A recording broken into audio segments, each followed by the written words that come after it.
All right. Hello. Testing. 1, 2, 3.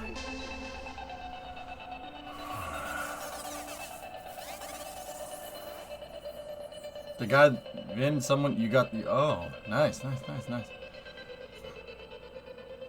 Did EJ mention the window falling off Starliner yet? I mentioned that yesterday, Hip. It's just perspex, man. Don't worry about it. Don't worry about it. It's not a big deal. One of the protective covers, that's not even a protective cover. That's just perspex, dude. It's just there to make sure that nobody falls on the window. It's a perspex cover on Starliner's windows. It came off it blew off in the wind. It was attached with painter's tape. So it's attached with painter's tape. I'm pretty sure it's not a big deal. Also, here, we're gonna start the stream off with this.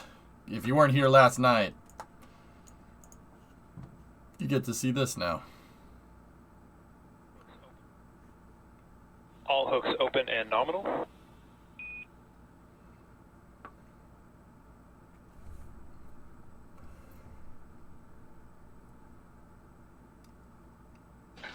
And the Crew Dragon Endurance has undocked from the International Space Station. 4 astronauts aboard the orbital outpost completing their 6-month mission. That undocking did occur at 12:20 a.m. Central Time, 1:20 a.m. Eastern Time, while the International Space Station was flying southeast over Australia. What, Thomas? Sorry, what were you saying? Sorry,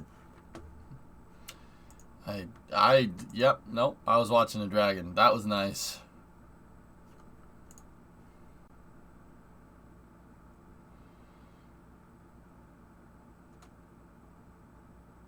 Yeah, they were up there for 6 months. That went by very quickly.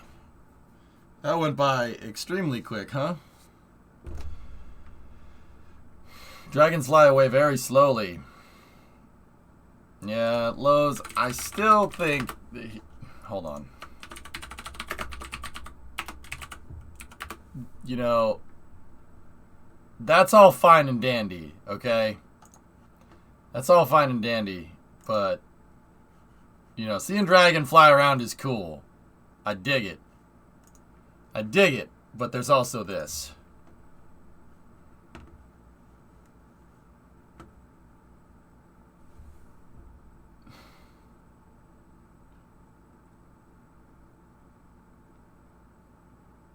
Now that's badass.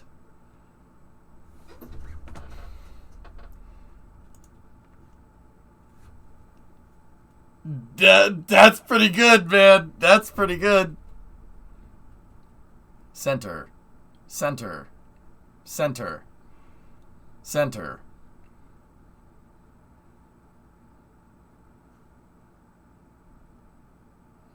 I can't believe there's no, like, real crisp footage of this thing docking. There's APAS. That's the PMA right there.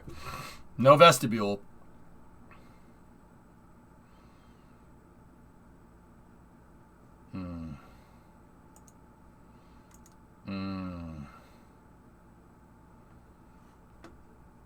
Centaur? No, that's later. Here. Hey, there's Doug.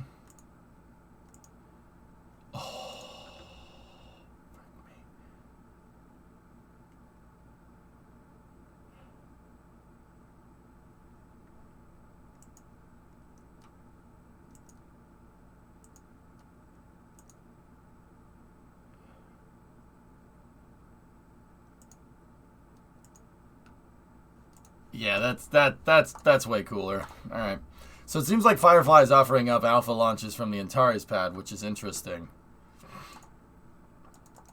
Yeah. Yeah. Yeah, that's a little strange. All right. Time for railroads. We got trains. I'm going to play Kerbal today after Space News. And then we got undocking, and then probably going to try to get some sleep. before we wake up at 5 in the morning. Might go all the way through, depending on how I'm feeling. I got a lot of sleep last night, dude, so I got a lot of sleep anticipating this.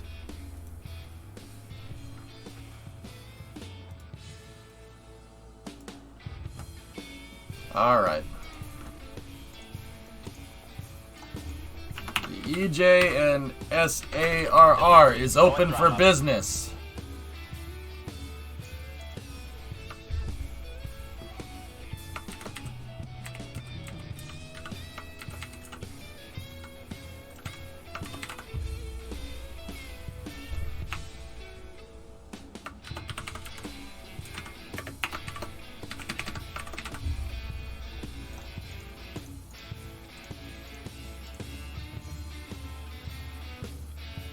Potzer, hey, 28-month resub. Yeah, I think we might have to, Potts. It depends, dude. If I'm awake enough.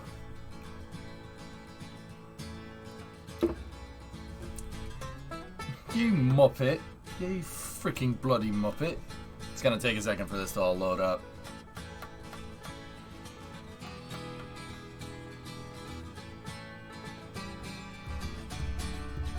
Interesting, Thomas. Interesting.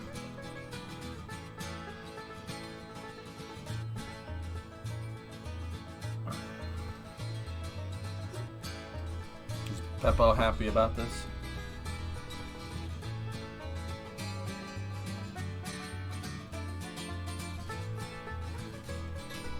Peppo, are you happy? He's happy. Put Peppo over there. He's very wide and happy.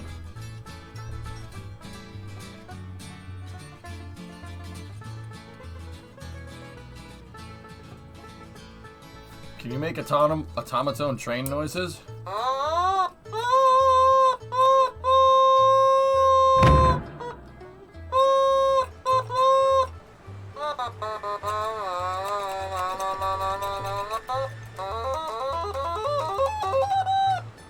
Like that. You want to see him full screen real quick? Peppo.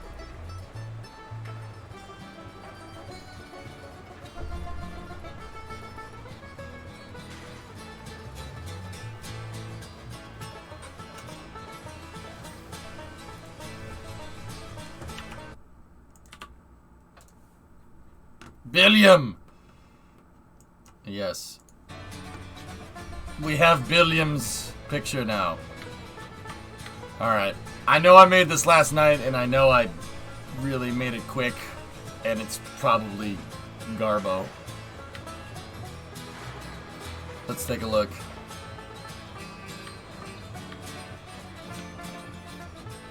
Okay, so the track just changes height right there. That's good. Mr. Muppet 25 joined the game.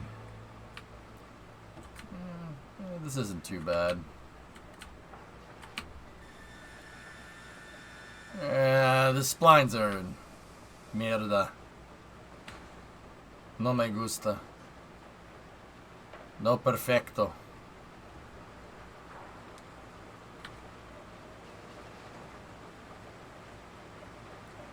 Yeah, I suppose it could be worse. Yeah, we need to reticulate the splines. The splines need to be reticulated. I mean, it's not bad. It's not good either.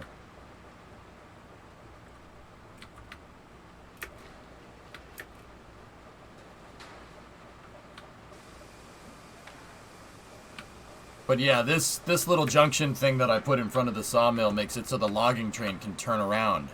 But if the logging train can turn around, that means we need something going on at the logging terminal.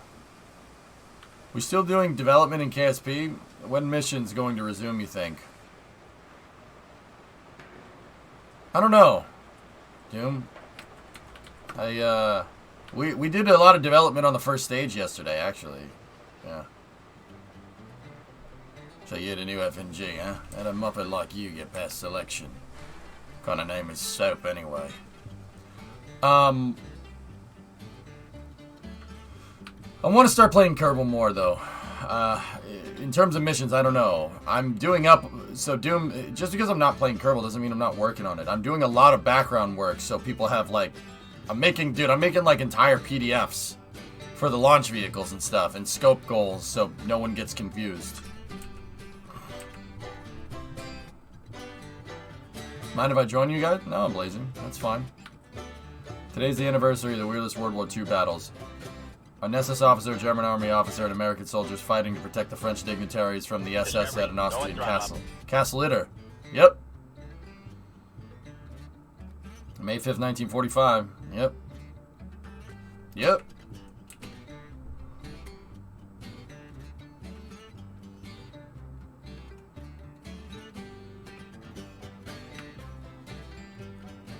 I just realized we could probably launch Falcon 9 from a railway transporter erector. Just roll up to the flame trench and light the candle. Not sure if the fuel densifier should be mobile or not. I mean, here, I'm gonna go over to the freight depot first. Nero, you need to carry a lot of infrastructure on the train, and then you'd need a track that's like 4-track wide. And then you'd need a flame trench. But, I mean, what you're describing is basically what Soyuz does.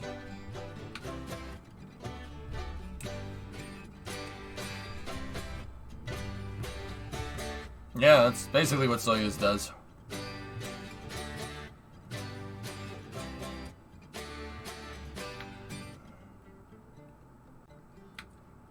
Oh, just a nice walk in the woods.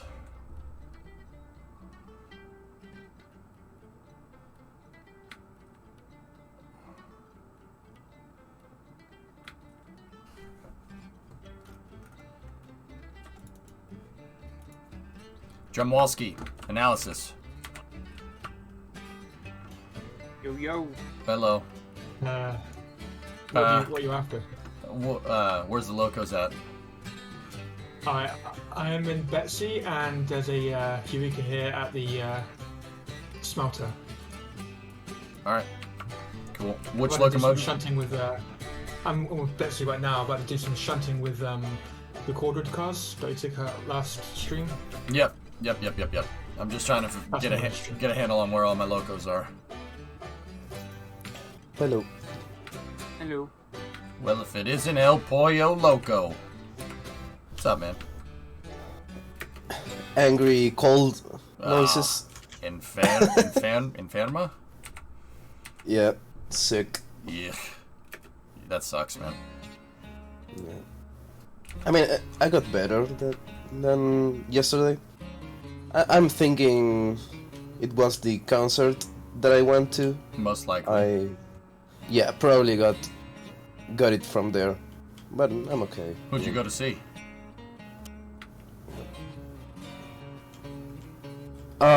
So there's a local band over here called La Renga. It's like, I mean, I keep comparing it with Metallica. Oh, word? Alright. Well, sweet. But it's not Metallica. It's close to that, but it's not exactly the same.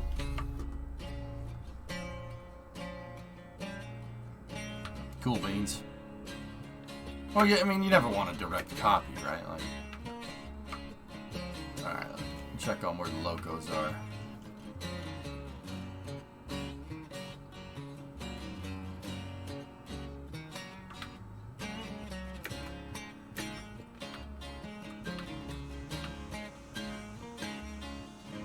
Oh, it's not a copy. I mean, it's probably not even like influenced by Metallica, but I just find it a little bit near that style of music, like it's metal. Heavy rock. Not in the metal direction, but something like that. So like Guns N' Roses, something like that. Maybe, yeah. I wouldn't compare it to that because I personally don't listen to Guns N' Roses as much as I should to be able to compare it, but yeah, maybe. Be a lot cooler if you did. Yeah, I know. I'm not cool. mean...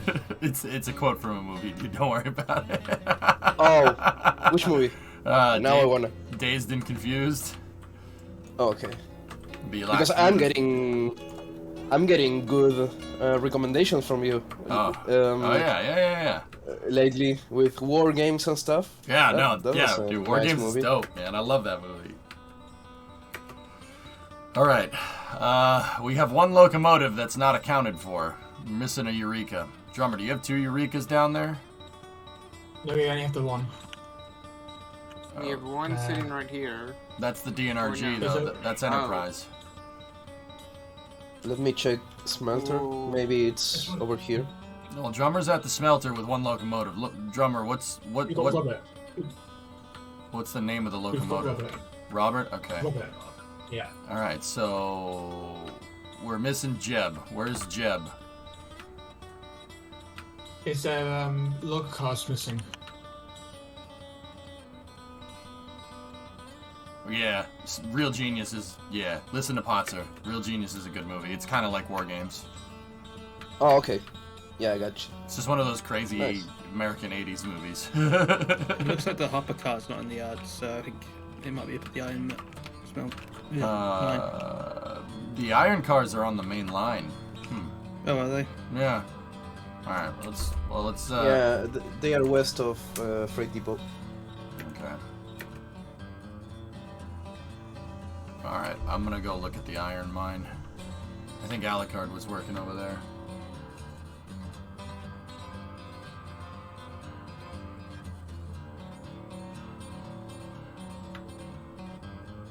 Give me 1 second, guys. I gotta shoot a message out here.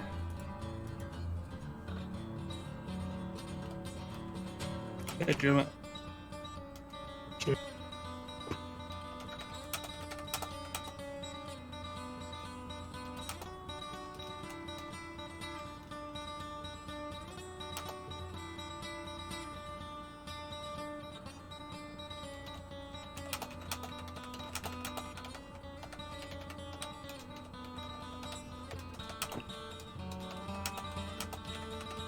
Remember to join EJ's company.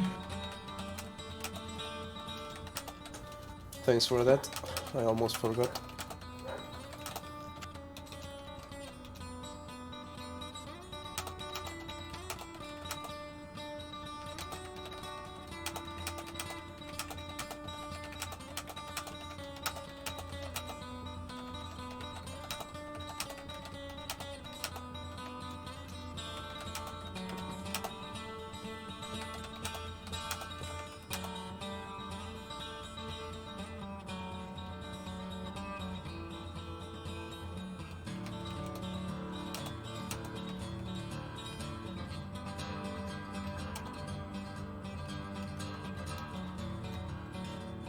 Thanks, Chase, for you.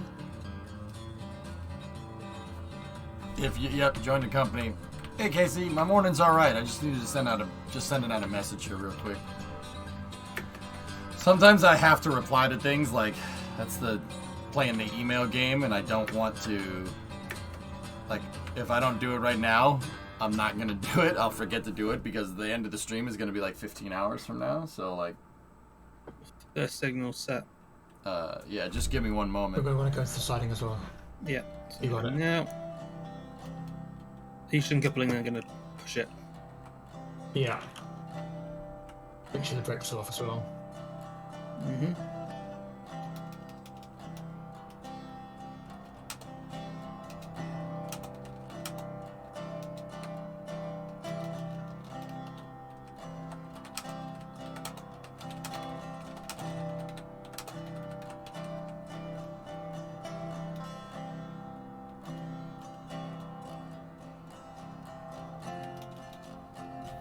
Half a car.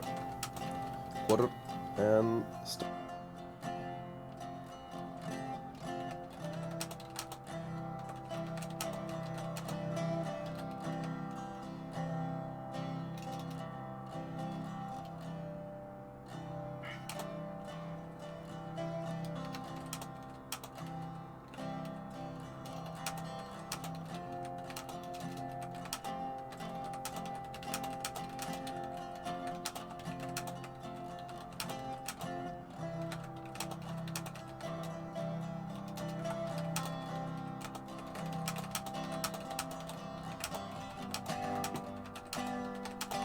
There you go, drummer.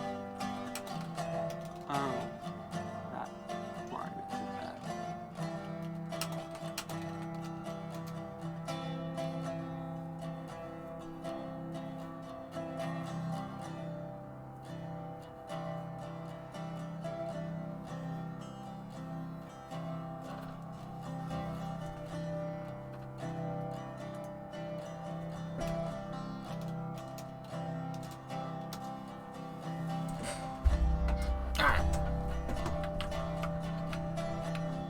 Yeah, pinned.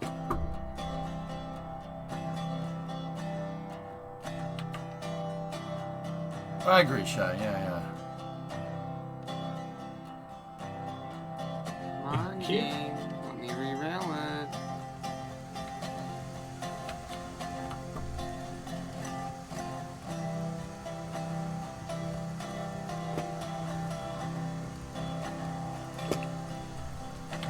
It's the next one back. How? I thought the switch was thrown the wrong way. It wasn't, and yeah. 0 minutes. And now the game just, I'm trying to re-rail, and the game's like, no, you can't pick up this train.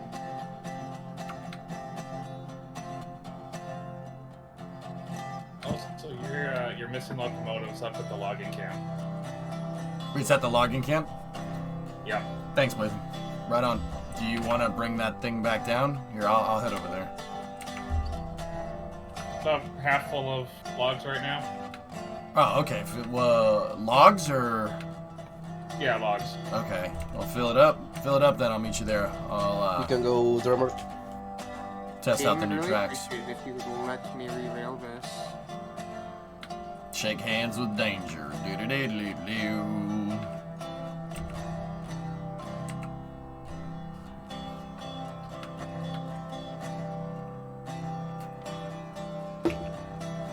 I wonder if there's like a safety video for like steam engine operation that we could have as a command. Well, the shake hands with danger one is pretty damn close. It's with construction equipment though, but Yeah, there really one for British Rail because that was like in the 60s they ended up. Yeah. So, actually, you have some videos about train operation safety, but not the shake hands with dangerous ones. I don't think it's even the same guys that did shake hands with danger, but let me look for it. I saw one the other day.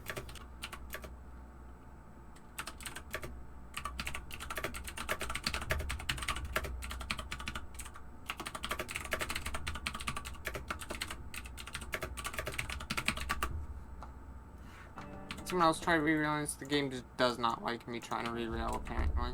I'll do that. Just Blazing, it's gonna be a just second do for it. me to get up there. It won't snap to points and it doesn't like corners very much either. And it doesn't work in the actual spawning yard. Yeah, you cleared it up. I'm just wanted all over the place today. It is S-Master.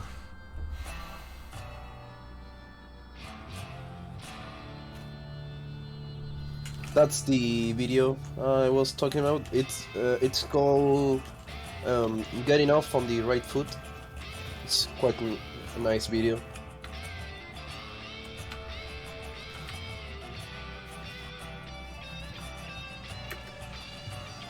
Son, get out of the way. Let me show you how to really re-rail this locomotive.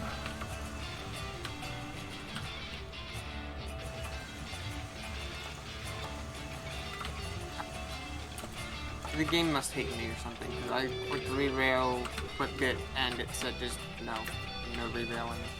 I wonder if I get to this certain level or something, if I do what it is.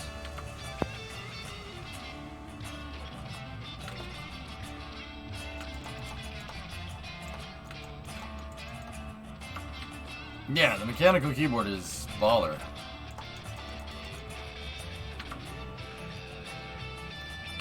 Your one car drummer.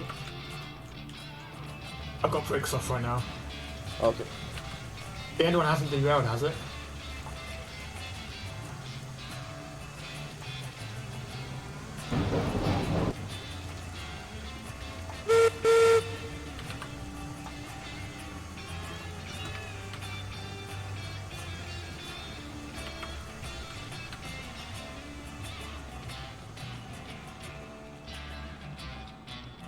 know what I should do, Shy? I should go back to. I should go to my folks' house and get the auto streaming keyboard.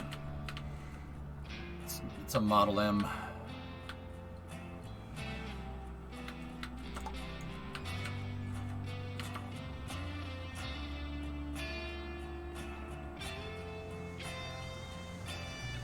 Tab or spaces? That's the real debate. It's space. I'm honestly indifferent. I don't really give a frick.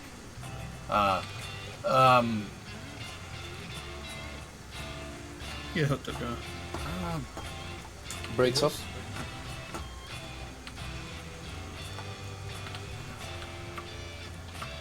I don't know. I guess I don't know enough about coding to really know the application of either one, Neuro.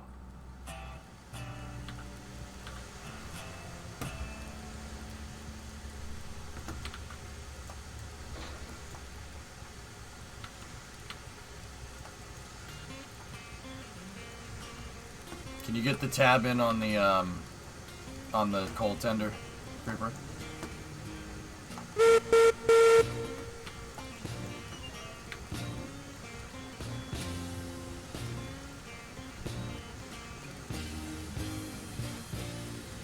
All I know is that when I wrote code, I made sure to make the code as intuitive as possible. I would always put terminators, 2 slash marks, and write out what every single piece of code does in the file. Like I would embed the README right into the code, which is stupid. Like that's a weird way of doing things, but if I do that, if you guys have heard, like, you know a little bit about coding, you know the rubber duck, right? That's my rubber duck.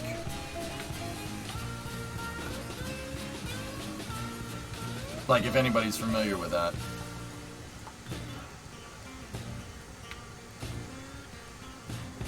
I would always write out what each piece of code does with terminators.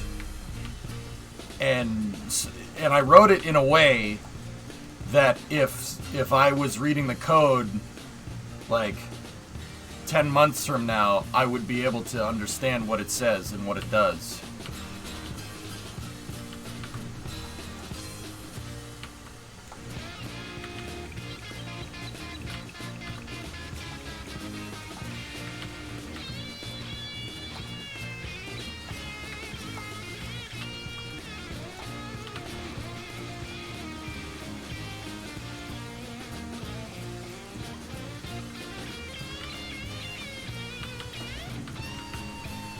What's up, Aussie?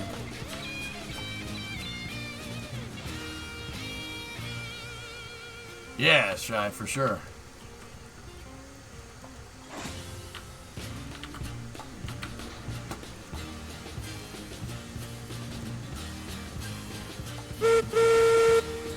Later, everyone.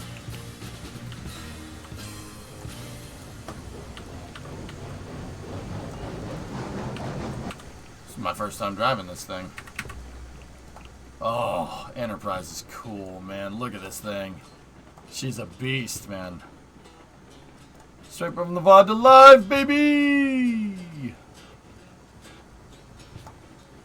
Comments should explain why you do things, not what they do.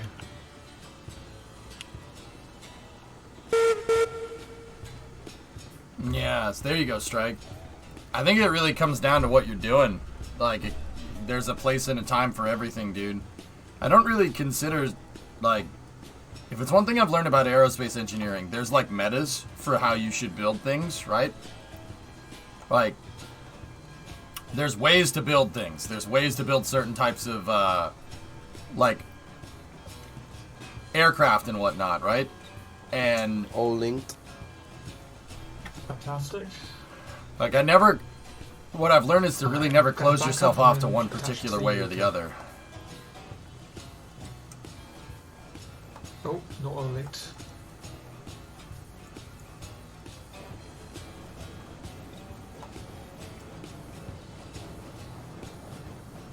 Is that where somebody would drive this? Seems really dangerous being next to the... Well, you're next to the firebox. That's the firebox. The boiler's up here.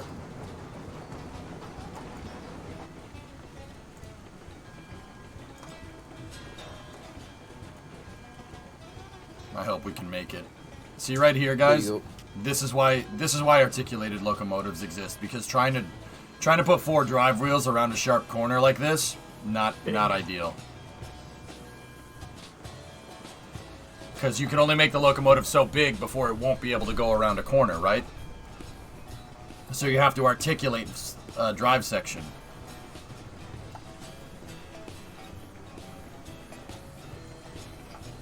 Enterprise, huh? Will future versions be unpainted to save on weight? Something like that. Yeah, and it's the Eric Johnson and San Andreas Railroad, because all you needed to do was follow the damn train.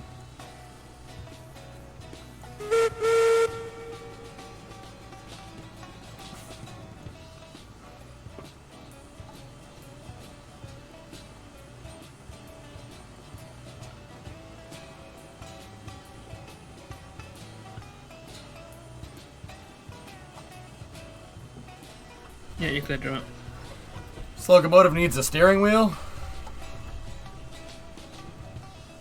No, it doesn't.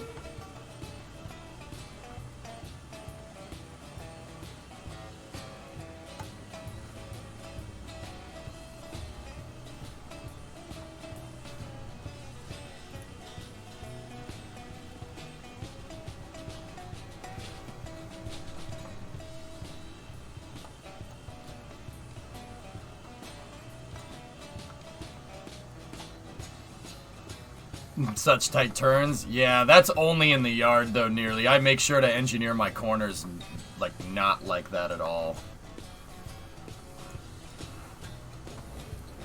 Okay, what's the plan with Enterprise here, Creeper? What were we doing? Oh, I was gonna move it back into the roundhouse. Or Okay. trying to get it to move back in there, but if we need it, we can keep it out. Let's put it on its line into the roundhouse, but keep it out. My kind of like running rule is that if an engine is safed, it goes in the roundhouse. If it's not safed, but you know we don't have any place to put it, you put it in that stretch of track that leads to the turntable, like right before it. You know what I'm saying? Mm-hmm.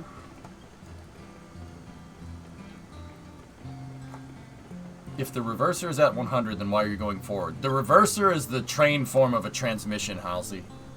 Yeah, it's called the reverser, but that's the transmission. The thing is that what that reverser actually does is it sets the duration. It sets the duration on the valves in the piston right here. So you have variable valve duration, which is actually cool. It's like the locomotive has VTEC. Seriously. It's like the steam locomotive equivalent of VTEC, which is funny. But that's how the transmission works. The reverser, you can even invert the duration on it so the thing can go backwards. Just get back a tad bit towards. Didn't want to really do that. So your reverser being forward means you're in drive, basically. Cut. And yes, every DNRG Class 70 that we get, the first one is Enterprise. I'll come get that one real quick. The second one, 102, when we buy it, is going to be Columbia. Third one, 103, Discovery. Atlantis, 104. Endeavor, 105. Alright, you're good. And then here's a real question. Don't Google it. Space trivia time. What number would Challenger be? Wait for me. Enterprise is 101. Columbia is 102. Do you need to go backwards? Yeah, I just realized that. Wait, If it's the leap, I think you can just get around. It's a signal. I know You we said reversed them, didn't we? Yeah, we reversed them, that's right. 99. Oh yeah. Alright, Right, I'll be back it's in a bit. 99. It would be OV99. You guys said 98. 98 was a serialized orbiter, but that's the MPTA. That's the propulsion testing article that's sitting out in a field right now doing nothing, which really pisses me off, but yep. Yeah, Shy, it's just like all my Eurekas. My 4 Eureka locomotives that we have serving in this railroad are Jebediah, Valentina, William, and Robert.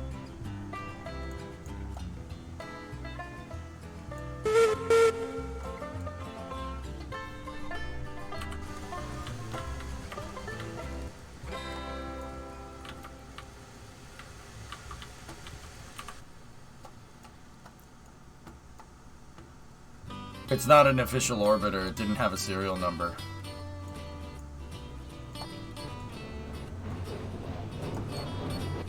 Oh yeah, Nero.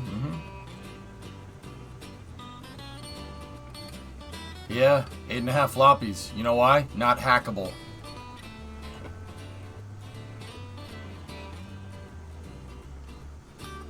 There were a lot of mock-ups and stuff, for the shuttle program, but the one that was sitting outside the Astronaut Hall of Fame, that's Inspiration, I think, is what it's called. I think it's Inspiration, and that was just built for KSCVC.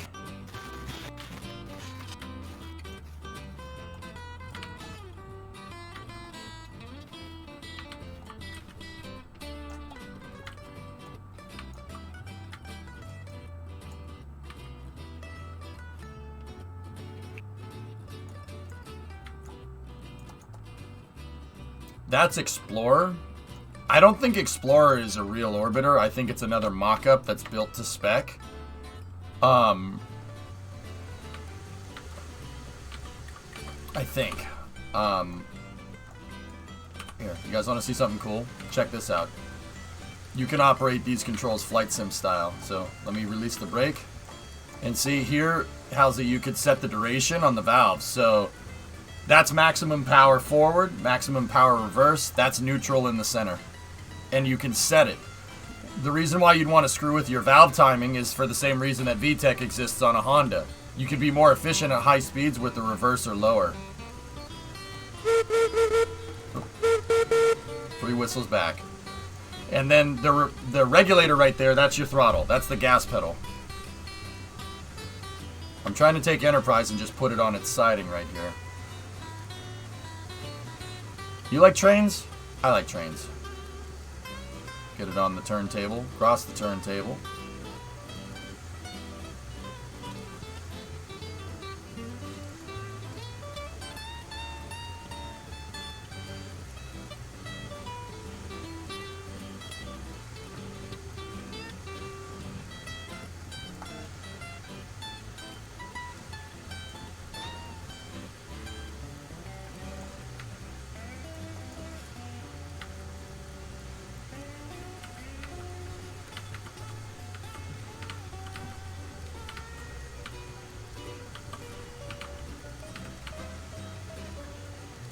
Cool. You like trains? Shock Pikachu face. Yeah. For what it's worth, fellas, yeah, I think that cab over firebox design is very strange. Personally, like, my favorite steam locomotive is the, or one of the coolest steam locomotive designs is the,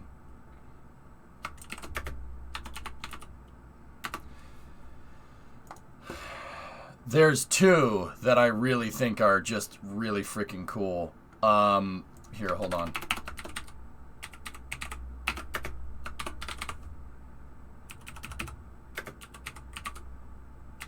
There's one at the Pomona Fairgrounds. This is where 4014 was.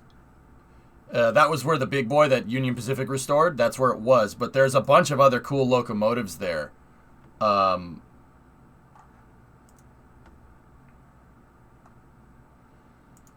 The Rail Giants Train Museum. They have this nutso freaking design. It's this thing, the 9000 series. This was an experimental. It's a 412-2. It has 12 drive wheels. And these things were just designed to make insane amounts of torque. And the reason why they were designed to make insane amounts of torque is because if you look at it, see the circle? There's one circle here, one circle here, one circle here. It's a 3-cylinder. It's a 3-cylinder. A W3, so like a Volkswagen engine, but turned on its side. And driving those 12 drive wheels. That's freaking cool, man. What's the miniature curve on that? No. I don't know how you're going to get around it non-articulated with 12 drive wheels, Chief. Let's just say there's a reason. See the X? It was experimental. Nah, did they just bolt another boiler? No, not with this one. That's just got a regular engine boiler, but it's a 3-cylinder. It's like, I don't know if it's triple expansion, but it's really freaking cool. Yeah, that's a really cool locomotive. Shirley, 5-month resub. Yeah, really, they didn't make very much of these things because they were. You're not getting around a corner with 6 drive wheels. That's just not going to happen. Yeah, it'll force its way through the corners. I mean, look at that thing. It's heavy as hell. Look, because they moved all the pneumatic systems. They put all the pneumatics on the front because there's a cylinder in the way. But yeah, look, it's got 3 of them. There's one here. See the 2 cylinders? The big cylinder and the small one? And then there's the big cylinder and the small one. That one's on its side, and then that one's right side up. Isn't that strange? What a strange design.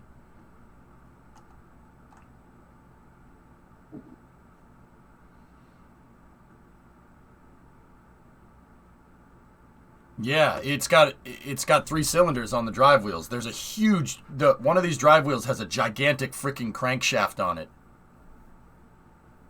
It's nuts. And I'm going to guess it's that wheel that has all that extra weight on it. See the counterweight on that wheel? See how that wheel's counterweights are so small? That wheel's counterweights are gigantic. So I'm going to guess that 3rd cylinder hits that center drive wheel. It's connected to that. And I'll bet you there's a gigantic crankshaft on that. That's really cool. That's a really, really cool locomotive. Useless, but cool. The S2 steam turbine is really cool. Blue, there's another one that I really enjoy. Oh, there's a Climax right there. We can unlock that locomotive in railroads. There's a Baldwin 280. They had 4014, but they gave them a DD40 instead. And then an SD42. That's cool. There's another locomotive that's, I think, at the Sacramento Rail Museum. Steam locomotive cab forward. I forget the name of the dang thing. There it is. 4294. Look at that. Look at that steam locomotive. There was this weird teething period for railroads when they were trying to come up with ways to make steam locomotives better to compete with diesel. So they came up with all this weird stuff. This has cab forward, dude. It's a steam locomotive that's backwards, and it drives this way, and the tender's out back. The whole boiler and firebox are flipped around, and the cab is up in the front, so it kind of looks like a diesel locomotive. Isn't that weird? Oh, the Kaiser Jeep. Cab forward, baby. There you go. That's cool. Yeah, see? Very, very strange design.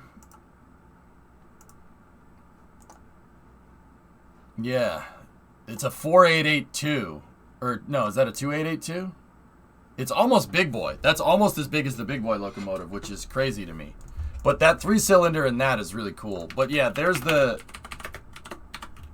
PRRS2. This one is sick, dude. Steam turbine. You guys want to see a big turbo? Look at that turbo right there. So, the other thing that steam locomotives tried to do before they got clobbered by diesel locomotives is they tried all this crazy innovation in the 30s and the 40s, like that 3-cylinder locomotive or that cab forward thing. And then there's this freaking thing, steam turbine. So you'd think you'd have like a drive cylinder right here driving the drive wheels. No. This puts the steam through a freaking huge turbine, and that turbine is attached to a gearbox. Kind of like an RL10 almost. Yeah. And the gearbox drives the drive wheels. How much torque do you want to make? All of the torques. I still think that we could do this with modern manufacturing and make a damn good locomotive.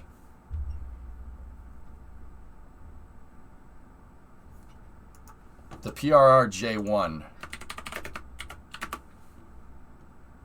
What is this?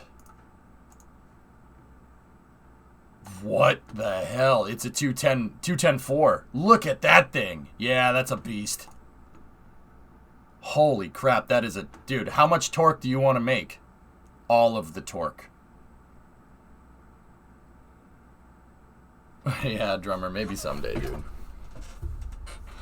Discovery, go at throttle. DX is like, I like trains. I like trains.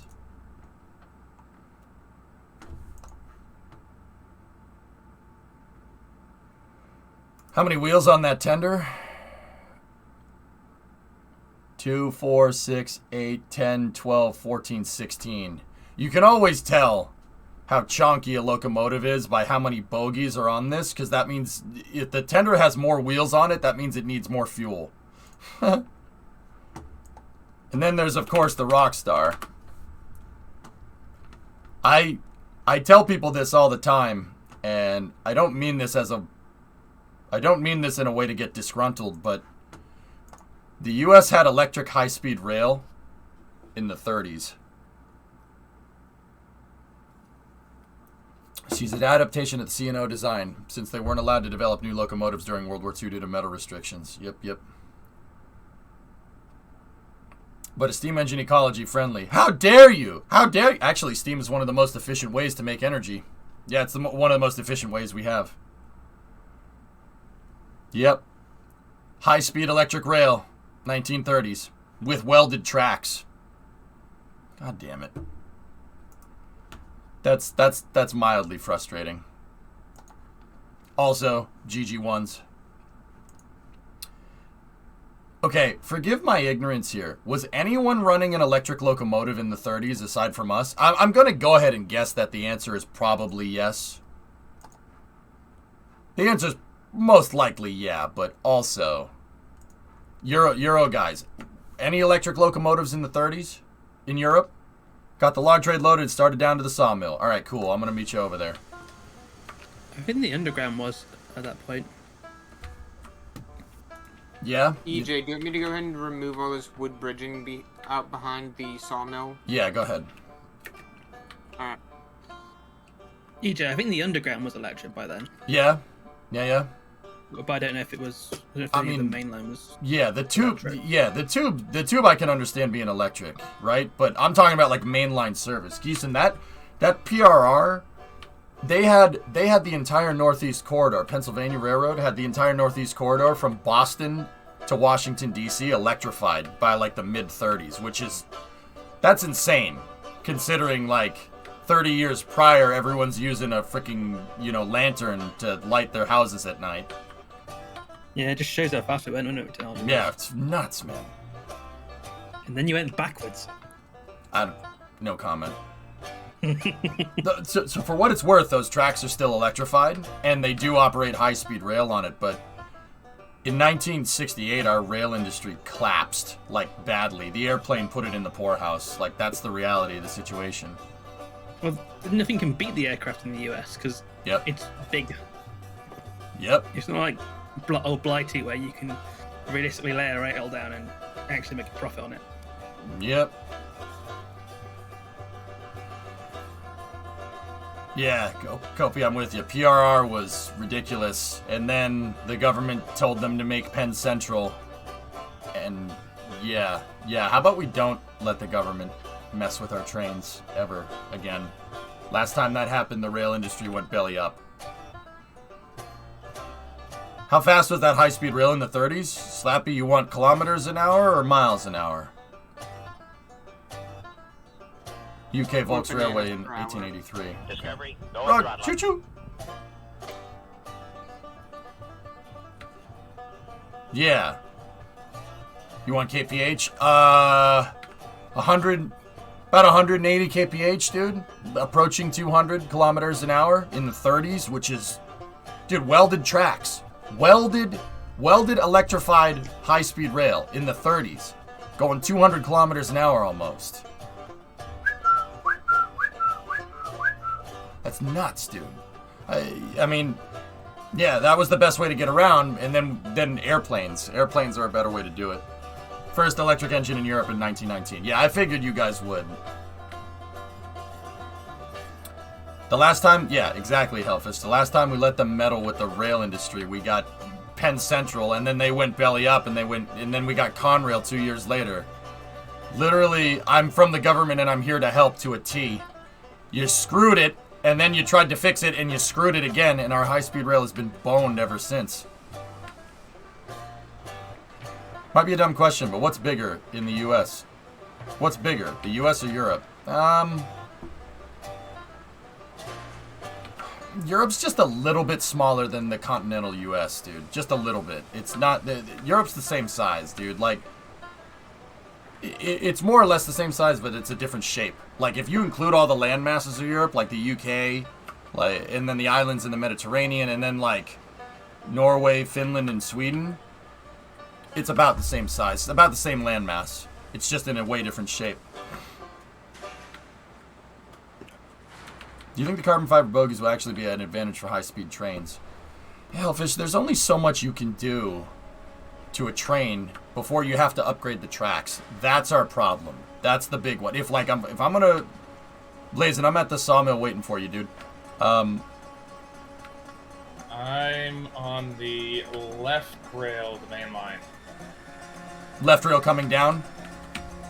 Yeah. Okay. I'll set your switches. Thank you, sir. I think we took a wrong turn. What? We're at the iron ore mine. Yeah, Sprez, yeah, I know. The EU is a little bit different than us. I'm talking about straight landmass. Straight landmass of Europe. So, like, let's just draw a line, like, if you include, like, the eastern, like, former Eastern Bloc, so if we go from, like, Belarus to Spain, including Northern Europe, it's about the same size. But, I mean, what's more impressive, like you said, is that, you know, you guys have a rail. You could take the train from Moscow to Madrid if you really wanted to. That's, like, think about how many countries you literally cross there. That's pretty impressive. It's pretty impressive for you know, considering, you know, it's mass decentralization, right? Like, it's pretty damn impressive. I don't have the switches at the Sawmill Y figured out yet, Blazing, so if you're down the hill, just slow it down for a second. I'm walking over there. I We're think I just just passed passing them the because they were board. set correct. Oh, you're on the right track coming down. Left track going up. Okay, cool. I gotta reset the switches. Run. You better paint your face up with your favorite disguise. Keep your dirty feelings deep inside. Better park the car well out of sight.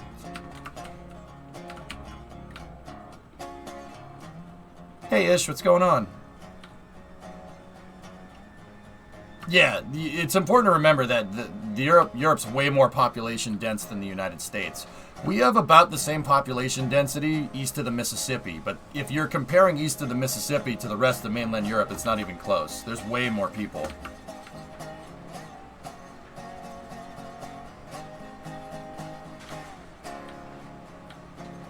I wanted to book a Vladivostok to London trip. Not doing that now. Yeah. You could still do it, but yeah.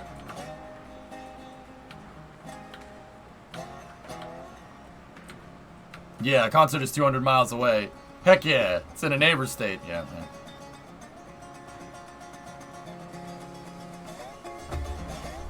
Vasi, it still, frankly, blows my freaking mind that I can drive literally 5,000 kilometers in one direction and still be in the same country. It's very strange. There's some really weird uncanny valley stuff going on with that. Like, that's kind of what I wanted to show people with Route 154, dude. That was one of the reasons why I wanted to do it. Okay, hold for a second, Blazin'. Or are you gonna... Are you... Okay, yeah. Actually, you know what? Back all the way up. Screw it. Back all the way up, and then you can go forward out of the off that line if you want. Sure. Well, I don't think there's an actual track this way. I'm pretty sure there's only a single track. All right. I agree, Rizzy. Okay. Sounds right. I'm pretty sure just ends again in the corner. Okay. The coal mine is not connected yet, Grumpy. We could work a little bit on that today. we can definitely go around the Saturn. We're definitely gonna Try send a line around over that. there, dude. But yeah, we gotta figure out the right way to do it. Yeah. Probably coming from the ironworks. Slow you down. You All right. overshoot. All right, hit the brakes, dude. You gotta remember, you got a lot of momentum, Blazin. I don't know if you've driven the trains around before. I have. All right, cool. Got to be patient with these things. Creeper, can you work Brakeman for him? I'm gonna go check on some tracks downstream. Okay. He's unloaded and everything. Yeah. That was I want to get these unloaded, then I want to help you with the tracks, wasn't it? Kind of. Yeah, don't lie. I can tell. We want to go the other way. Yeah, go forward now, Blazing. If you look to your right, there's a huge there's this wooden kind of ramp right here. That's the drop-off threshold. And the other thing that you can do, if you want to send this back to the depot, you can back this train all the way up and switch tracks back here, and then send the train back to the depot. That's probably what I'll end up doing then. That's why I made this junction right here for. I made it for exactly that, so you can switch direction easily. Alright, I'm gonna head... Actually, you know what? I'll just work with you guys here.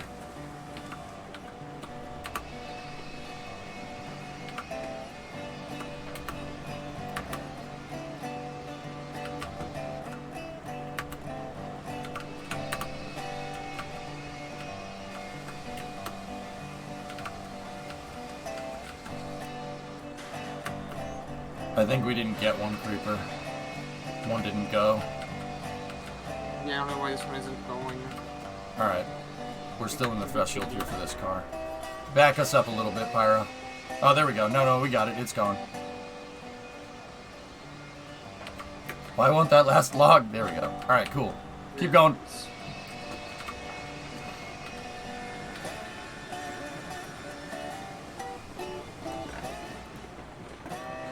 Yeah, like I said, fellas, like, I understand, like, the reason why Europe has trains and the reason why the US has airplanes.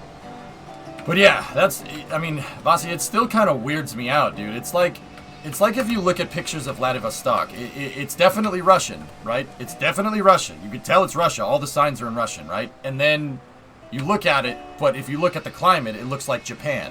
That's very weird to me. Like, if I go to California, I see all the same street signs that I see, right? I see all the same street signs that I see here in the US, but in like a subtropical climate. It looks like Italy or something. It's very weird. That's still like never. I'm not gonna say like, oh, California's weird. No, it's just strange to me.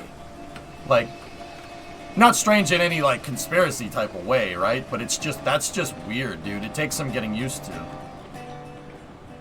Like, the fact that I can go that far in one direction and it's the same country. Like, it blows my freaking mind how big this fucker is, dude. Excuse my language. I have to time myself out.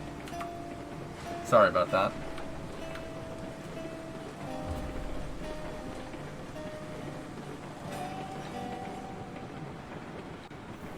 Alright. Ah! Swore! Oof, EJ done slipped. Dude, I drove across it, man. It's freaking huge, man. This is a big mother trucker. Mother trucker, there you go. Bad. It's a big thing, dude. Come on. Wait, you're not set? Okay, you're set here. You set this one up here? Yeah, everything should be set. Yep, I'm just you're good. checking the last switch up here. Alright. Now you can pull forward.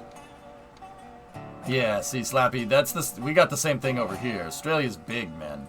The States are big, dude. And with you guys over there, so like at least in the States, dude, if you get out in the middle of the country, there is some civilization. There's not a lot, but it's there. In Australia, you go out into the outback, from what I can tell, there's nothing. There's nothing. You're talking about no city for like 300 kilometers in every direction. Yeah, Dead Crew. I always thought that was really cool, to be honest. Careful with that corner, Blazin'. Yeah, try to keep it slow because I'm watching it. Yeah, cool. I just made this track yesterday, so I'm not sure how good it is.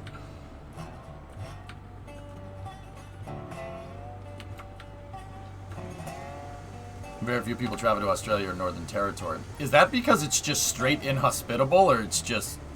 Because, like, in the U.S., guys, we had, I think it was called the Endless Frontiers Act, where the government literally paid you to go and settle land. Like, that's like all the pioneers and everything, right? They paid you to settle lands. That's how we got cities. That's how we ended up getting cities like Las Vegas, like Denver, Cheyenne. You know, all those cities that are out in the middle of the country. That's how we ended up getting those cities. No one's going to settle in a city that has no river, no water, no nothing. That's out in the middle of a flat field for like 1,000 miles in every direction. But they were paid to. That's how those outposts kind of became a thing. The Endless Frontiers Act, I think that's what it's called. Or no, Homestead Act. Homestead Act. Endless Frontiers is something different. Yeah, thanks, Lucian. Need water for that. It doesn't work in Australia. I mean, it's the same. I mean, dude, Las Vegas is the same way. There ain't no water out there.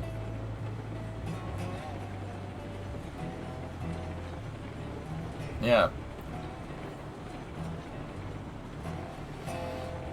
So yeah, that's why the U.S. got so developed, dude, because they paid people to do it. I mean, we paid the U.S. paying somebody to do something? Jeez, please tell me more.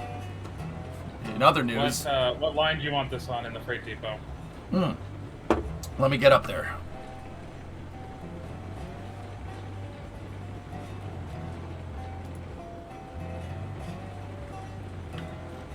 I don't hate those trains. Those are cool. Oh yeah, there's your electric train, Shy. I'll be dipped. All right, we have a yard entrance here. All right, cool. You're thrown for the second buffer line in here. So the switches should be thrown for you to go onto the second siding here for the yard entrance. Okay. Now set. Inhospitable, poor farmland and a long way from Sydney or Melbourne. Yeah. I mean, I don't think we have like outback. I don't think the Mojave Desert is like outback inhospitable, but it's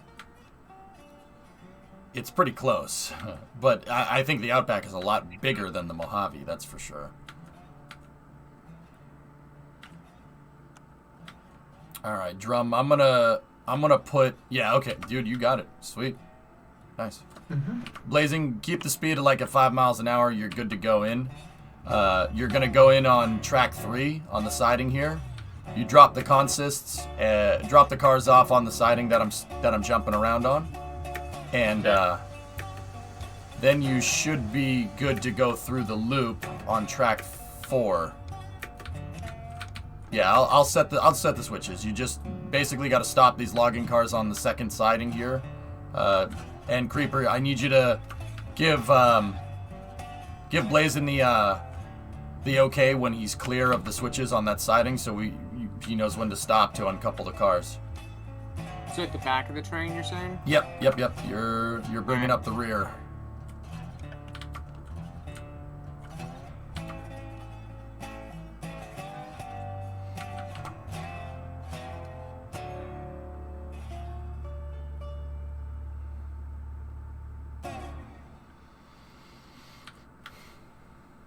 Alright, you are rear of the switches. Alright, keep going for a little bit longer, Blazin'. Try to go a little further. I like having those cars centered on the sidings just because. Alrighty. Yep, just creep it a little bit longer.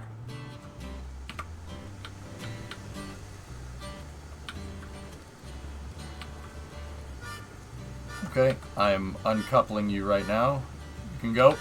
Just keep the loco car going. Brakes are on. Okay, front car brakes are on. Alright, cool. Your switches should be thrown here, but just coast it. I don't like going full bore through here because the tracks get really tight around the loop. Oh yeah, very, very sharp turnaround you got there. Yep. Interesting shot.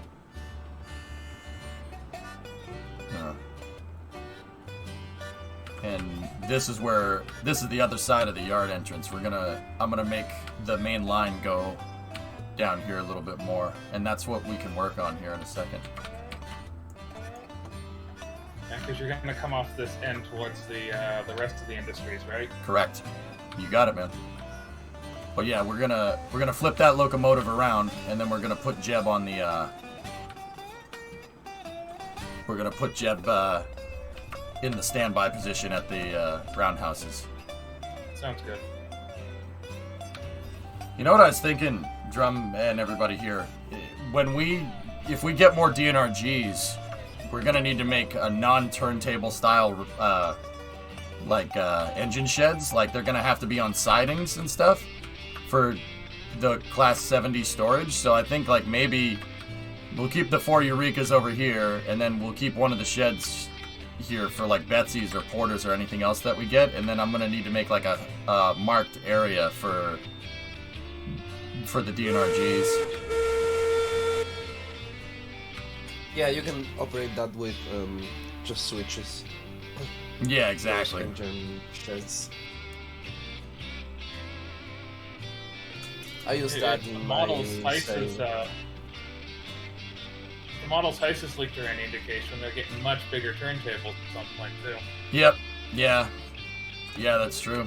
Yeah, dude, did you see the one he teased the other day? I'm like, oh, I want it.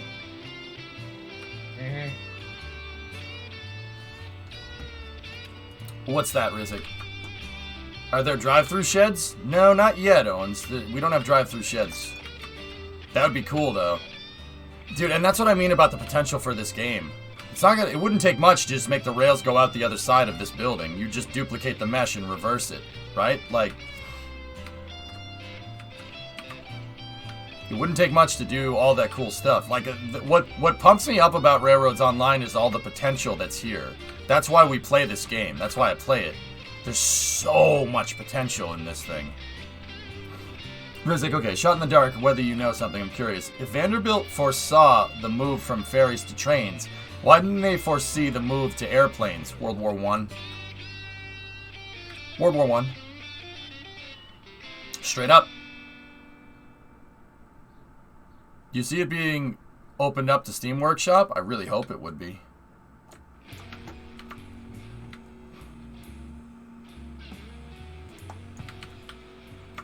I think World War I has a lot to do with it, Rizzik. Think about it. In World War I, okay, what were airplanes before World War I? Literally an ultralight. Just literally an ultralight. That's it.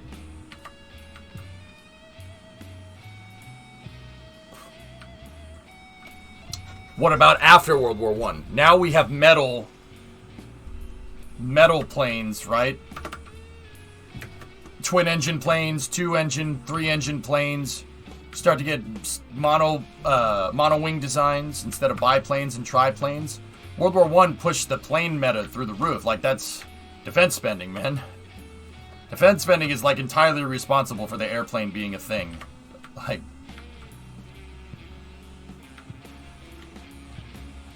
Subday in 1913. Yeah, look at that. There you go. Yeah. Man. Yeah. Like, at least I think. Like, I'm not 100% sure.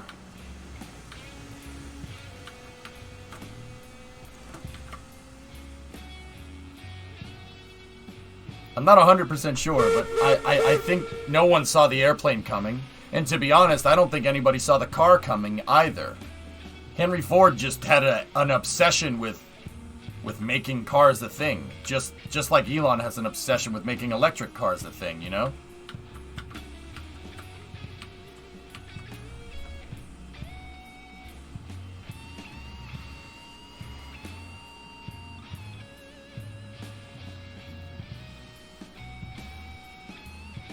How many years did they use those cars for, Warrens? Jeez.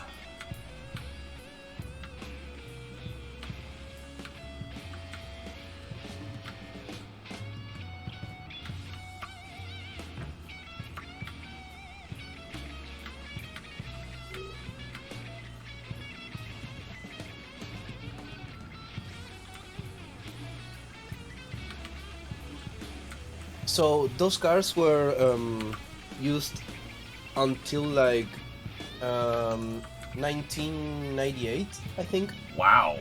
Damn. And man. then they yeah, they replaced them with much newer cars. Those cars were from a Belgium.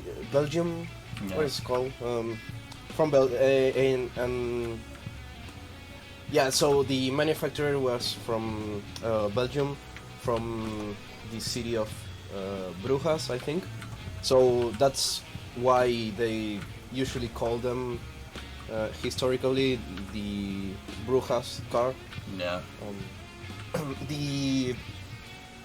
The company was called Brujoy. I don't know what it's pronounced. Cool. Okay, drummer, am I able to drive through to the lumber yard from the freight yard now? Yes. Yes, you can. Yeah, you can do that. Yeah, dude, I don't think anybody knows how to say that word except people from Belgium. Okay. They say words very strange. Wait, they retired them in 2013, so they actually managed to get them to 100 years operation. That's before awesome. Getting them retired. Can I, drummer? Okay, am I able to drive through to the lumber load from the freight yard now, via the log unload turnoff? Where are you coming from? Okay, good work, Blazing. Let's, you're coming from the freight yard, and you're trying to get to lumber. Yes, yes you can. Yeah, you can do that. Take the... So, we have the main line split that goes to smelter, and it goes to sawmill logging camp. Take that, stay on the right-hand line, and then there's a switch that'll get you into the lumber loading area. We still have there's still some problems we need to fix. Let me head down there. Yeah. This, you should be able to do it. Like, it's not a full loop. That's the thing. Yeah, that's the problem we had when we went to do the re-engineer. We might need to reiterate it again. We might need to do it one more time to get the Here, I'm walking down there right now.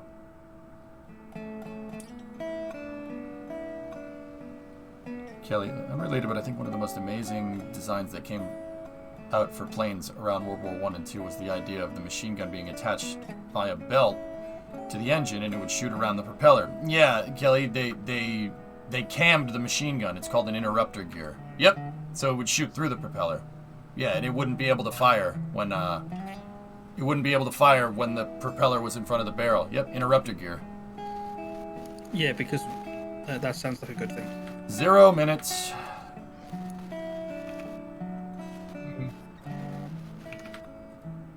How did you do this by yourself, drummer?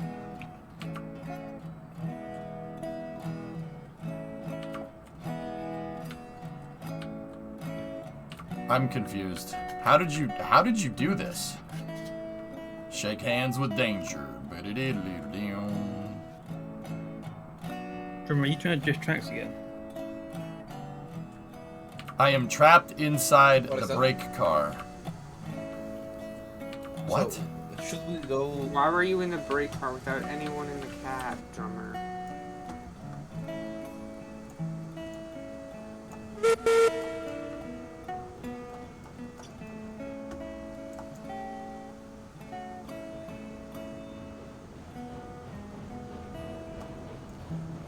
Hey, Nico.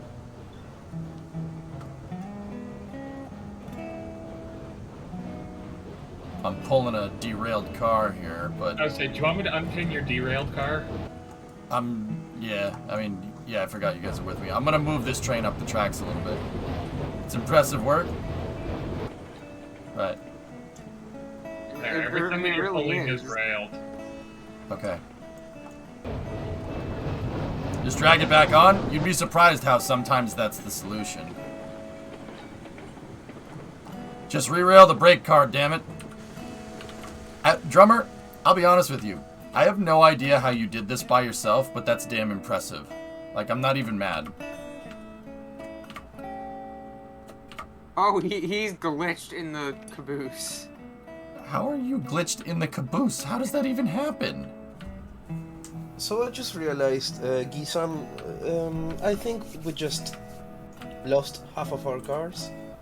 Maybe? Wait, hang on a second. Where are they gone? Now here where I am. His legs are sticking at the bottom of the caboose. Wait, Drummer, what did There's a re-rail function right now. What did you do? 1, 2, 3. Oh, where's half our train gone? Oh, come on!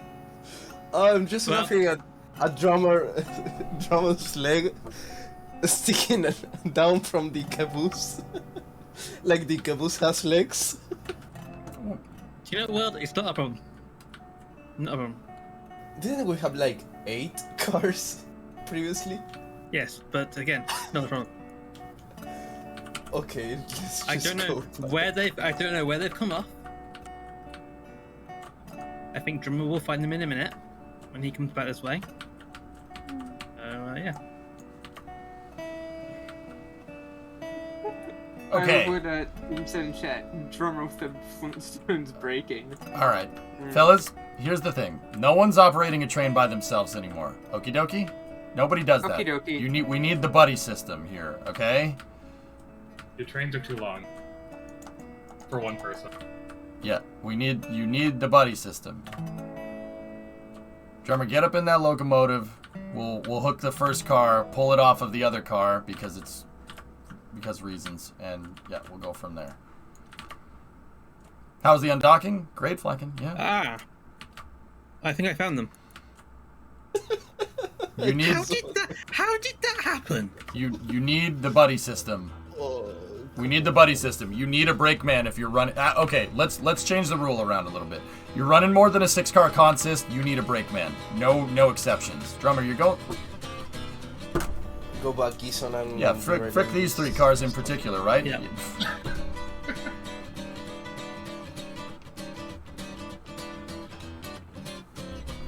He's trying to separate himself from the trauma he experienced getting trapped in the caboose. That image was some... The Flintstones stuff.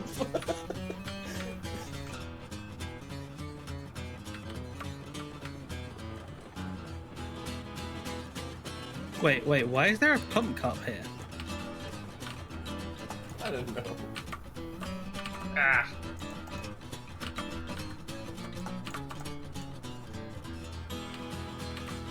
Oh my god.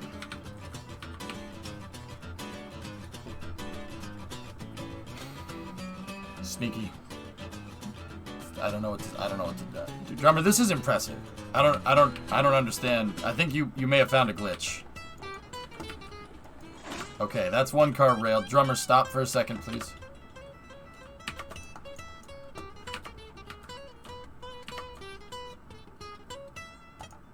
Okay, start again, please.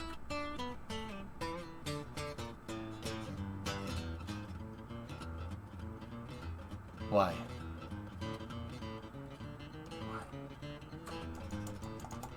Okay. Cluster quack. Yep. Scene.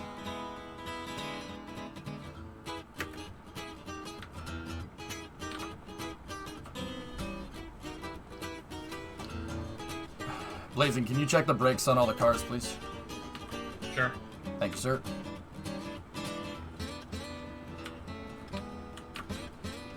Yeah, you had one on. Cool. Alright, slow it down, Drummer. Slow it down. Or just bash into the caboose, whatever.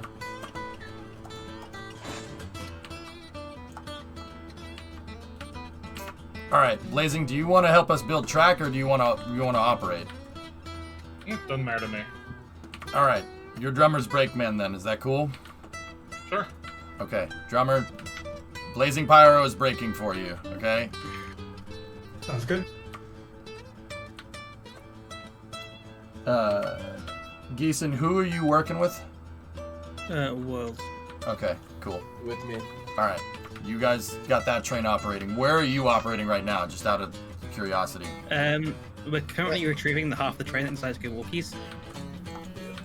Do I want to know why that happened? We don't know either. We don't know the either. thing is, we, I don't know this part of the layout, so I was just going in reverse, and we ended up at the iron mine, just like that, because the paperclip is so confusing when you don't know the layout, and so yeah, we went back to the smelter and we lost half of our cars just to a random decoupling. So yeah, we're getting those back and then getting from the smelter to the Gorgood platform. I've also found a hand pump cart just in the woods.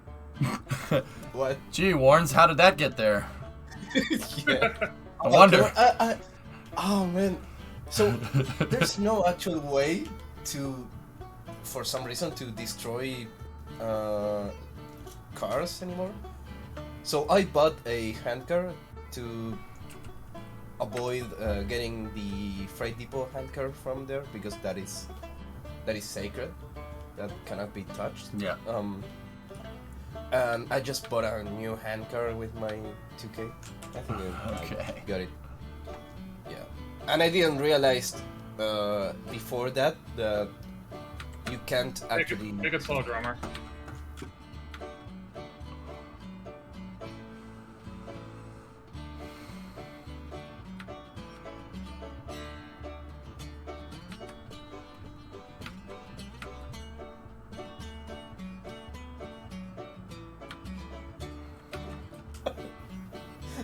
I'm seeing the handcar down here. Is it rolling down the mountain? Come on, man. I shouldn't be able to laugh this hard. Oh man. Oh, my throat. Oh god, you can see it. All right. But it's living at the smelter now. I'm sorry. Good. 0 minutes. Okay, slow down. Slow down. Your 2 cars. You can coast if you want. Yeah, just coast. The wheel. All right, let's go in here. One car.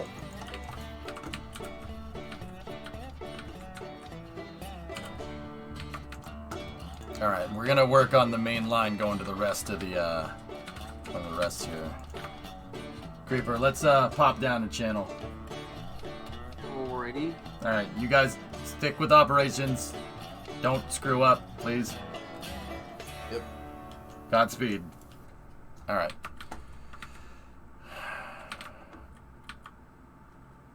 I laid out all this the cross pieces here, and for some reason the groundwork wasn't going in correctly. It was going up through into the tracks. I don't know whether Okay. groundwork was wrong already or what. I'll take a look. So what Creeper and I are doing, fellas, today we're gonna try to get the train line to the oil field. Oil Field Ironworks Refinery. Okay. We're gonna need to put a Y at the oil field because of the coal mine. There's a way to get to the coal mine, but you have to go see that like loop at the bottom left-hand corner of the map. Creeper, if you just look on the stream for a moment. Mm-hmm. So we're gonna have the track go through here, through this junction, like this, and then it's gonna split. Some of the track will go this way, okay, and then the rest of the track will go this way. Where it splits, the one that goes out and around here is gonna go to the coal mine. It's gonna go up into this valley right here, go through that pass, turn around, and then go into the coal mine. Okay? I already did some of the survey work over there, but that's the low point in the pass. However, that low point in the pass is like at the height of the iron ore mine, so we're gonna need a little ways to run up here. We need to put basically a cut into this right here, so we can get up to the iron mine, get up to that pass right there, go through near the iron mine, and then come out and around, and then go down this valley into the coal mine. Okay? So we need to go down here. We need to put a 3-direction Y right there, and then there will be the track that goes to the coal mine, and then the other tracks will go to the oil field, ironworks, and refinery. You went along the river, Grumpy? Yeah, that's going to be hard to make right there. I'm not sure we'll be able to get that right. The other solution here is to do the plateau junction, like I said, coming from before you go into the paperclip. We could put a huge junction right here, and then we could have some of the tracks go to the ore, and then some other tracks can go out and around here, and they can go to the coal mine that way. But if we can nail it this way, we won't have to place as much track. So first thing we got to do is go basically to this pass right here. We got to do a track extension that goes to the pass right here to the oil field, basically this valley, and then that's where we'll do the Y. I think we should probably go survey it, but I know at the very least we need straight track to go through this pass here, so that's what we're going to work on today.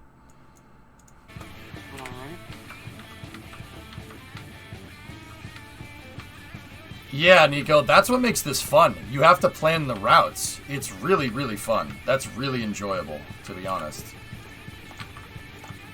Alright. Now, unlike the other side here, I want double tracks. Double switches coming off of the line, off of the yard. Like, it's actually kind of similar to what we have on the other side. May I have a hamburger, please? Can I have a hamburger, please? Alright, actually, that's not gonna work. Give me 1 second. I gotta do this to that. And then, fortunately, I gave myself some space right here. Need to do this, like that.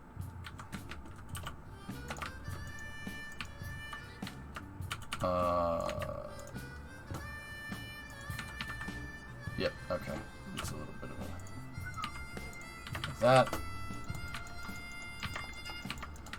And if you're looking at this and you think the track system is kind of clunky, well, actually, we should be getting the spline update here. They're redoing from the ground up the way that the tracks get put together. So we should be getting... oh. Well, I goofed that up. We should be getting a good way to put all the tracks together here in a moment. That's much, much better than this.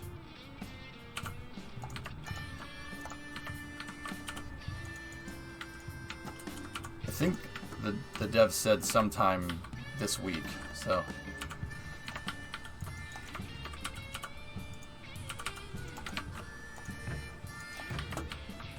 ugh. Why is that crooked? Strange.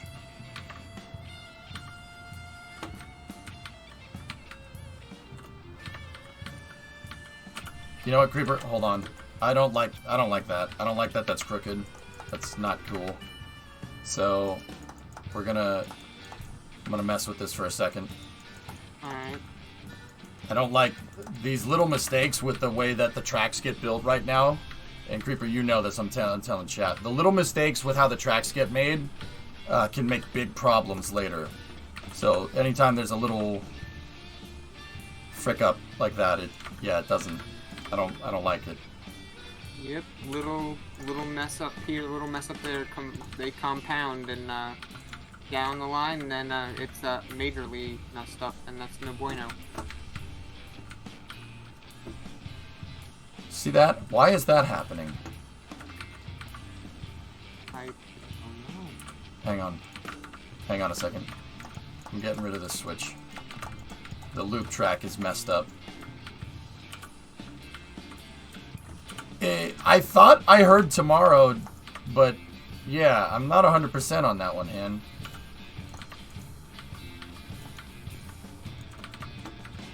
Yeah, that's probably the reason why this didn't come in right at all. Friday the 13th. Okay, so it's next week. Alright, cool. So, alright, let's...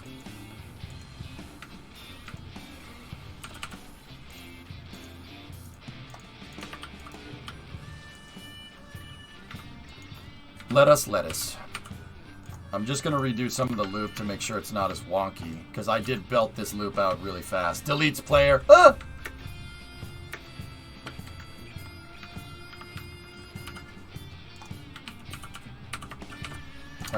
got to get rid of the groundwork here for the switch, first of all. And then...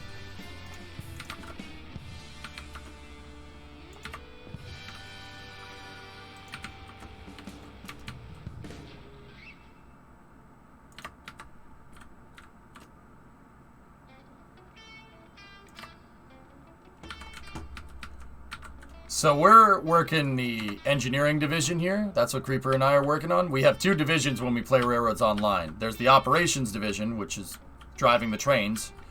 And then there's the engineering division. We're working engineering division today. You center pointing those tracks, Creeper? Mm-hmm. Good. Friday the 13th is the day of the update. Okay. Of course it is. Why wouldn't that be like that?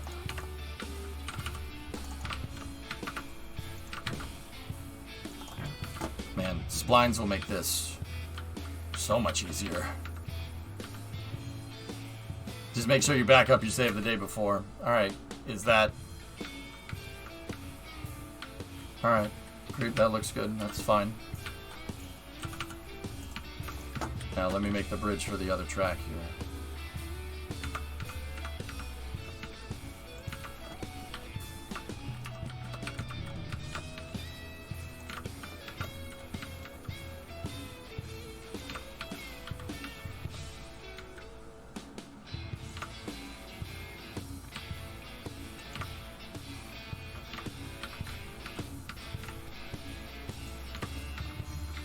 Has EJ saved recently?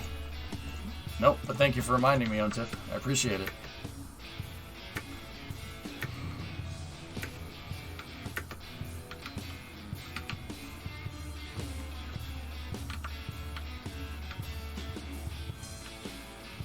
So which group comms is referred to as the big loop? Are you talking about, are you making a joke about what we're doing here, or are you actually asking, Neuro?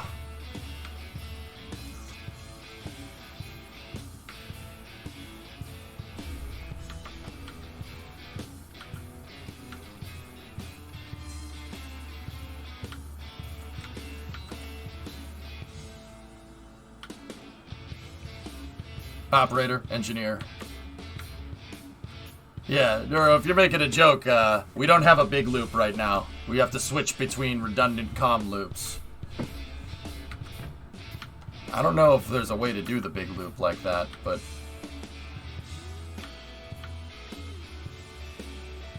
Okay. That's good. Get rid of the bridge creep and I'll do the groundwork, okay? Alright.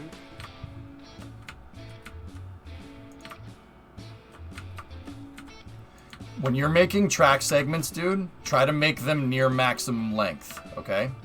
Do you know, I mean, you clearly know about center pointing the bridge, center pointing the tracks on the bridge, but there's textures that mark length on the bridge, which is why I use them. Because you don't, like, short segment tracks are a pain in the butt to work with, especially if you need to edit something, right? Mm-hmm. So, when I make a bridge, here, I'll show you. That bridge is in the ground. When I make a bridge, I always place one like this, and then there's like a, if you look at my screen real quick, there's a threshold right here. You can't make the bridge too short. If you make the bridge short like this, right, it's not going to take. This, so listen up here. This is important to understand. The minimum threshold for the steel bridge is very damn near close to the maximum threshold for the tracks. Okay? So you know you can't make the track one segment of track too long, right? Yeah. The minimum threshold for the bridge is near maximum threshold for the track. So check this out. I'll make a couple of segments here that are all close to minimum threshold, right? Now, if I take the tracks, right, and we place the tracks in the right spot here, there is a seam on the bridge. See it right here, where the two connect? Mm-hmm. That is your track segment indicator. So I center point the track, right? And then also you use that to measure the track segments. So the bridge has those every probably about 12 feet. So there's another one right here. Don't use this one. Skip it. Every other one. Like this. So if I place that right here, right? And then we skip it again. Skip it again. And it eliminates most of the guesswork. And then go to the very end, right? Now, see that? That track is pretty dang straight. Obviously, it's not perfect. It's not a perfectly straight track because I'm not using the lock to straight tool. But, Creep, this is where this gets useful. Alright? If we wanted to place X segments, the X segments wouldn't be like close to each other, so we wouldn't have trouble locking in tracks like what we did at the sawmill the other day.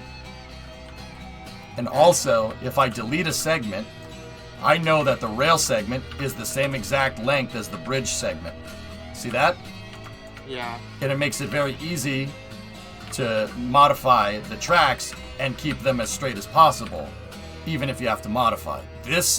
Now, don't get me wrong. I'm not saying that any other way to do this is the wrong way or the right way. You do whatever gets you the best result. This way allows you to keep track of your segments, and it makes editing track very, very, very easy. So we don't run into the problems that we had at the sawmill the other day. Understand? Yep. So make sure that when we place down bridges that you're measuring the segments too, because that'll make the track easier to work on later if we need to change something. That's like the big thing with this game, with the way the tracks are right now. It's hard to change segment length. Like I can tell right here that you didn't do that, and how could you? You can't. It's not like you could have read my mind, right? Like I'm not trying to be a jerk. Yeah, and it's kind of tricky with the curve too. Exactly. To do that. Yeah, no, the way the Bezier curves are set up in this game, dude, ignore what the track looks like. Just find every other segment, like every other seam on the bridge, and just place it, and it'll look right. It doesn't look right when you're placing, though. That's the thing. And that, like, chat, if you guys have questions about that too, I mean, I'm not sure how much more relevant this way of building is going to be, right? But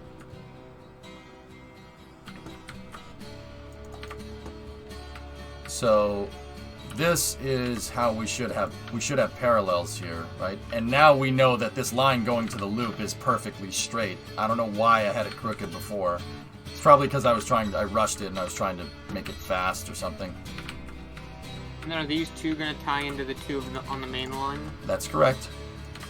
But I'm going to give us a little bit of a yard buffer on this side. It's something that we really didn't have the space to do on the other side. So we're going to go down here like this.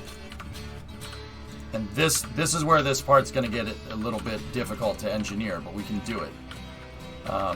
So start placing X's on the other switch here. And I'll give you kind of a datum to mark to right there. And we're going to go double track to basically where I'm at right now.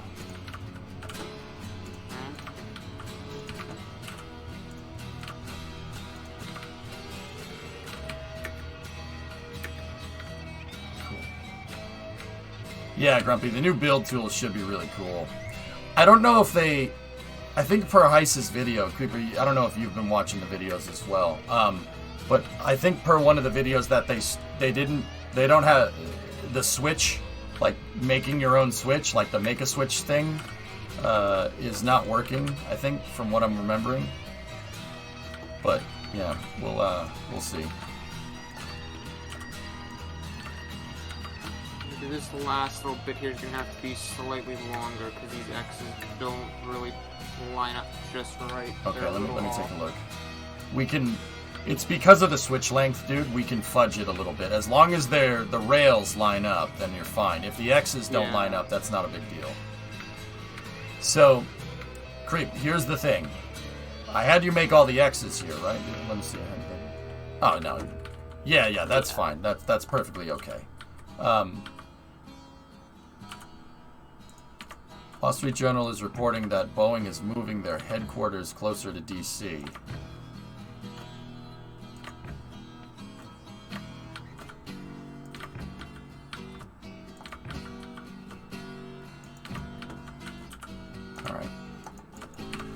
So, Creep, there's a way that with the bridge segment thing, you don't need to do the X method for long straights of track. I had you do this to show you, like, this is the way of doing it, and it's a pain in the butt, right? Just making X segments over and over and over and over again.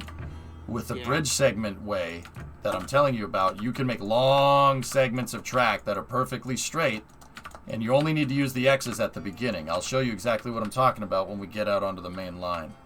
Hey, Mick, thanks for the raid, dude. What's going on, man? Discovery, go at throttle up. There he is. How's the wrenching going, my dude? You guys know my buddy Mick. You guys know Mad Ford. Mad Ford is an automotive streamer, like straight automotive. Mick streams wrenching on his cars all day, and then other things too.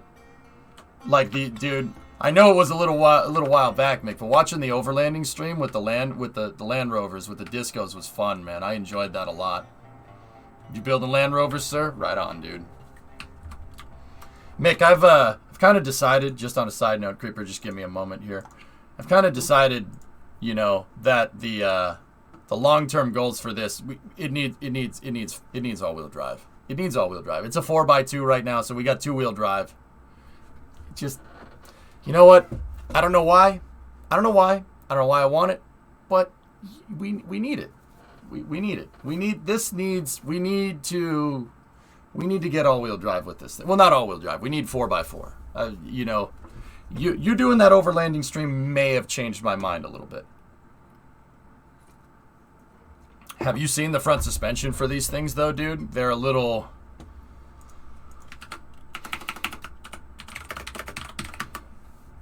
Hey, Mac, what's going on? These things use traction bars. Yeah. See that? Yeah. For the people that don't know, you get sweet articulation with this thing. But, yeah. Making that... Getting the diff and everything, it's kind of a pain in the butt. Yeah, see? It's traction bars. See, look at that. Isn't that crazy? Look at the articulation that you can get. Yeah, it's a very strange design, but I like it. Traction bars aren't the way to go. I should probably put a solid front in it, but I think the traction bars are cool, and I kind of want it. Look at that. They got a diff on the control arm. It's not designed for performance. It's designed for articulation and off-roading, but yeah, it's cool. It works scanning old models. Yeah, so I got to go, you know, provided I can get... Before we do this, I need to find a place to work on the cars, Mick. I'm looking for a house, but it's uphill. Boston is like Chelsea pricing, dude, because I hate myself, but my family is here, so I kind of want to stick around. Yeah, that's why. But anyway, I digress. But yeah, that's what I kind of want to do. But anyway, enough about me. Guys, give Mick a follow. Trust me, he's a great streamer. He knows way more about cars than I ever would. Now, yeah, a 7.3. Dude, if I can find an IDI farmer, I'd seriously consider it. But what I would really like to put in that truck, it's got a 351 in it. I want the... And I don't know how I'm going to get one of these. I still haven't figured that part out.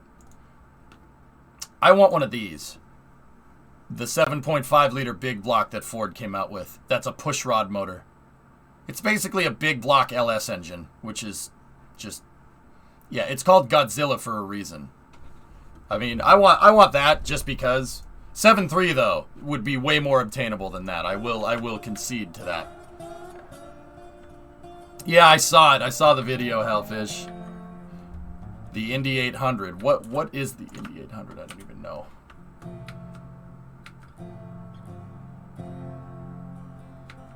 Yeah, Cleater in his video may or may not have convinced me.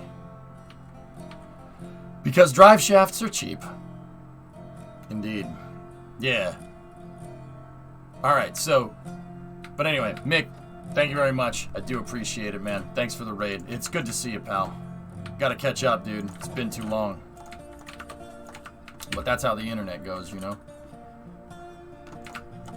I'm building train tracks, dude. Mick, we found this game, or a viewer gifted me this game called Railroads Online. Okay, Mick, I don't know if you ever, you know, when you were way younger, when you were a kid, you played around with model trades with your dad, right? I mean, I don't know. You seem like the kind of guy that would have done that. Like, forgive me for assuming, right?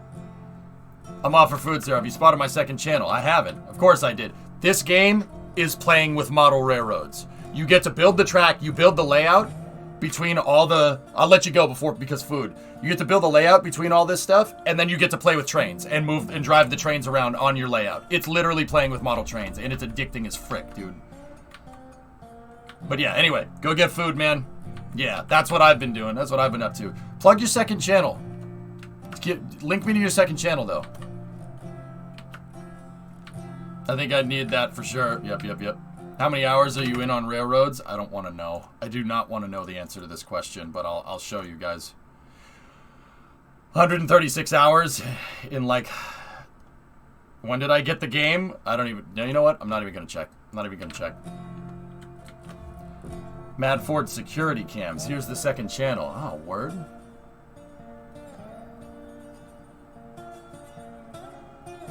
Oh, cool. Workshop security camera. You piping that in? That's cool. Right on. Cool. Let's get a plug for that. Oh, yeah. Okay, cool. You linked it up in chat. Sweet.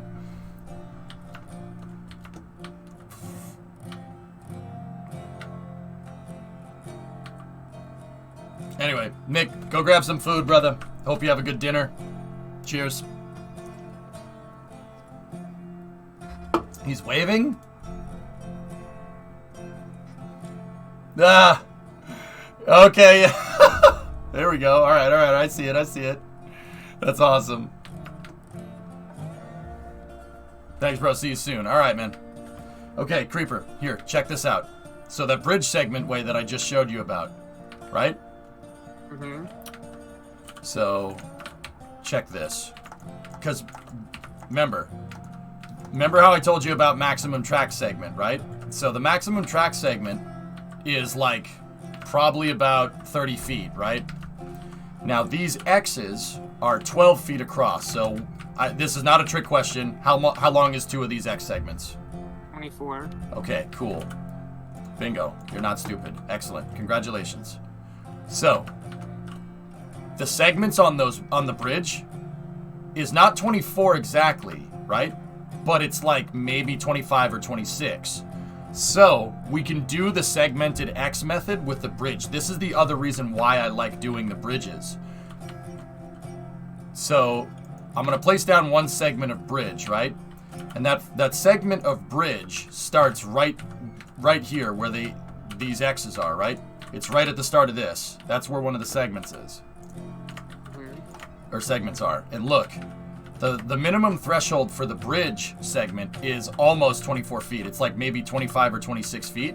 And the maximum for the track is 30. So, there's a trick here. You don't need to place down mass X's here to... you don't need to place down mass... I can't say this word fast enough. You don't need to place down mass X segments to make a long, straight piece of track. You don't need to place down like 100 of them, right? So here's what we're going to do. Watch. If I make the bridge segment, right, and we place it, we make sure we take the time to place this right.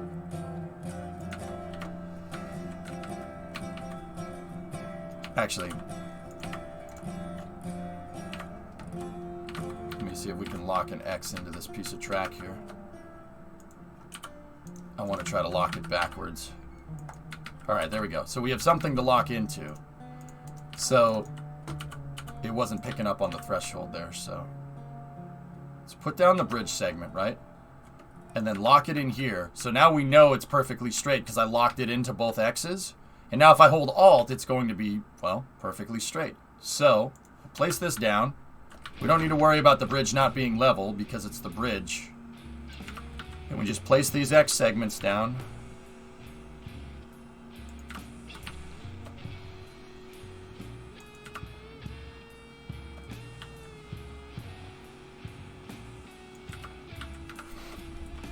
Justin, you thought I might find this cool. I just learned this from my Freedom of Information. I just learned this from Freedom of Information Act. Did you know the Saturn V tower had a deluge on it to protect it from the F1 plume?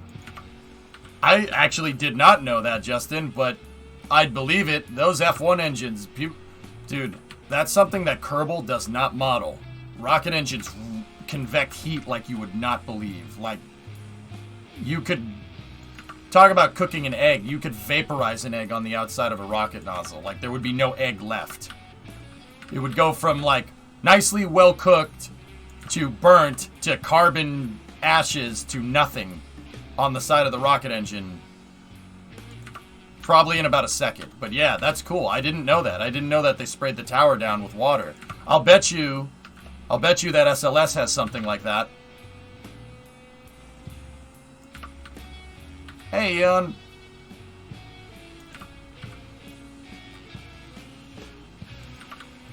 What's going on, buddy?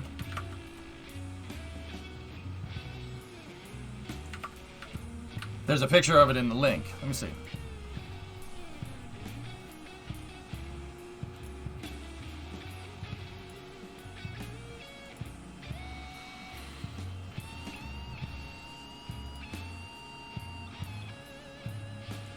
Oh yeah, look at that. Look at that. You know what?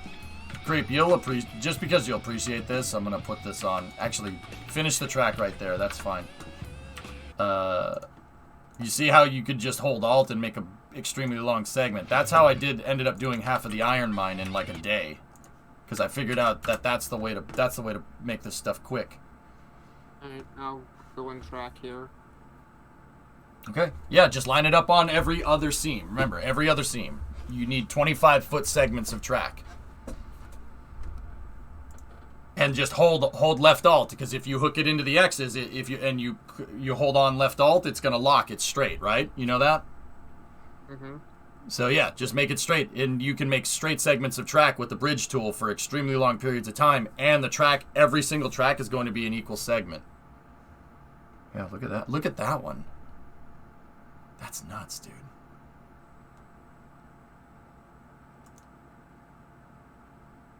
That's not enough water. I will tell you that right now. That is not enough water. But I see what they're trying to do here, Justin. Look, they're trying to film cool that flame deflector because 7.5 million pounds of thrust. Does SLS have one of these too? This is not sufficient, Phil. I'll tell you that right now. That is not sufficient enough of a flame deflector for the Saturn V. They're not delivering enough water. And that's something that they've learned over time. If you ever watched footage of the Saturn V launching out of 39A or B, you see the flames going out the side of the flame ducts. That's really not what you want. You want clouds of steam, right, to quench the flame. Which means that Saturn V, when it fired in here, burnt all this stuff to a crisp. I'll tell you right now, that is not enough water. It's not enough water to keep that flame deflector. That flame deflector probably melted really badly. A rock will turn into lava. Yeah, Nionel, yeah. I mean, I don't think it's enough to melt rock, but it's pretty damn hot.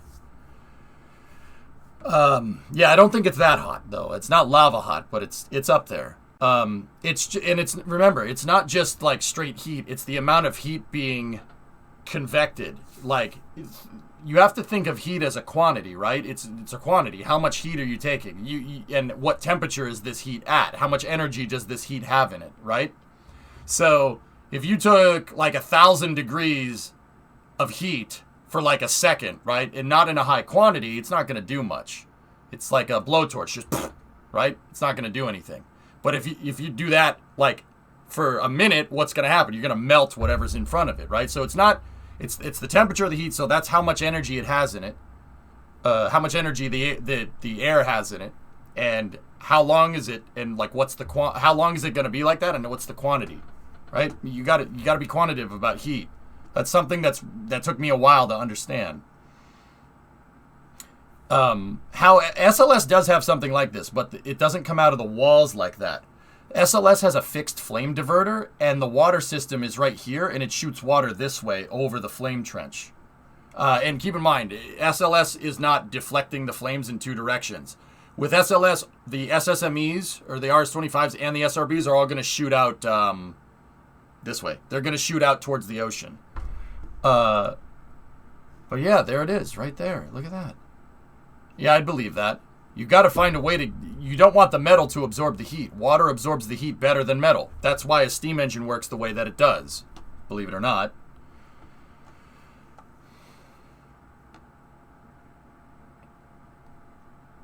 Yeah, you have to handle heat nearly like a fluid. Bingo. Justin, these are great. These are fantastic. Yeah. See, they put the sound suppressor in the deluge system in the flame trench. That's not here. I'll show you. That's not what they ended up doing. So 39B with SLS. I mean, keep in mind they've learned a lot since. I know a guy who helped engineer and test the deflector system. Guy watches the stream, but I'm not gonna say who. He does not want his identity to be known. So once again, like, and this ropes into cost. Remember how I always say, like, part of why SLS costs a lot is because they completely redid the this system to be more reusable, so they wouldn't have to refurb the pad. But look at the amount of water being delivered there versus what you just saw with the Saturn V. See what I'm talking about? They drench this pad. Like, see the amount of water right there, and then look at that. Look at the quantity of water. It's a lot higher. They figured that out. Like, see, this is them testing the sound suppressor. They're testing the sound suppressor pipes with no mobile launcher attached. But see, yeah, look at it. It's enough to make a geyser that's like 30 meters tall, 100 feet. And I'm trying to find a picture of the flame trench too. See, they completely refurbished the flame trench from the ground up. Yeah, see, this is a really old picture. This is from like 2013. They redid the entire flame trench and they put a new flame deflector in there. They installed a brand new one. That's, like I said, that's part of the reason why SLS got so expensive. It refurbished 39B literally from the ground up. There's the deflector. So they're using, like, I don't know why they do this, and I don't know what these tabs are for. I'm gonna have to assume it has to do with, like, flow. It's trying to disrupt the flow of the rocket flames to atomize it with the water, but I'm not 100% sure. But see these little discs up there? Those little discs shoot water that way. They shoot water, like, in mass quantities out over the flame deflector. That's what SLS's deflector looks like. It is a chonker of a flame deflector. About as big as you can get.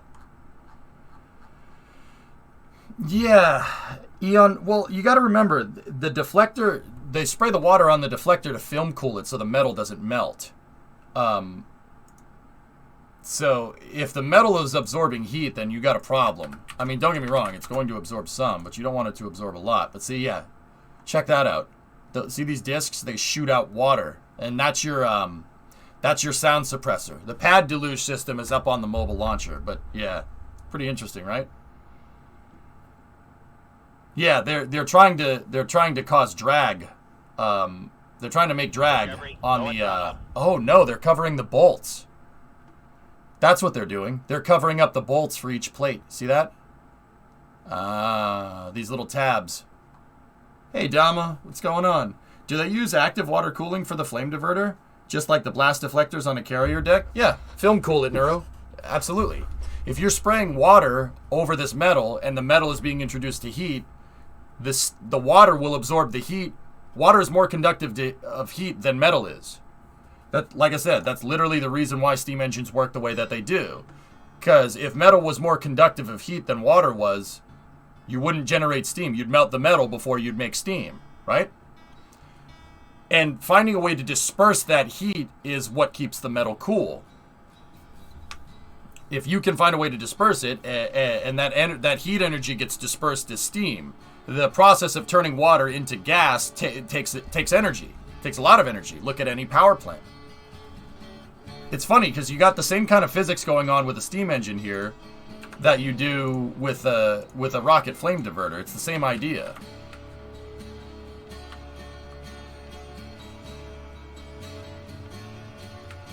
Yeah, Blueland, I'm with you on that one. Anyway, yeah, Creep, did you see how the track get made and it's perfectly straight? And we can do long segments of track this way. How high is that plate from the trench? Artsy, I've walked in that flame trench that I've just showed you. I couldn't stream it because they didn't want me to. I've walked in that flame trench. That flame trench is as wide as an 8-lane highway. 8 lanes. It's about I think it's 60 feet across. So yeah, about an 8-lane highway. All right, let's do the left track now.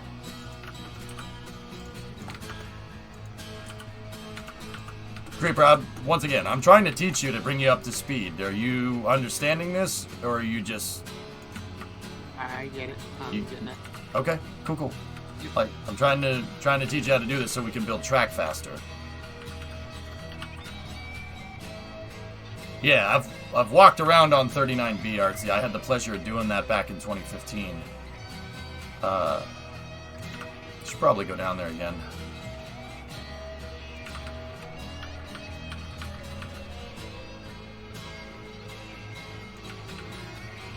Yeah, so it's gigantic, dude. 8-lane highway.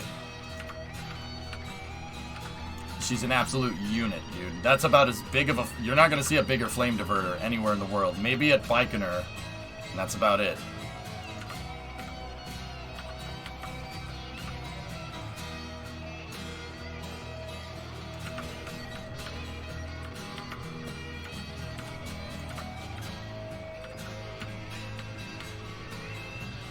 Okay, so I'm making the bridge out on the other track, Grieve. If you want to start making the rails, do it.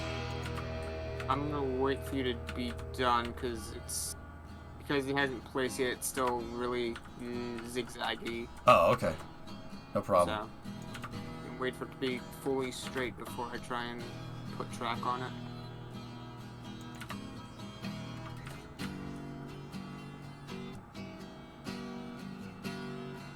Last time you were on the East Coast, you were in boot camp.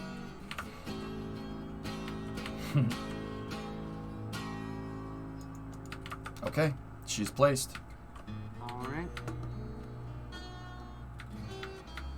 Are you going to try and get to Artemis 1? The plan hand was to work on the F-250 to get it able to drive without the wheels falling off to Florida and back. Yeah, that's the plan. I really want to try to get down there for it. I tried to get to the rollout, but NASA didn't. They didn't respond to me. But then again, I did it slowly. Like, not slowly. I waited too long. But I have a bunch of connections down there, so still the plan. What if you end up buying a house? Drummer, the way the market is looking right now, that's probably not going to happen right now. And that's not to say that, like, I was talking with the realtor the other day. It's probably better to just wait for the market to cool off a little bit, dude, and save our money. That's what he's like. Look, you know, you're looking for a house, you give it value and effort. I mean, that house, the summer car house, so to speak, is still in probate. So, dude, they might come back to us and accept the offer. That would be really nice if they did. So I'm still looking. I'm always looking. You should always look. But yeah, I'm kind of like trying to maybe wait a little bit into the summer because the market cools off in the summer. The $1.4 million summer car house? No, not that house, Jim. That house is not obtainable. That's funny because that's like super close to the Best Buy that I used to work at. I used to drive by that house. I used to drive by that house all the time if I was taking the back roads to work, and I always noticed it. I knew it was a car shop.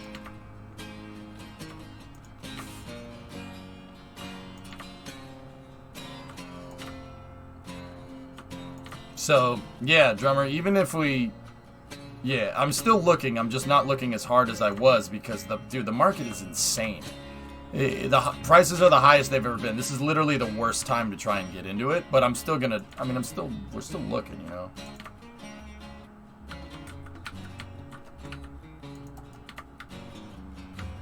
It's okay. Try keeping your head down. What's that, Isaac? This is a tweet coming from Stephen Clark.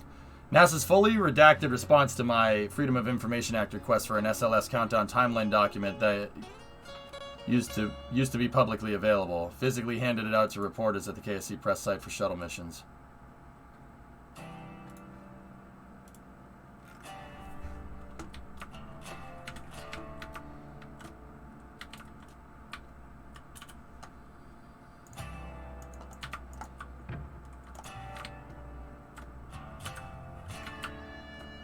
And when would you be driving for the launch? Drummer, you're asking me when I'm going to be driving to a launch, and I don't even know when the launch date is, dude. I don't know.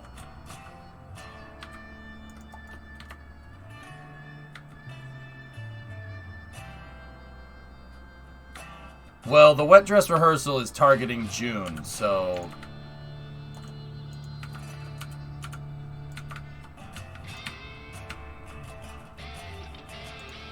You got that track working, Creeper? I don't know what it is. It was something on the other that first track too, where after this point, it decided that it wasn't gonna do the thing anymore. I had to do another X segment thing to get it to start doing it again. Trying to get it to start doing it again. All right, here we'll put down some X's to make sure that you're on the. Well, make sure if we're gonna put X's down, we'll connect the X's to the other bit of track here. Why can't I connect it to this bit of track there? And that should be a good indicator that you're, you know, going in the right direction.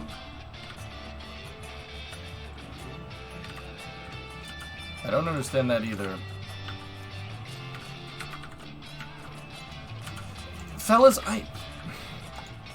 Dude, I have a theory about what's going on with SLS, but it doesn't make any sense. It doesn't make sense. Okay, okay, see where I'm standing right now? Yeah. Try running a piece of track from... Oh, hold on.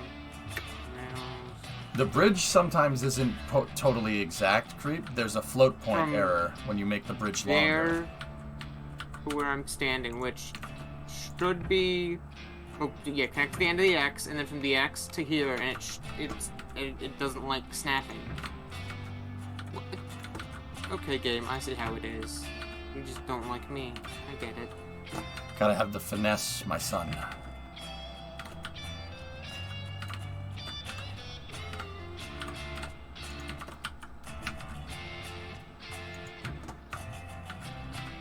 Yeah, see, the bridge, it's also important to note that the bridge isn't...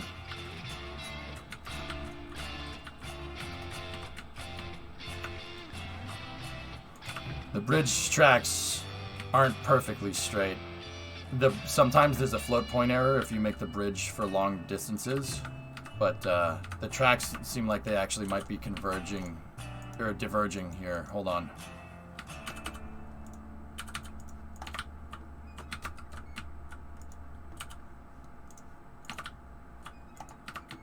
Yeah, they are just a little bit. Tell us what that conspiracy is. Oh, it doesn't make any sense, dudes, and I don't want... Okay, so, like, alright. Let's start connecting dots, okay? Start connecting dots. They didn't want to film inside of the VAB because of ITAR. They didn't want to show us the wet dress rehearsal because of ITAR, right? Because of something, the cryogenic timings. But those cryogenic timings were readily available for the shuttle, right? And now, like, any sequencing, any type of thing that you try to get into sequencing, it's all because of ITAR. Like, you can't do this because it's a national security matter, right? So what does that tell you? Think about it. Like, it doesn't make any sense. That doesn't make sense at all.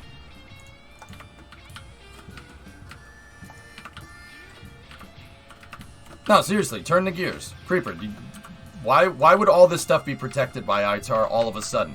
Think about it. Because they don't want other countries that we're not on good terms with to get their hands on. Well, that's at face value, right? Yeah, that's obvious, right? That's the obvious one. Now, okay, so we have the cryogenic timings from the shuttle, right? And they're similar. We know they're similar. But SLS does have a lot of upgrades over it. It has a lot of upgrades over, it has a lot of upgrades over the shuttle's design, right? So, like, I don't really get like why SLS is so under wraps all of a sudden, right? That doesn't make any sense. The only way that makes sense is that they incorporated something on SLS, right? They put something on SLS that has to do with defense, right? That's the only way that makes any sense. It could be something similar to how with the shuttle, where if NASA had had it their way, it wouldn't have been the way it is, because there was the thing with the Air Force or someone getting involved in the design, being like, oh, well, we need it to be able to do this stuff. So that means the DoD is in on SLS's design, right? Yeah, that would be the logical loop. Why? And now my question is why?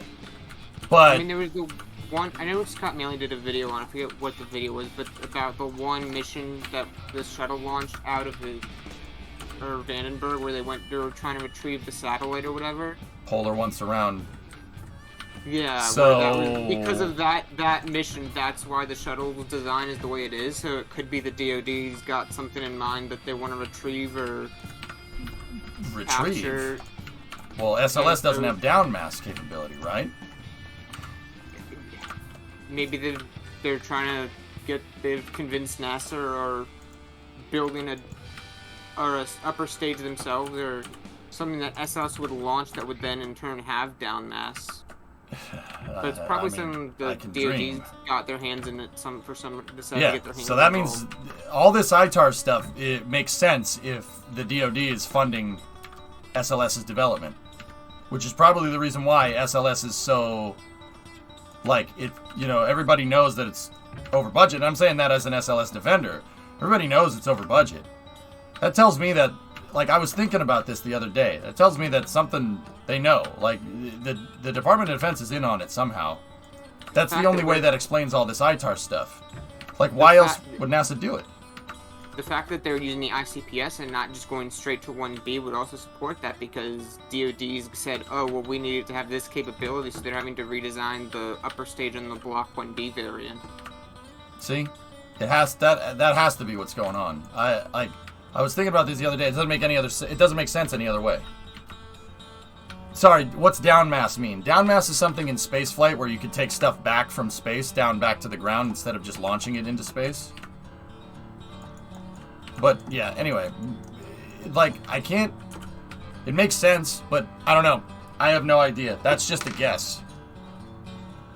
I mean, if it is the DoD trying to get involved, I would have thought NASA would have learned their lesson with the shuttle, where, yeah, they got the funding because they took into account what DoD wanted, but yeah, it also severely hindered what they could do, and DoD never really utilized it, so... Yeah, I don't know, man. It's interesting. Interesting to think about. Putting freaking laser beams on SLS. Yeah. I don't know. I can't prove that. Like, it is curious, though. Like, why would that be a thing?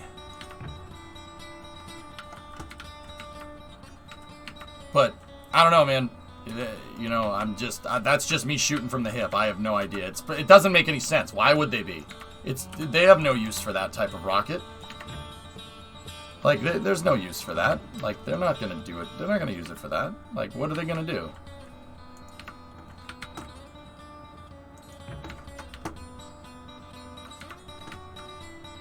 But I don't know. Who knows?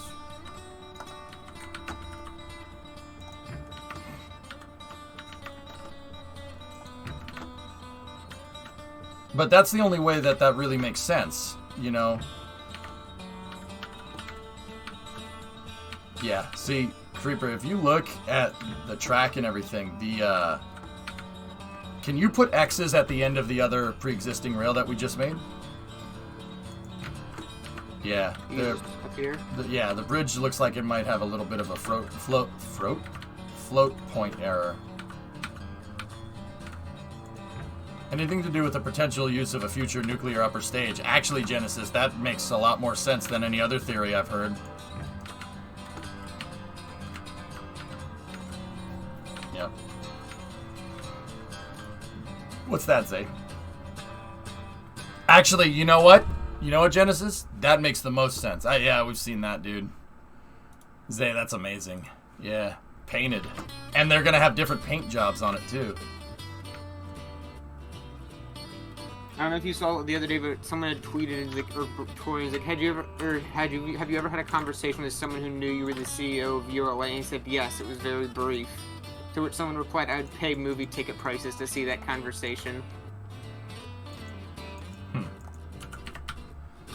Be an interesting conversation to hear for sure.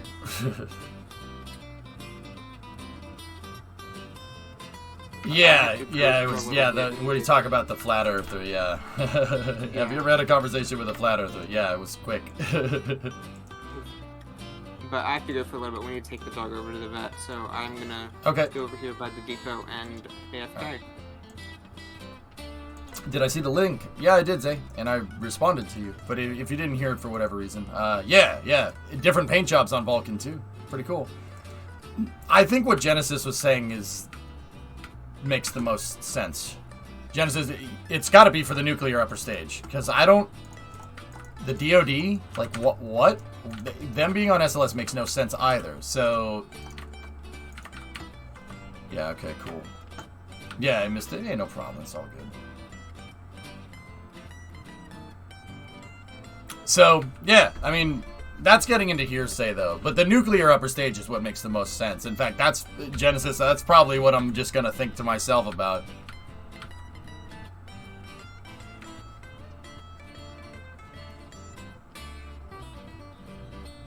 Alright, I'm going to keep working on this track here, fellas.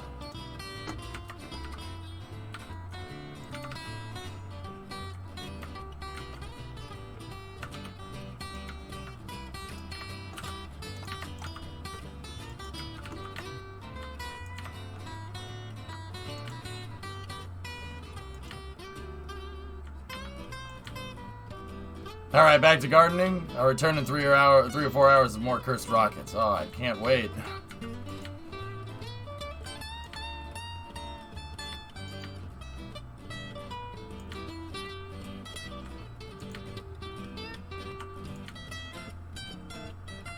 Downmass is the Delta V to bring something down.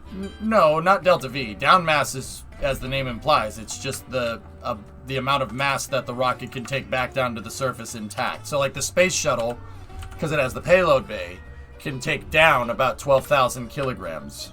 You can take down about 25,000 pounds, give or take.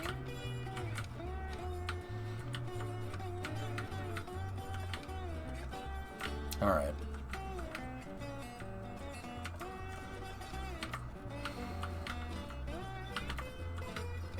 So I have to get the mainline tracks and these two tracks kind of next to each other. On a good day, I could take down a full rack of ribs. Nice. Nice.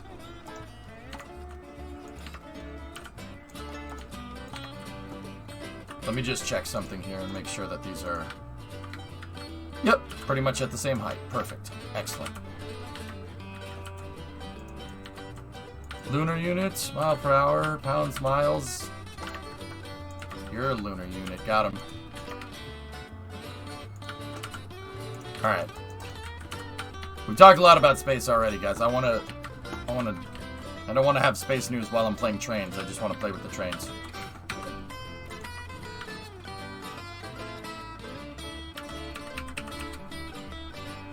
Okay, we made these a little bit too far.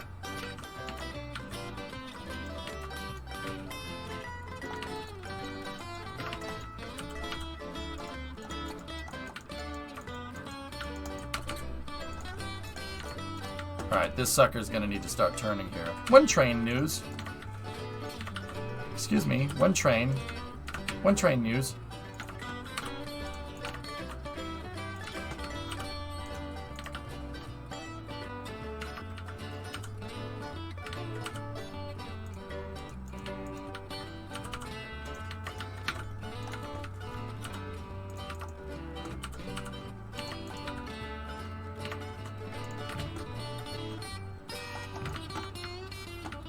There we go.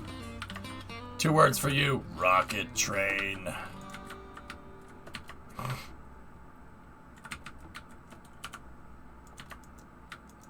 I'm on the fence of trying to keep slamming my head against the building or just wait for the beta. This doesn't really bother me, Eon. You just have to make sure your implementation is right. Like, there's a workflow to it, then you have to understand the workflow, if that makes any sense. Alright, so...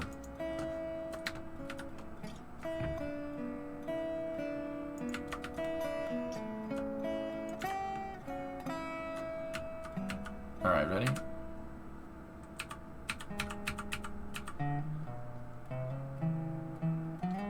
Five, and then let's go to 10.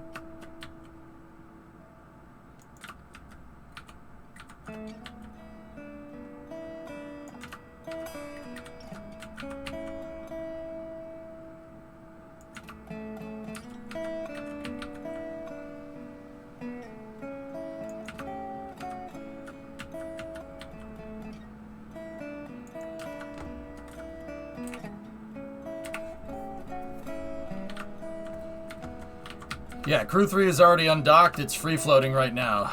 It will splash down at about 1 tonight, and we're going all the way to the end.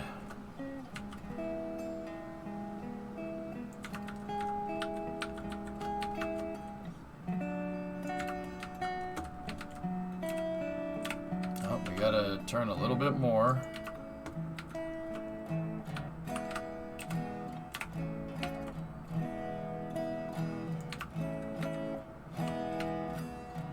Nice turn.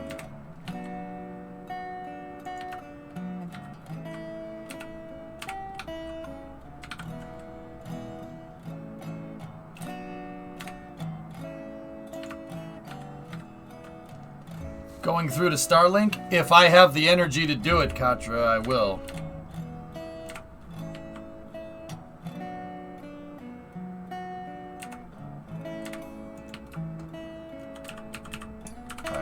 Get this to 5.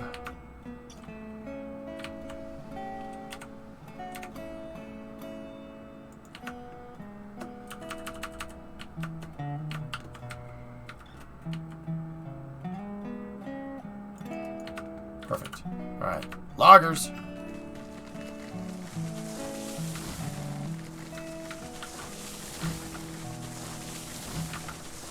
It'd be cool if this gave you lumber. Like, how cool would it be if, like, you chop down the trees and if you had a logging car within a certain distance, or a wood car, it'd, let you go with it?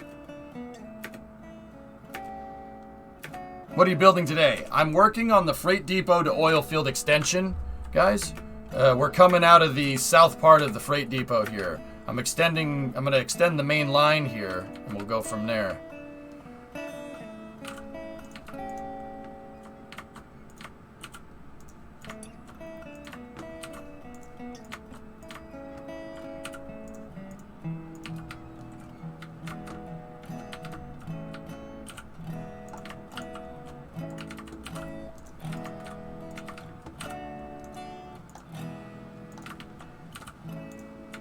So we need to get these to about here.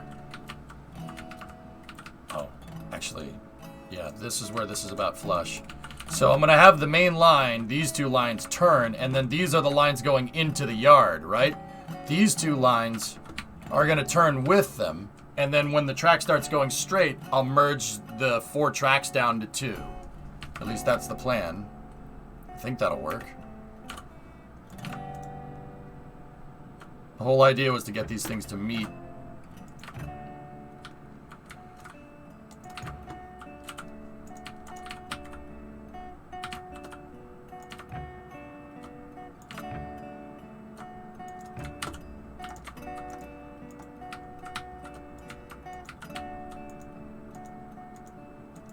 And I'm going to try to see if, you know, we got splines coming next week. I'm going to try to see if we can make this as pretty as I possibly can.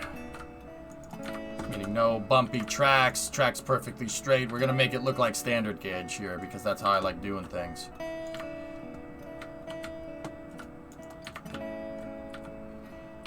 Okay, those lines are extended to where they need to be. And what I'm going to do down here is, just in case anybody wants to use the loop, there's just a loop so we can turn engines around right there. Got to make sure that these switches aren't thrown. Yep. All the switches are thrown correctly. Cool.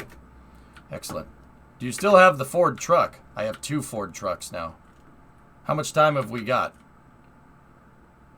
An hour and 15 minutes, drummer.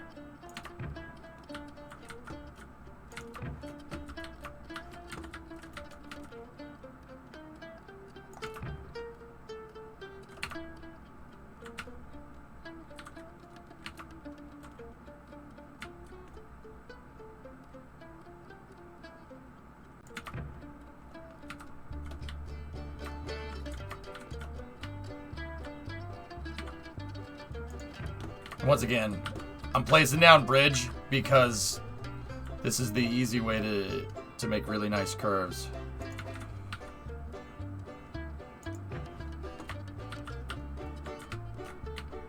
And a nice level track too.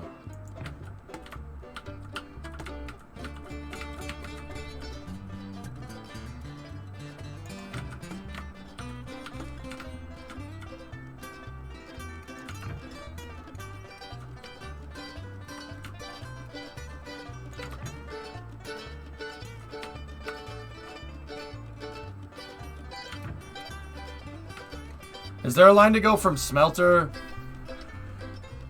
to lumber fill?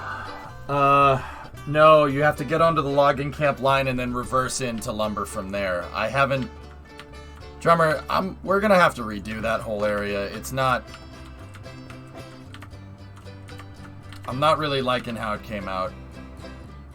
I'll redo it. Maybe we'll just leave it for splines, but no, there's not right now.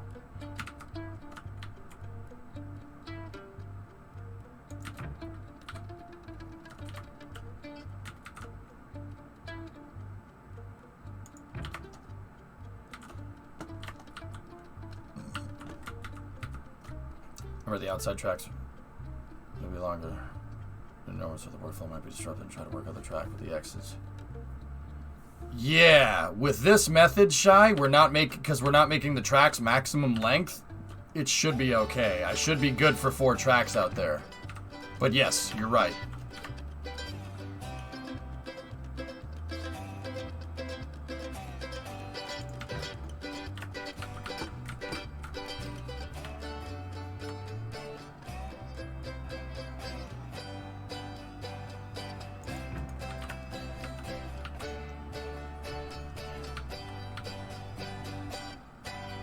Approximately how much clearance on either side of the track? It depends on the car. When I space my tracks, I usually use 2 X segments next to each other, so the tracks are about 12 feet away. This is what I like doing here. That ensures that you're going to get total clearance. But yeah, Shy, you're right, but we should be okay here. Let's, here, let me start placing the X's here for the other curves.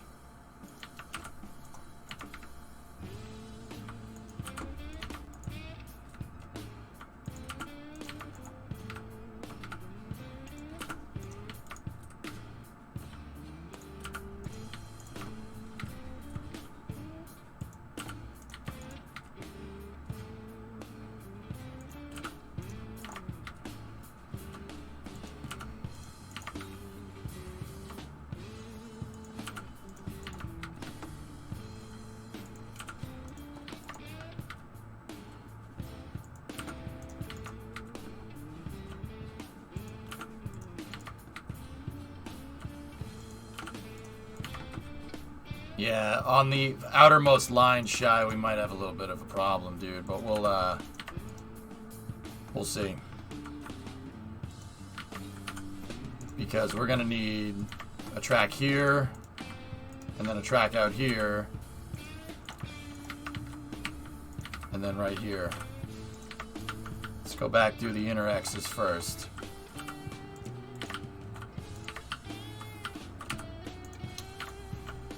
So, Shy, the other thing that we can do, if it doesn't like the track, if it doesn't like taking to the X's, dude, the other thing we can do is I'll snap the bridge to the X's and then build the track on top of that. It'll come out a little wonky, but that is a way to make that work.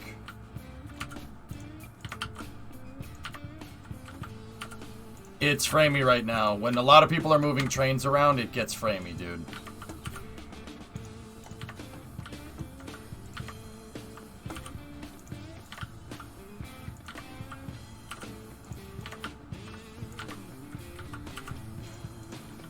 Oh, no, not the turntable. Maybe later.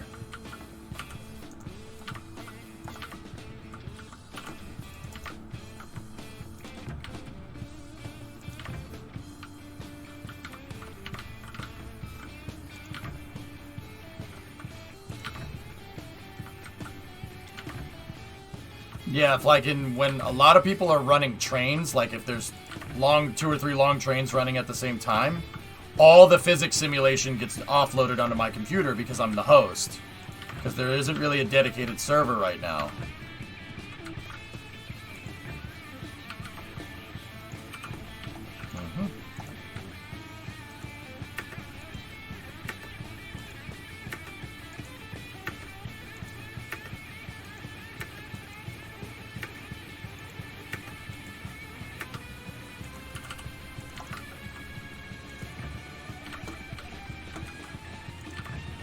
We already did that, Hellfish. I'm not sure. Maybe we'll have to find a way to offload the save.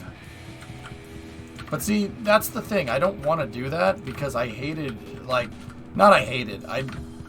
In certain circumstances, having a community server for a certain game works. But in certain circumstances, it really doesn't. It really doesn't come out right. Like, Minecraft is a good example of the community server being awesome, because every time I pop in, there's new buildings to look at, and there's plenty of cool things to see, you know.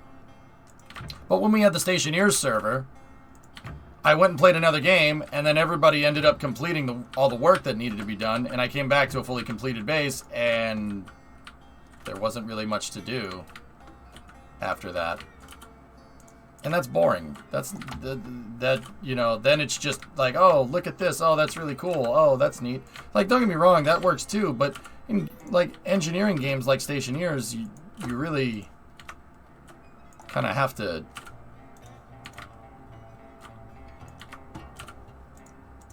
the content with the game is engineering it yourself. Like, that's why I like sitting here and making tracks all day. And I like figuring out better ways to make tracks because, you know, then have the community drive on it. I wouldn't want to sit here and play multiplayer the whole day, like, and just keep a dedicated multi-server up, right? Because if we did, with this save at least, if we did, I'd come back and all the tracks would be done.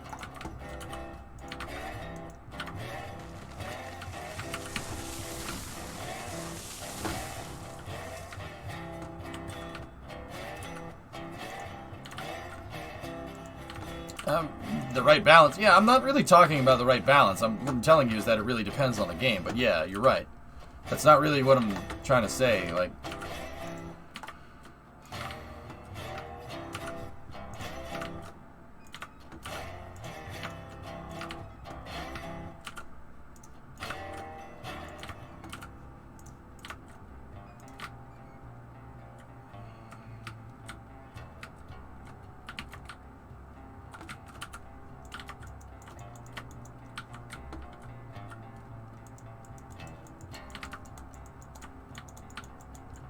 actually, that should work.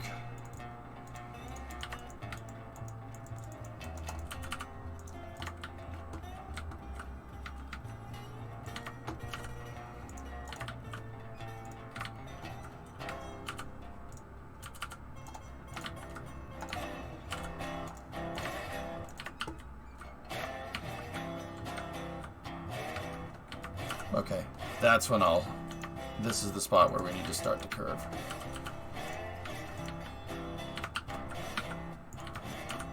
Yeah, once again, placing all the crossovers down, it's the most clunky game mechanic of all time, but once again, it's early access, and yeah, it's kind of supposed to be like that. For now, like, it's supposed to be clunky. We should get the upgraded track placement stuff very soon. You watched Spaceballs last night and loved it? It's one of my all-time favorite movies, dude.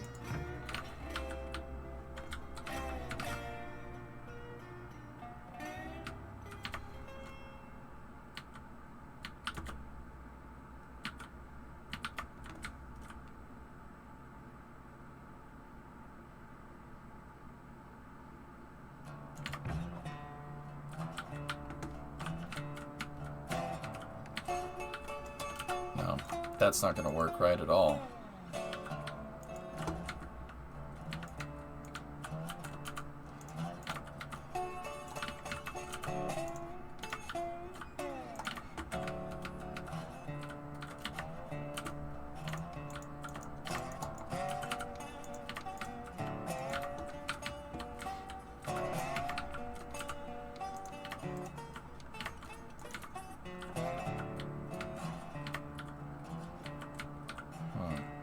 Chew your gum. I'm Marlene. I'm Charlene. Chew your gum. Nah, not if we jam it. Aha! You're right. Down scope. Down scope.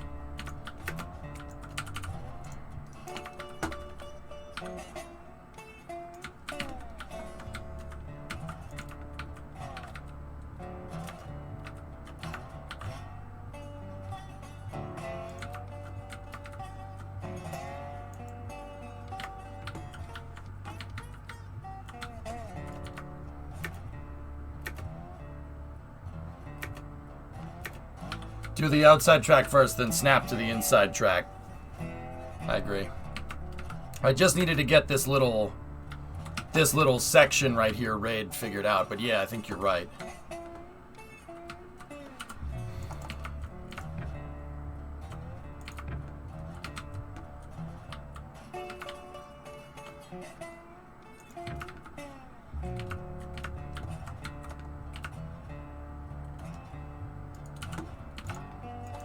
Hang on a minute.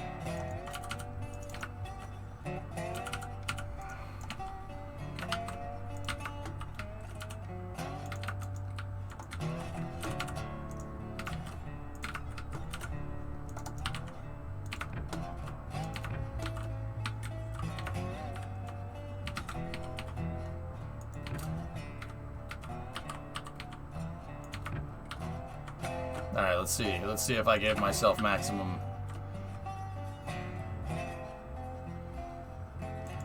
Oh, yeah, we're in the clear.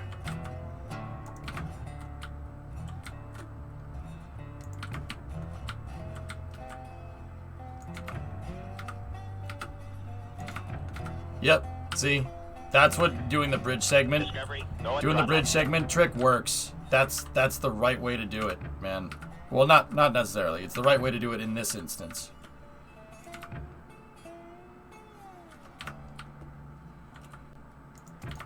Oh, that's perfect. Hey, Biff, what's going on?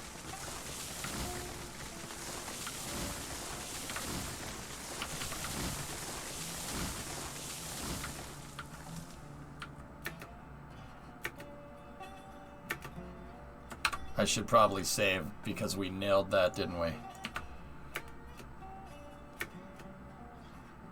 Oh, harnesses match luggage. What the hell is all that? Checking in?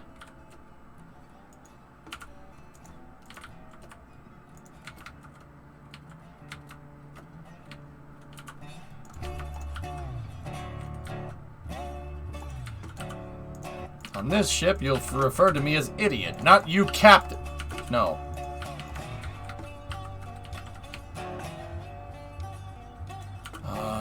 That's all we needed. A Druish princess. Funny. She doesn't look Druish.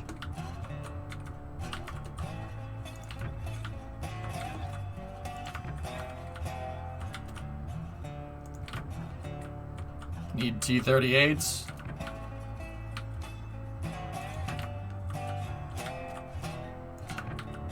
I always have my coffee when I watch Radar. You know that. Of course I do, sir. Everybody knows that. Of course we do, sir.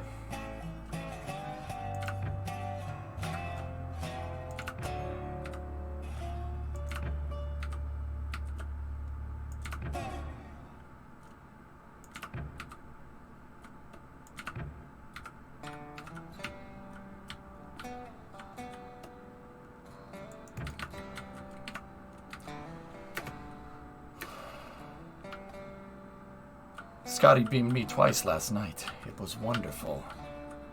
I don't know about that beaming thing. Is it safe? Why didn't anybody tell me my butt was so big? How much, Thomas? I'm doing good. How's the railroading coming along? Great, Bith. Yeah, everything's good. That's a pretty cool job, Thomas.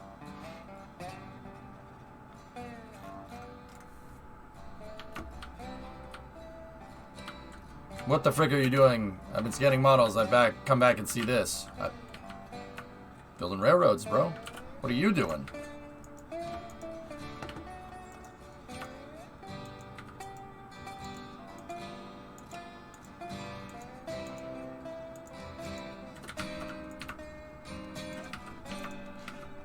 I use the crisscross segments, Mac, as a grid. I use them as a grid to make the corners, so you can radius corners correctly. Yeah, like I said, the track placing in this is a little right now. This is the way to do it, man.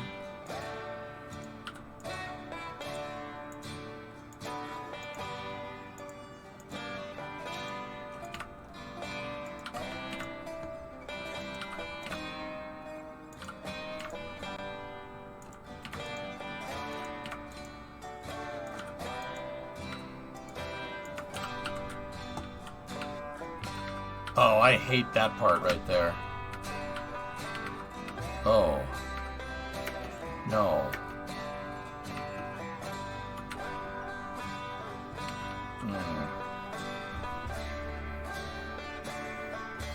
You got a present for me, Mac? Jeez. Looks wicked tedious. Well, Jim, it's funny you should mention that. It looks wicked tedious because it is. Yeah. I don't like this segment right here. The segment didn't come into my liking.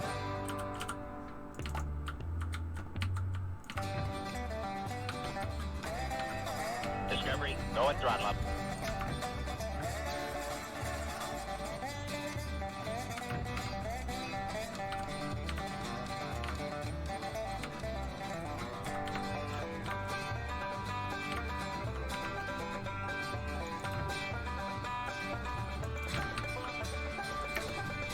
Trying to do what I think you're trying to do?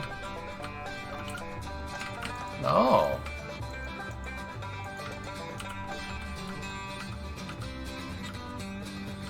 That's what they're switching to, Jim.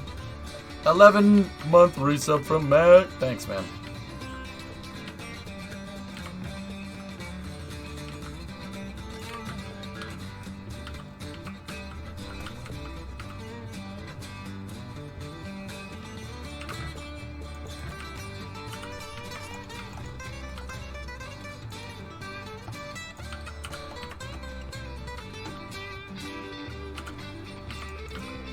You can actually run the west track all the way south to the Ironworks. Yeah.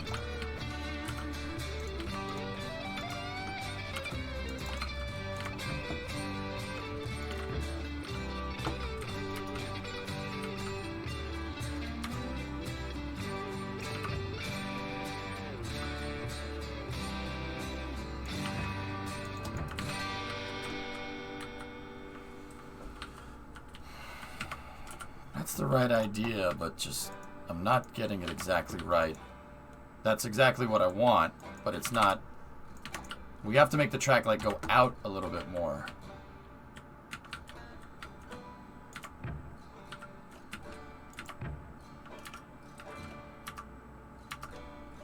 Track has to go to like right here. Right there. Center punch that on the bridge.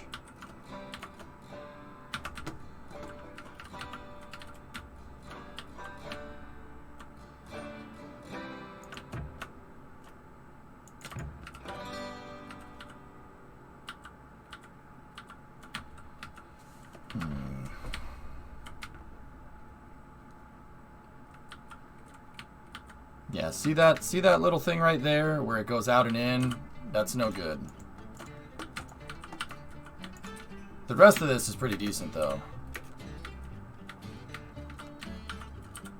Here, maybe if we try making it from this way.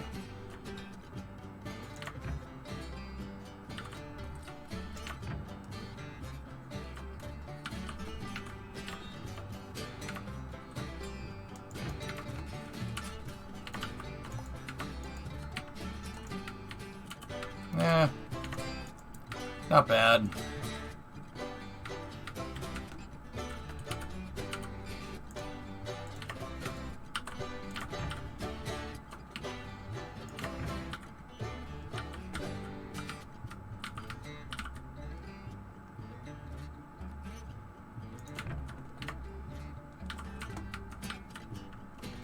Nope.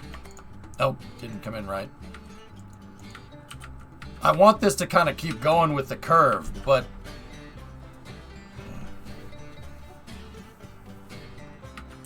yeah. Maybe I'm like being too like, oh no, it's got to be perfect. Maybe I'm obsessing over it.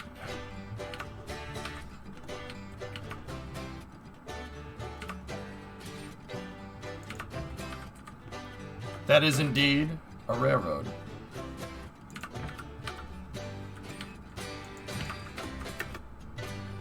You know what? That works. You gotta start thinking about the rest of the connections, though! You don't even know what I'm doing. You gotta start thinking about the rest of the connections!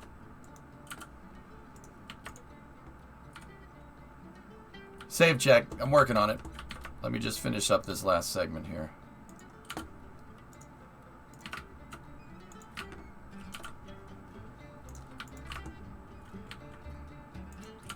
Warrens, I got this.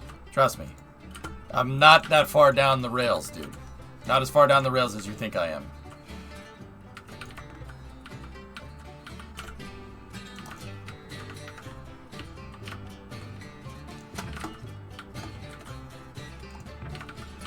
I just came here right now. Trust me, dude.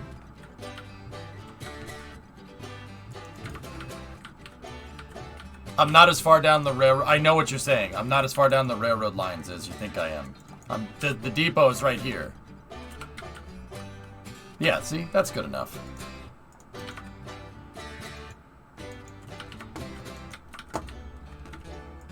Can we watch the Apollo landing for intermission? The Apollo landing? I mean, yeah.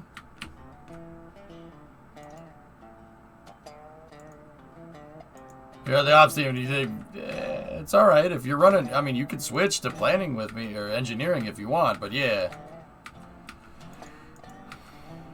I think I got this one, Warrens, trust me. So, these two, coming from the yard.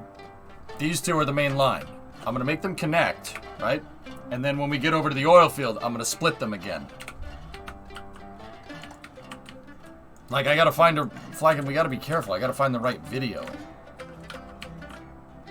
I gotta find a video that's, I have to make sure that the video is public archive, or else, yeah, it's useless. Yeah, it's not about that, no trouble. Oh, alright.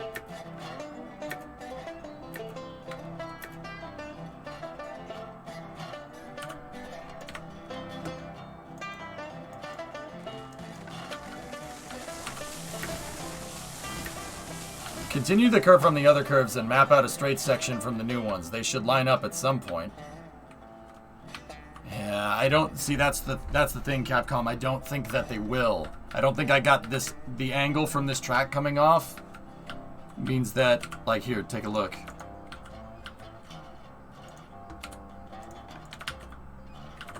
That's the mistake that I made here. So that's why this part of the track is like a little wonky, you know? Yeah, that's what I was trying to do. And that means I probably should have made that curve a little bit later. I estimated it, but this is fine. We're already deep into it, so I don't think anybody's gonna put up a fuss from a little bit of wonkiness right there.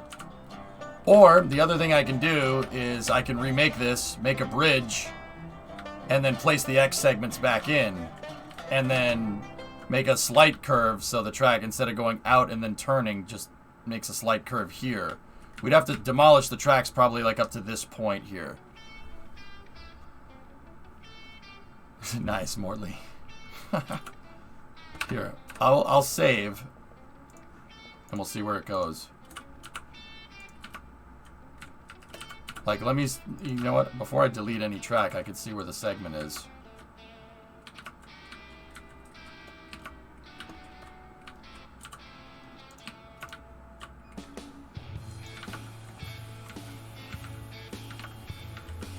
Capcom, we can make that work, I think.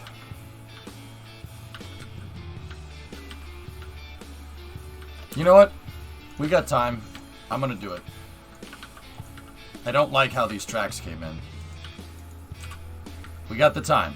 If we got the time, that means we can do it. So here's what we're gonna do. Let me go like this. And then go like this. Actually, we'll do the outside bridge first.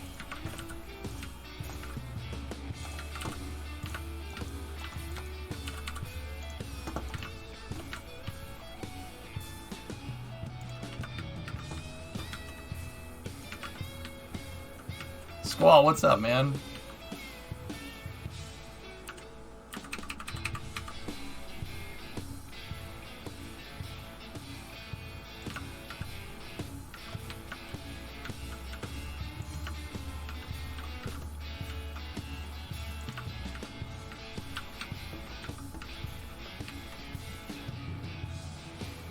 Nope. 5 isn't enough. A 5-degree corner, it just barely misses, so we'll try 6.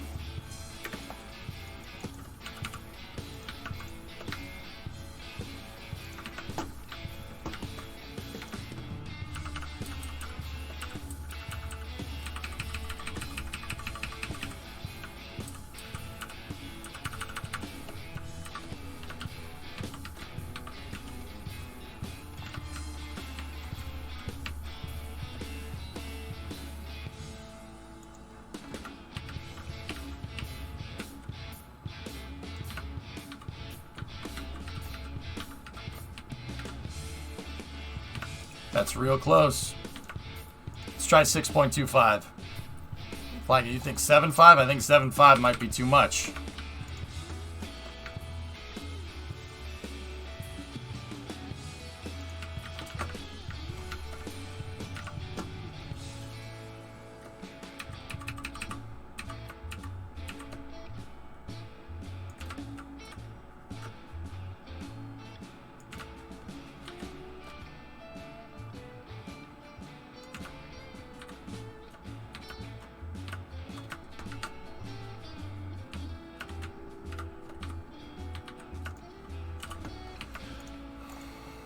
$6.25 it is.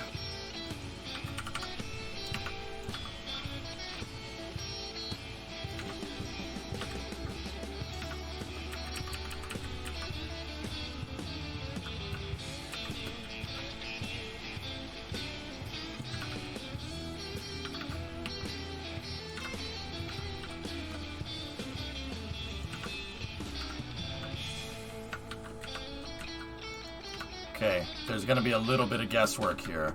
It's actually not 6.25, it's like 6.3, but we can't round like that. So, let's do this. Ready? 1, 2, 3, 4. Let's go in a little bit on this one. 5.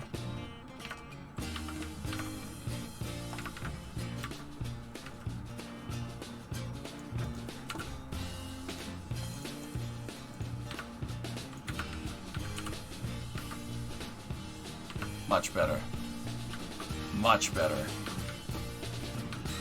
That's almost seamless. You could see where they connect in because of that short segment. Hold on. Yeah. Alright, so there's an easy fix for that, right? So we go here. Just make every segment just a little bit shorter and snap it right there. Snap right there. And then snap right here, and then snap right there. Oh, I forgot to make the extended piece. You gotta like go one segment past what you want, but yeah, that's the right idea. See, it always pays to get you know, like even if it takes a little bit longer. This is what I'm talking about, man. I like sitting here, and I like making sure that it's right. Now, don't get me wrong. I'm not gonna obsess over every detail. Like, I understand perfect is the enemy of good, but I also I want this to work. The better I manufacture these tracks, right? The better we manufacture them, the more efficient the trains are going to run.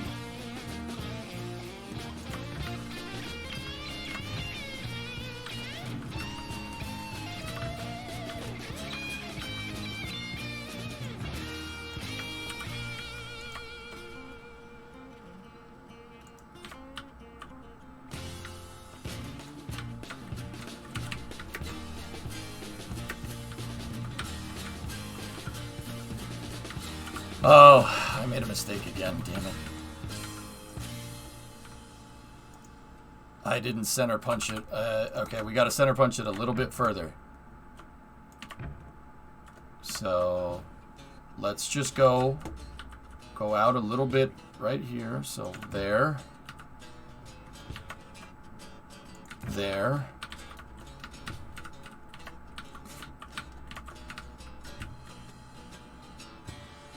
There. Connect the track in, and then go one segment further.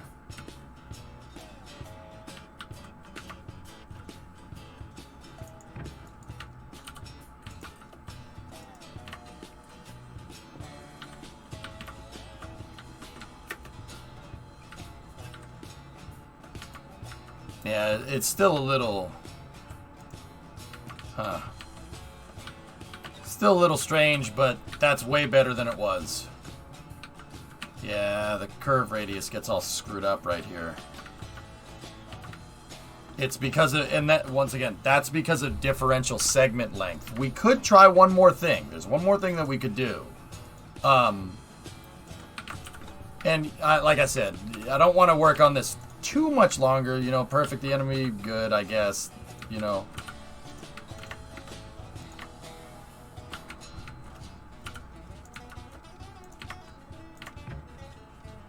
Let's try making the rails this way.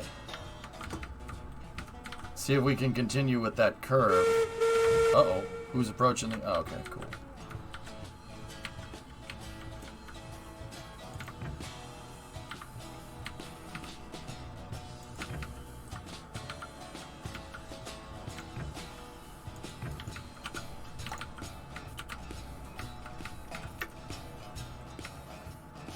Yeah, that's looking real nice.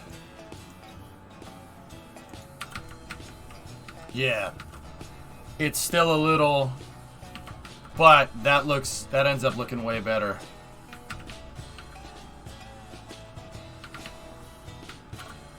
All right, cool. Let me put in my X segments here.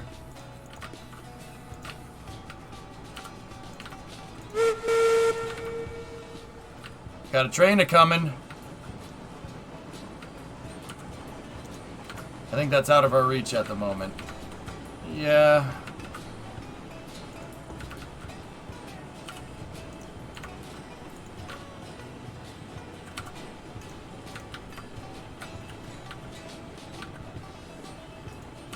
They're turning the train around here.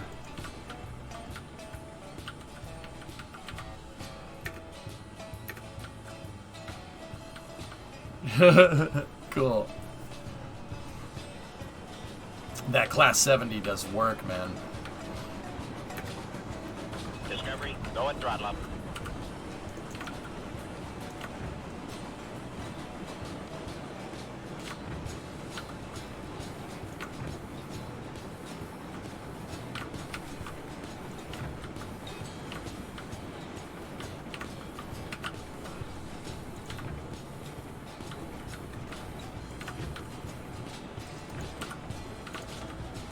Okay.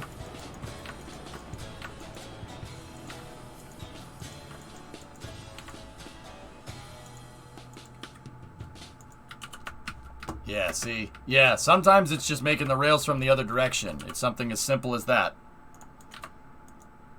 See? And now I know that this is right.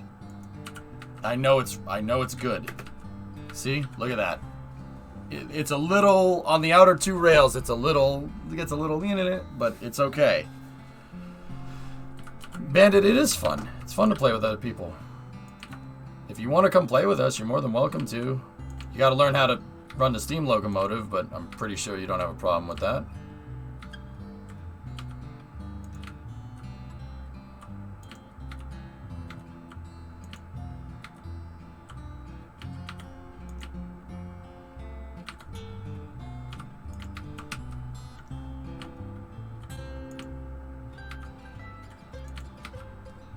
Yeah, if you want to operate the locomotives, we could always use more brakemen.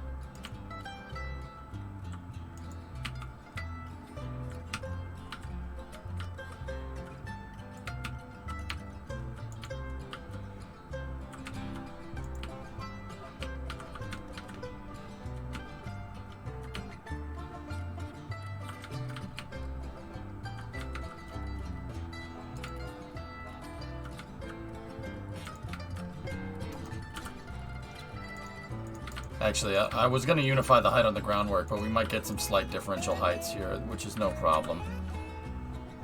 Hey, Tiger! How you doing? Back from a holiday in France. I went to Le Bourget yesterday, and it was awesome. We'll probably have pictures tomorrow. Mrs. Tiger didn't put up too much of a fuss, huh? She thought it was cool, didn't she? Yeah. Yeah. Now she loved it? Yeah. Yeah, see.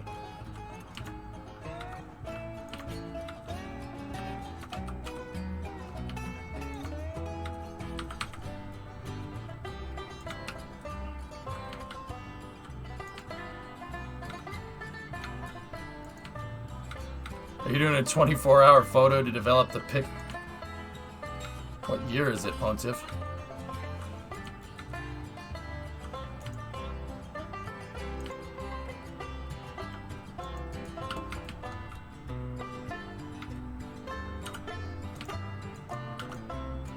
"24-hour photo booths." Do you remember those in the mall parking lot? It's so easy. You just drive up. Last blocks. A friendly reminder that you were going to explain the transporters Hans and Franz yesterday. I went to explain it, Flykin, but you weren't here. Yeah, I actually called for you in chat a couple of times, and yeah, you weren't here. Yeah, like probably about 15 minutes into Space News, yeah.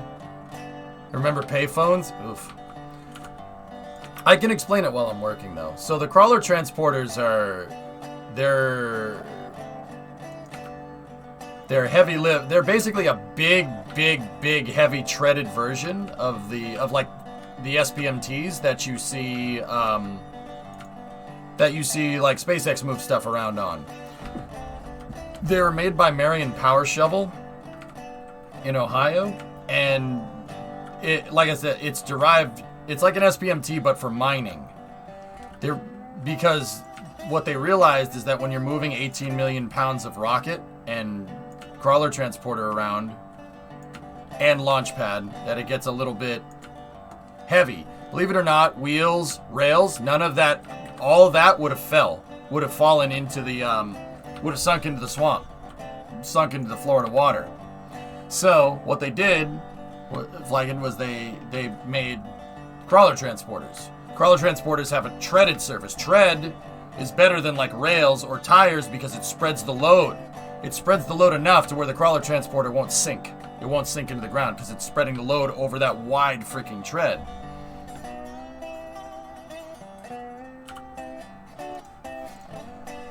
Now, in terms of how they work, well, like I said, it's derived from heavy-duty mining equipment, so... it's a diesel-electric with hydraulics, so it kind of works like a steam locomotive. In fact, it's got Alco diesel locomotive engines in it. It's got two Alco V16 251C diesel motors in them. Those diesel motors are as... Never mind, like, you know... Oh, this is a big engine. Those engines are as big as a Mack truck. They're as big as a semi-truck. There's two of them in there. And each one of them produces about 3,000 horsepower. Those are powering an electrical system, and the electrical system turns the electric motors, and the treads are attached to the electric motors via a worm gear. So the electric motor spins on a worm gear, and that turns a gear forward, and it makes the treads move. There's 4 bogies on the crawler transporter. Tennessee River rock. So they put down a type of quartz, porous rock, from Tennessee, Alabama, and Mississippi, I think it is. They use porous rock because the rock basically works like a crush core on Falcon 9. If the crawler transport does get heavy, it'll just crush the rocks instead. The rocks getting crushed will absorb the energy. So and not the ground. That's actually really smart. It's basically a shock absorber in the design. There's only 2 transporters. Yep. Here.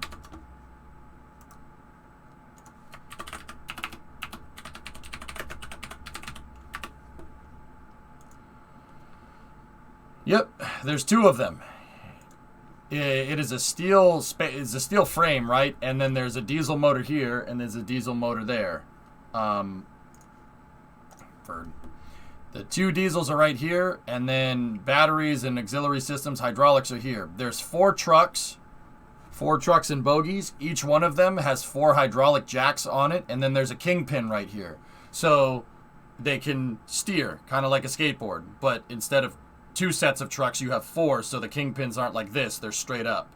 So there's a huge kingpin right here. 1, 2, 3, and 4. Those kingpins are probably about 2 to 3 feet wide. I mean, look at it next to the person. You see the size of the kingpin right there. It's gigantic. And that kingpin can move. It can move up and down. This part being the bogie right here. There's 4 hydraulic jacks right there. That makes it so the crawler transporter can actually raise the back up, raise the front up. It can go side to side, I suppose, if you really wanted it to. I don't think you'd ever need to do that. And then it can raise up and down. The reason why it does that is so it can get underneath the mobile launcher and then lift it up off of it, the mobile launcher up out of the VAB and move it. That's why it has that. It also is for going up the grade, going up to the pad. There's a hill going up to pad 39A and 39B. Yeah, there's a picture of it. See the engines? There's a picture of it being built. There's a hill going up, so it needs to level itself. Now, like I said, you got 4 trucks here, and then the steering for the CT is right there. Like I said, each one of these are on trucks. They're on a kingpin. Each one of the bogies, they can pivot like this. So front and back, it's got all-wheel steering. That hydraulic right there is what turns it. There's actually one on either side of each bogie. So there's one right there. There's one right there. One right there. One right there. It uses hydraulics to turn the treads. There's also another set of hydraulics right where these arrows are. And there's a control arm that comes out of the inside of one of these bogies. It comes out here. And then there's a hydraulic jack that goes this way, and it turns that lever arm to help with turning the bogies. The electric motors are basically right there. They got a rotor brake on them, like a car on each end of the electric motors, and these electric motors are turning a drive gear right here with a worm gear, like a rack and pinion. I mean, the thing's a freaking monster, dude. It's freaking beast mode. There's 2 control rooms because trying to parallel park and J-turn one of these things is a little bit difficult. So this one's going towards the VAB, that one's going towards the pad. You very much like a locomotive, you just don't even bother trying to turn it around. The turning radius, a battleship has a better turning radius than this thing. So you'd go all the way over here, go to that, and then you'd start it over there. Yeah, crawler transporters themselves weigh like 5 million pounds, dude. The thing will survive a nuclear blast. It's an armored vehicle because, well, you need to be strong when you're moving around something like that. The picture's up here. It needs to be strong. It literally picks that up. It picks up the entire SLS rocket with its SRBs and the launcher, all of it. It picks it all up and it moves it. The whole freaking thing. When they say this is a mobile launcher, that's exactly what the name implies. Remember, engineering names usually are pretty self-explanatory because innuendo doesn't work like that. That is the launch pad. All they do is they take the crawler transport, lifts up that launch pad, and it brings it to the pad, and the only things that are on the pad are the flame trench and the commodity lines, and then an HVAC system, HVAC and electrical. That's it. You plug it all in. Like, see the plugs? Those are the plugs for the fuel lines right there, for hydrogen and nitrogen, I think. And then there's 3 plugs right here on the bottom of the ML for water, so the sound suppressor works, and the oxidizer lines are on the other side. So if they needed to, could they connect Hans and Franz together? No. No, they don't. No. They don't couple like a locomotive does. No. I suppose you could, but I don't know why you'd need to do that, but you could. Yeah, these things are really freaking cool. And like I said, 39A is built to do work, man. It's built to do work. There's a reason why people have fought to keep the crawlerway in 39 used. Like, especially with SLS and Constellation. I mean, actually, it would be... 39A is perfect for Constellation or, well, the Apollo program, because that's what it was designed for. Yeah, they're a monster, dude. Like, this picture doesn't do it justice. If you were standing here in real life, you'd be speechless. The thing is freaking gigantic. It's on a scale that you just don't understand. The fact that this thing goes inside of a building is unbelievable to me. Like, I know what's going on here. It still blew my mind seeing that thing roll out. I wonder how much diesel one of these things consume. Gallons per foot, for the most part. Crawler transporter moves at about 1 mile an hour. With SLS, 0.8 because it's so damn heavy. Full bore with the crawler transport is 2 miles an hour max speed. Takes about... If you're going quick, it takes about 6 hours to get out to the pad. But if you think about that in the scheme of things, that's all you need to do. You roll this thing out to the pad, it takes 6 hours, you plop it down and you hook up the lines, and then literally you have a rocket on a pad ready to go. I will still say this, and I will maintain this to this day. 39A is designed to manufacture rockets quick. That's what it was built for the Apollo program. It's designed to... Not 39A. 39A and B, the whole Complex 39 is designed to make rockets fast. I still think Super Heavy would do fantastic in the VAB of SpaceX. If the SpaceX building hadn't taken out the crawler array, maybe they'll get rid of it. Maybe they'll get rid of it. Maybe they'll move it. We could talk, like I said, we could talk more. Nice. We could talk more about that later. That actually scared the crap out of me. I'm like, ah! You dick.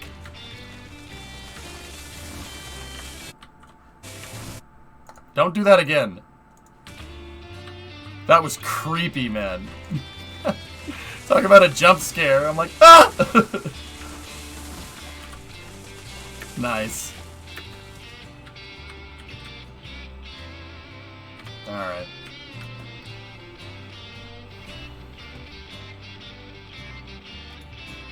Okay.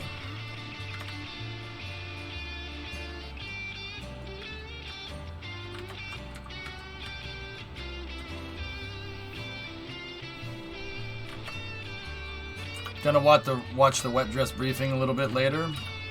Yeah, probably.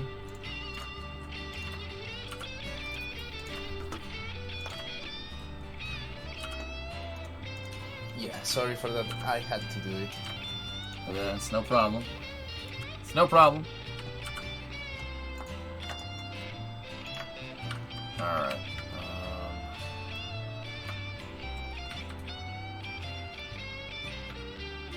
Okay, so yeah.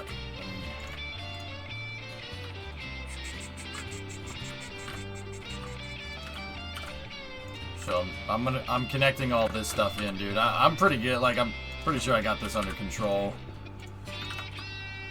Yeah, no. I mean, I got you. Yeah, we're gonna connect it in. This is the yard buffer lines. I made them run parallel for a longer period of time because there's not a mountain in the way. Yep. Like on the other side of the line. So yeah, we should be able to do the switcheroo thing up here. Yeah, the contraption and stuff. Yep.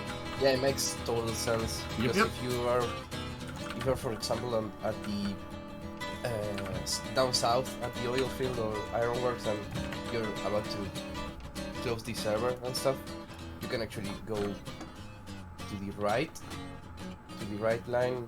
It's gonna be the east line, and straight into the freight depot. Makes sense. Alright.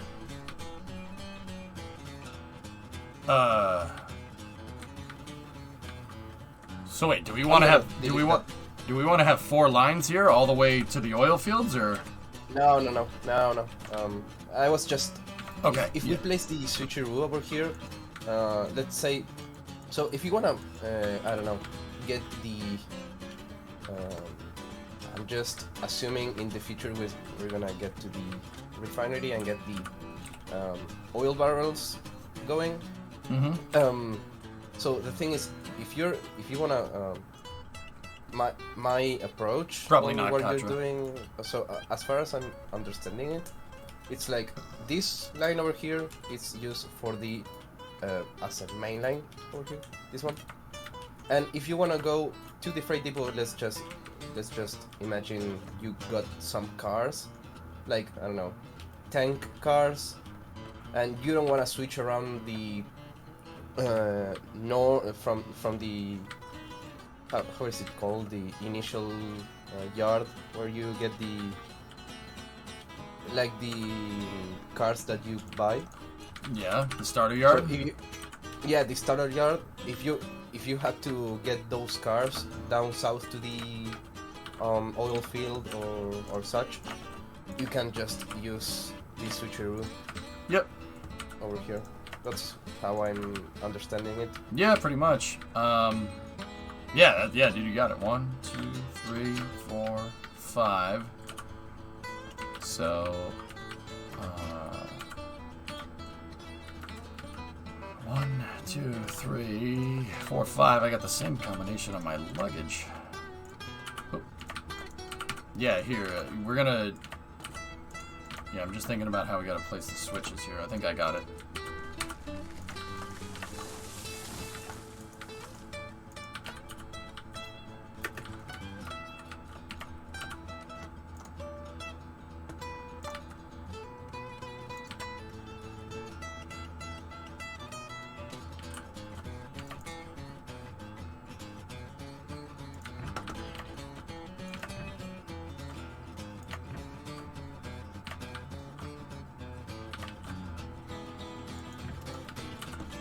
Okay.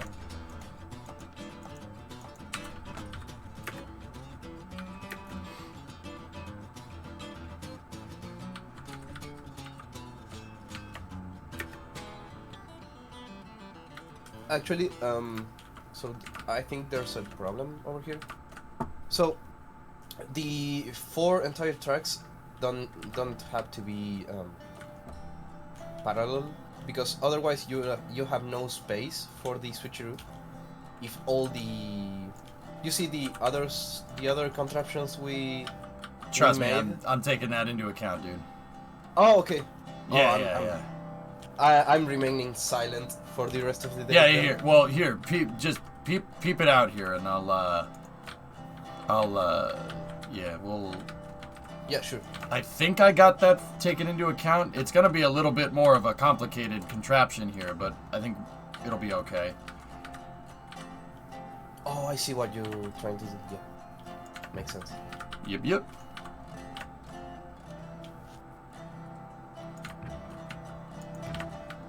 Is that right? Nope. No good. Boop. Get rid of that. Oh, you gotta be kidding me. FOD was found inside of the ICPS. Ugh. God damn it.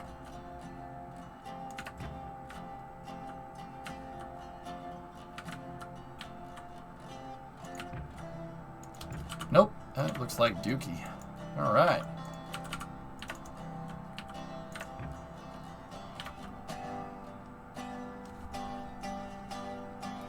So, Tiger, what are you saying there? So, speaking of rocket size yesterday, this is your first time seeing a full-size rocket. No matter how much I thought I understood their enormity, it blew me away, especially looking at Ariane 5.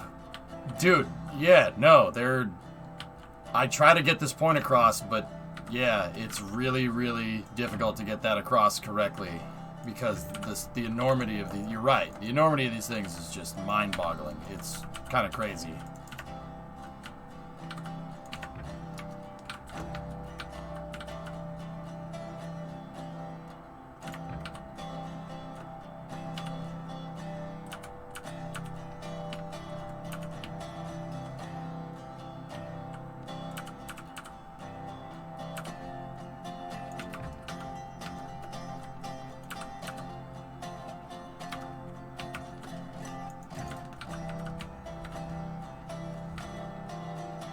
All right, Tiger. Yeah, do it.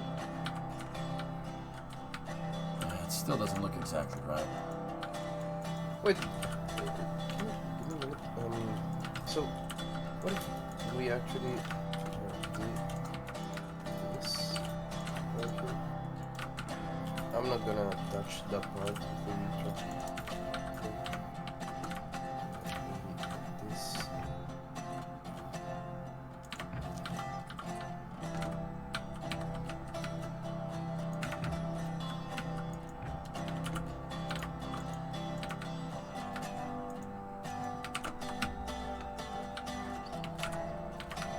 Why can't I make this look right? That's very strange.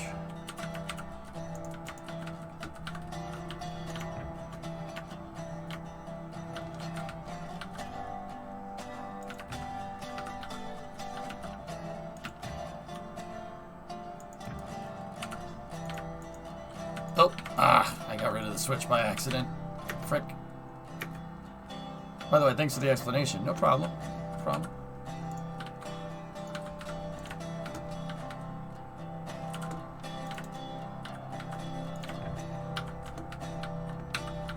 So what if you do it like this instead?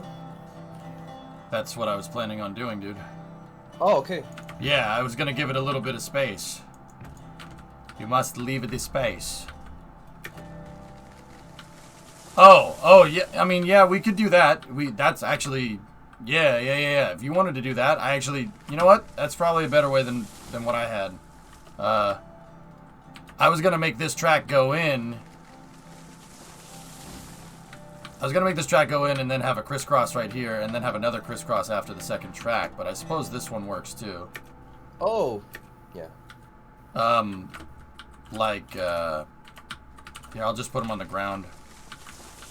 Like right here, there's gonna be like this, and then there was gonna be another switch, like that. Yeah, yours makes much more sense. Yeah, And then you get I mean, this this is one. just your design, dude. To be honest. Yeah, you're right. You're right.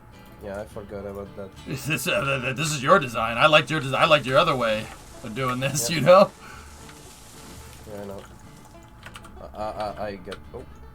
Yeah. We have liftoff. We have liftoff.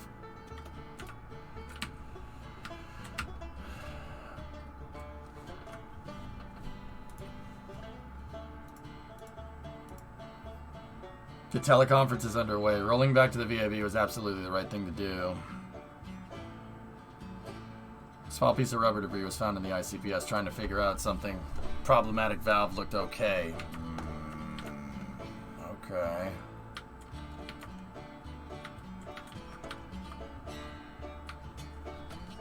We'll have to listen to the teleconference for like Space News or something.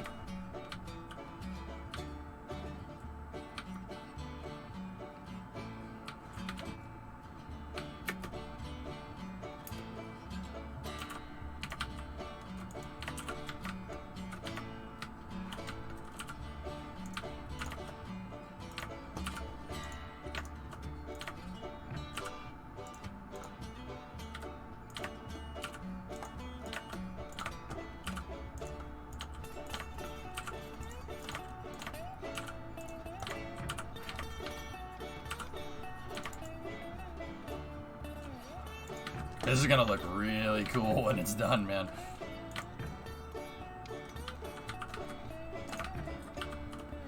Yeah, that's right. And when we eventually get to the coal mine, this is gonna be so useful. Yeah. Yeah. This is what I kind of wanted to end up doing on the other side, but there's a mountain in the way. We couldn't make the tracks curve like this. I mean, I'm sure we could, but we'd have to go re-engineer it. Nah, we're good. It works.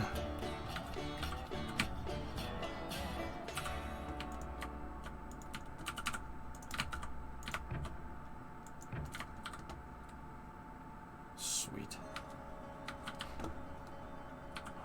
Yep. Yeah, see, yeah, you got it. You know exactly what I'm doing. You gotta go to work now. Alright, Guy. I'll see you later.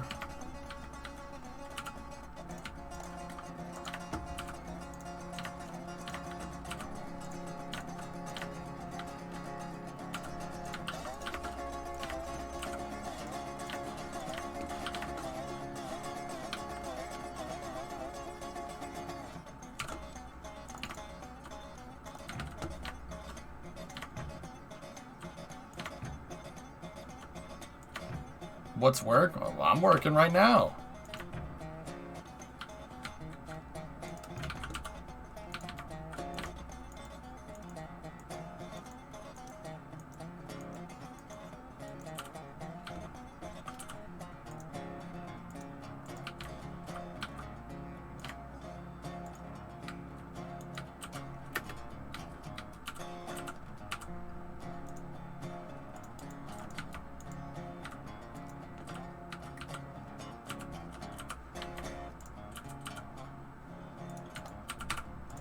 I made that straight a little too far.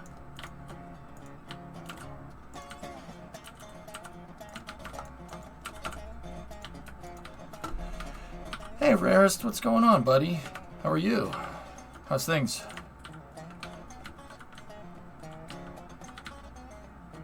Yeah. Discovery, go Mike's, what's going on? I'm well, Rarest. Everything's good. I'm just chilling my, chilling, playing with trains. Sir, this is a railroad. We do train things here. No, we do not sell dishwashers. Happy to hear it. Keep up the good work. Well, thanks, man. I'm trying.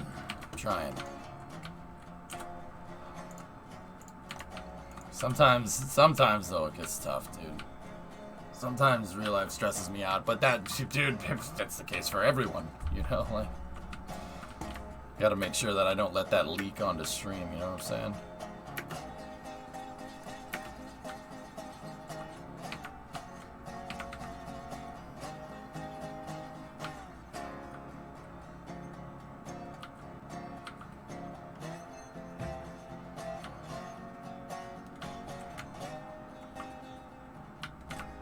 Yeah, place the switch so I have something to aim at with the other line. Yep, I had to redo this part because I felt... Yeah, I don't know what's happening over here. Just feels... It aligns not properly for some reason.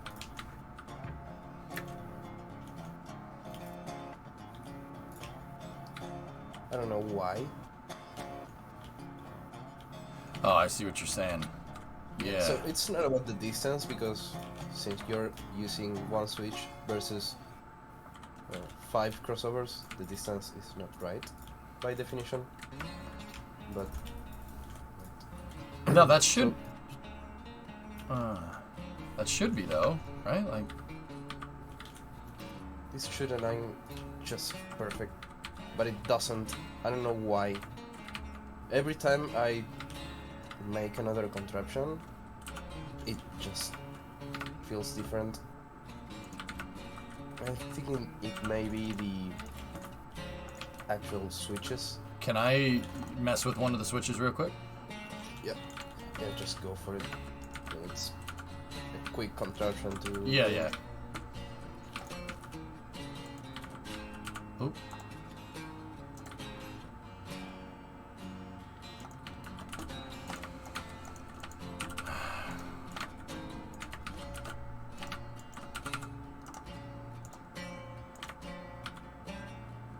Okay, that aligns. So that means we're aligned from here forward. So get rid of these rails for a moment.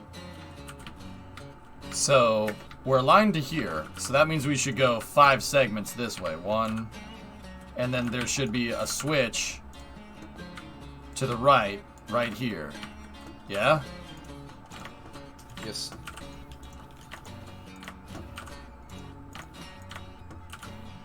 I think it's gonna be better if we do this.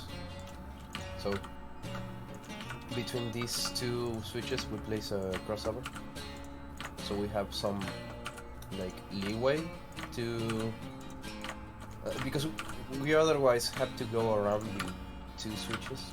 I don't know. I see what you're saying, yeah. I just want to make sure that we're aligned. So now if we place a switch to the right here, that should line up. Yeah, and yeah, it gives us a little bit of aggregate space, but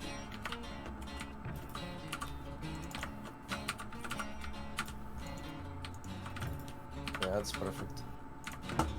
cool. Yeah, I don't know. Yeah, that's weird. Whatever. But you see what I say, like every time you do it, the result is different. It's Yeah. so strange. Float point. It's called a float point error. I'm not sure if you're familiar with that. Long story short. Oh, right. Yeah, there's some deviation. It happens. Like, you got to take that into account. That's why I'm so obsessive about using like, like bridges and there's the X meta and stuff. It's not even the bridges. Like your way gets around, like kind of beats float point error inadvertently. Yeah, I get the float point error with the height and stuff. Mm-hmm.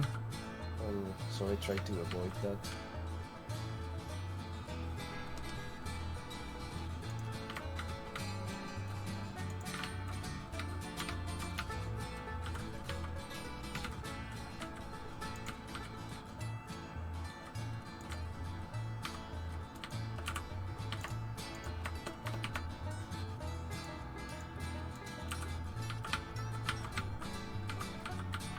There we go.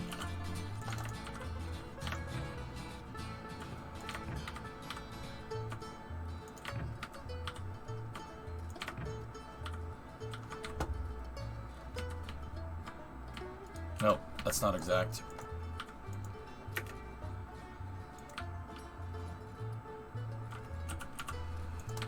It's not exact, not perfect.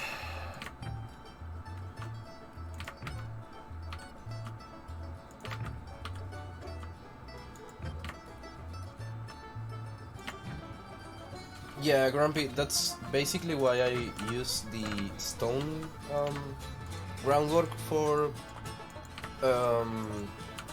building, because with the common groundwork, the gravel groundwork or dirt, whatever it is, for some reason it has like holes, like different heights. It's not regular in the whole surface. I'm not talking about the grade separation. Yeah, that like pimples. I don't know what they are, but it's not regular for some reason. But that doesn't happen with the stone groundwork for some reason. It has the same height at the entire area surface. Yeah, this is looking great. Yeah.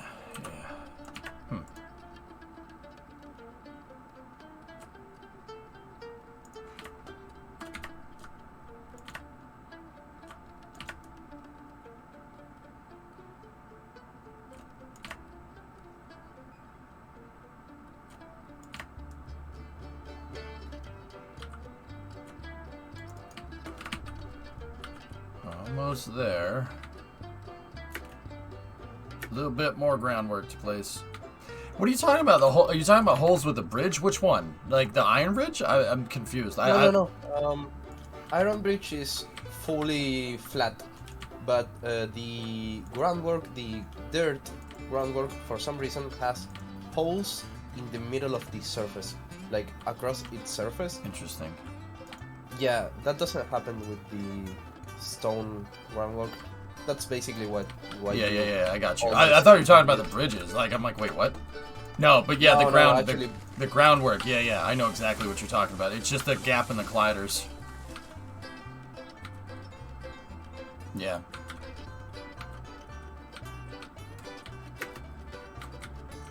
All right, I'm gonna drop a save here. There we go. Sweet.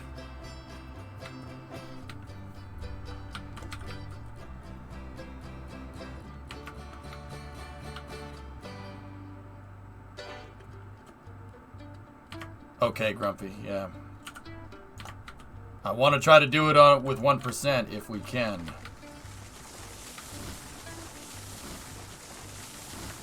Is there a reason for the 1% only? You can haul more cars, dude. More cars per trip. Oh, yeah.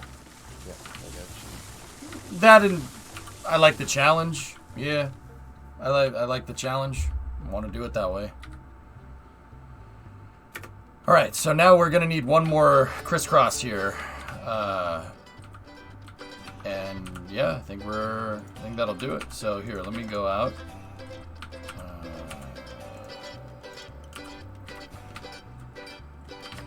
I see what you mean about the spacing. Maybe we should. Well, I don't know. Nah, it's not that big of a deal. Wait, what do you need? We need another one of these that I'm standing on right here. Yeah, to be able to go. So to if the you other want side. to, if you're on left line, you want to go to all the way to the right, we can.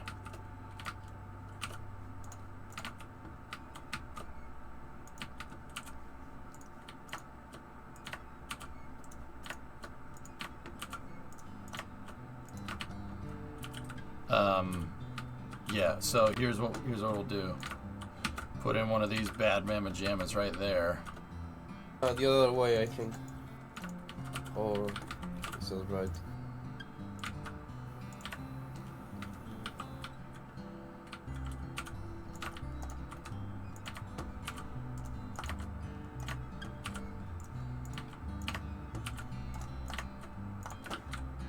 One, two, three, four, fifth.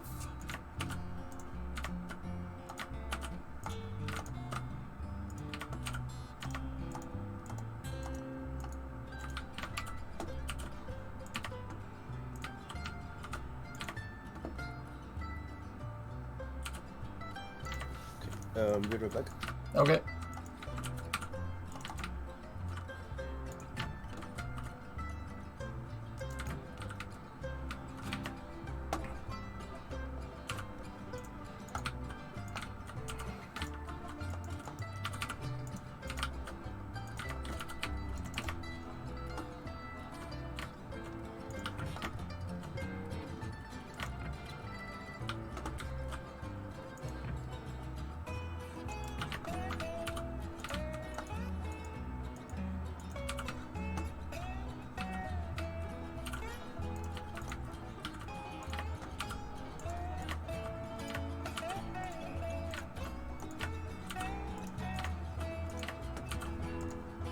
Okay.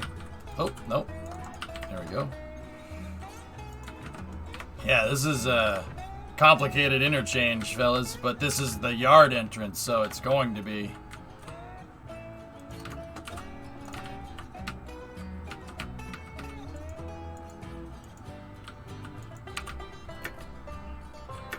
Now, I think we got left rail, so if we're going track 1, 2, 3, and 4, chat, right? We got track 1. You can go from track 1 to track 2. You can go from track 1 to track 3. You can go from track 1 to track 4. You can go from track 2 to track 3.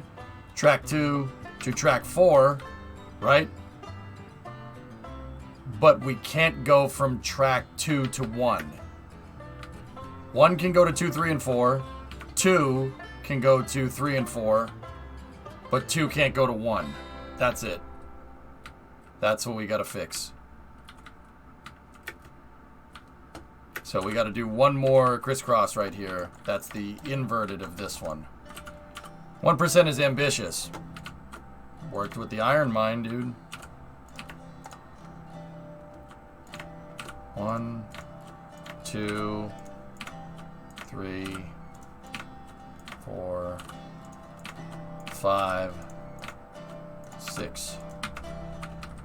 Does this game provide objectives? Yeah, you have different places where you have to run the rail lines to.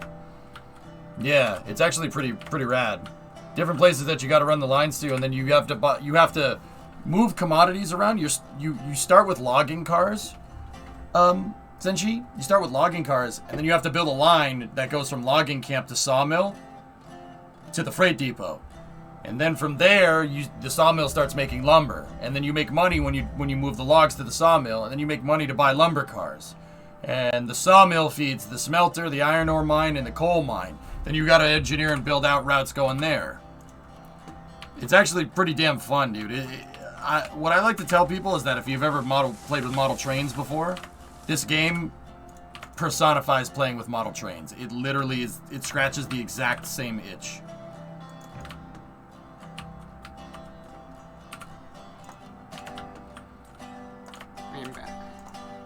back. Welcome back. Thank you.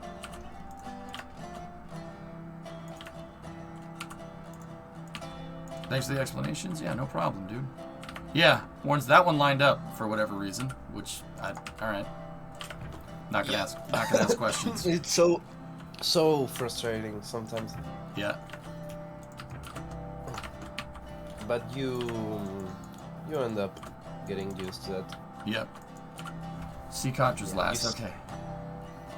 Why do you have 2 of the 1 to 2? So you can go from track 1 to track 4. If I want to go from track 1 here to track 4, you can take this one right here and then go to 4 if you need to. 1 can feed 2, 3, and 4. 2 can feed 3, 4, and 1.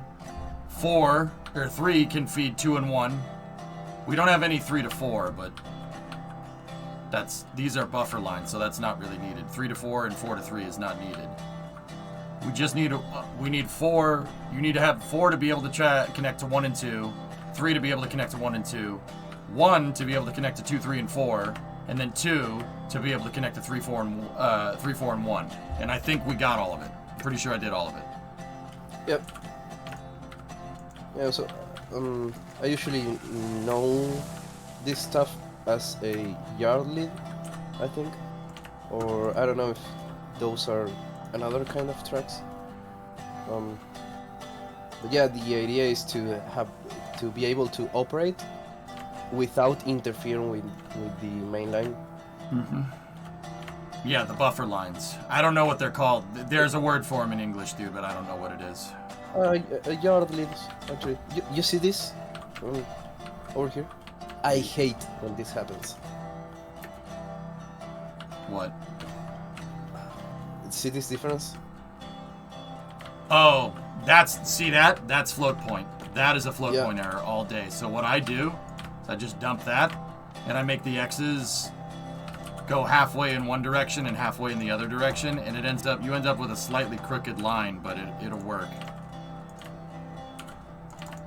Like, yeah, here, I'll show you. Yeah, that's really annoying, which is why I always make one path of X's, dude.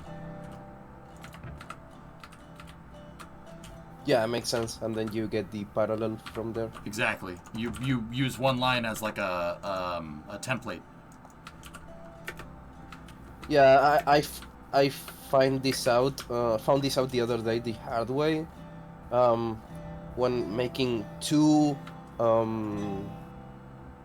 like long stretches, and then realizing because of the float point error, they were actually never parallel to be honest. Mm-hmm. Hold on one second. Chat's making a fuss about something. But the first 1 to 2 goes to 2, 3, and 4, and the second one goes to 1 and 2. Yeah. You're thinking about it as direct transfers instead of just changing one line at a time.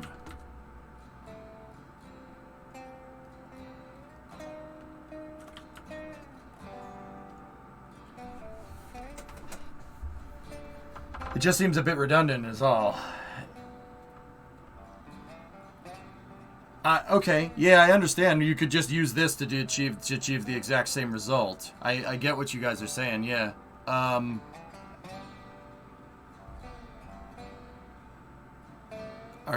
So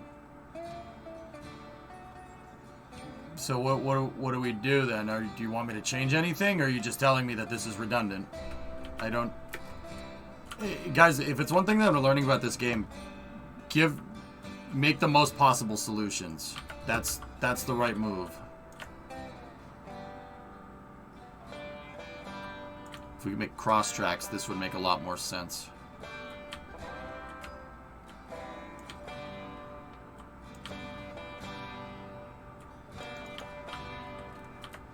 Yeah, I think I understand the redundancy. I see the redundant switch. This left-right right here that I'm looking at, the first one, can literally do everything that I'm talking about without the second one.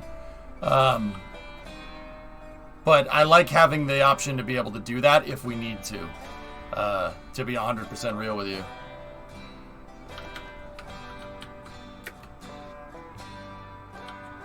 But yeah, I see what you guys are saying. Yeah.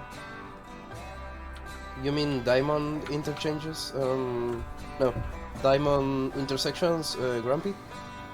It's probably not gonna happen.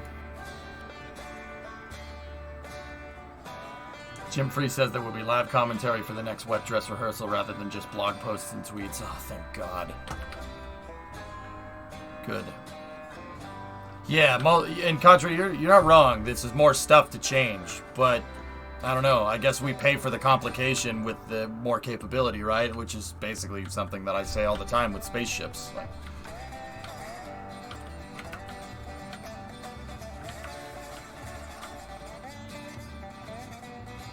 yeah, Pearly, I see what you're saying. We could have it flip black, left, right, and then we wouldn't need that second switch track.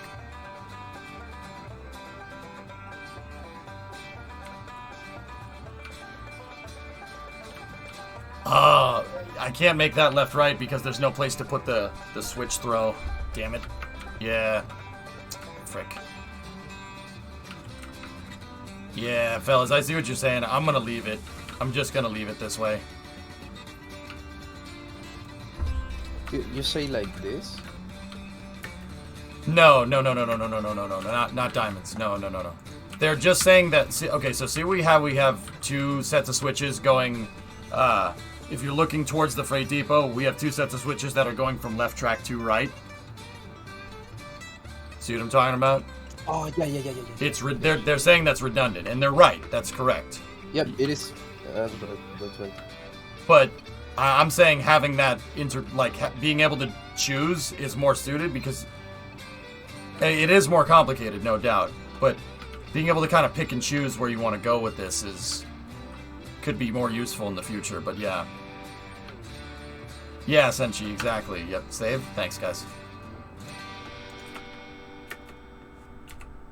I mean, actually, you're always gonna run through the main lane on the right side, so as long as you keep that rule clear, it's not a problem. Yeah, but you never know. I mean, guys, so let me put it to you like this.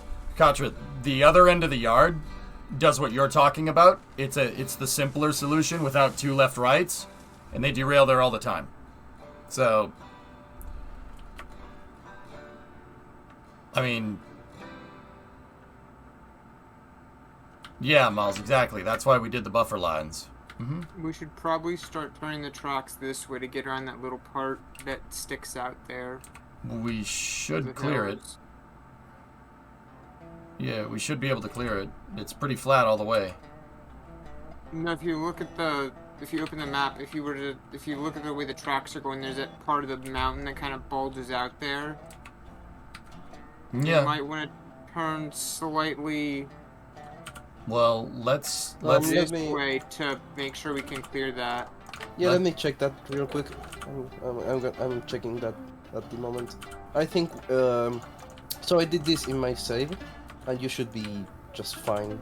So here's Creeper. Here's a good opportunity to say to show where wood bridges come in handy, because wood bridges have you can make the see Ward's already did it. No, you got to stop the train, Pearly. That's why we have a buddy system going with this, because yeah.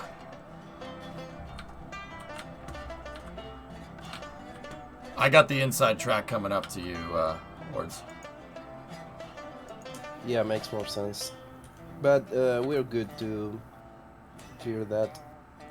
Okay then, I'll start clearing trees along the path. Thank you, sir. Yeah, I think, Creep, good observation. That shows me that you don't have your head up your culo, which is good. But yeah, I think we're alright.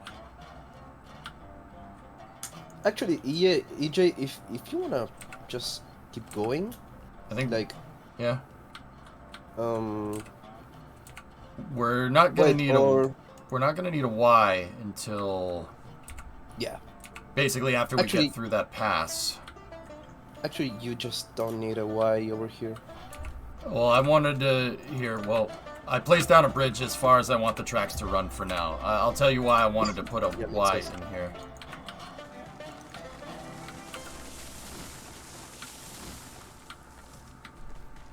How much longer are you going to go with railroads? Well, we could start Space News at 5. That's fine. If you guys want to keep doing this. I mean, what do you... Here. Are you guys done with a run right now? If you're done with a run right now, start bringing the locomotives back. Let's save all the locomotives.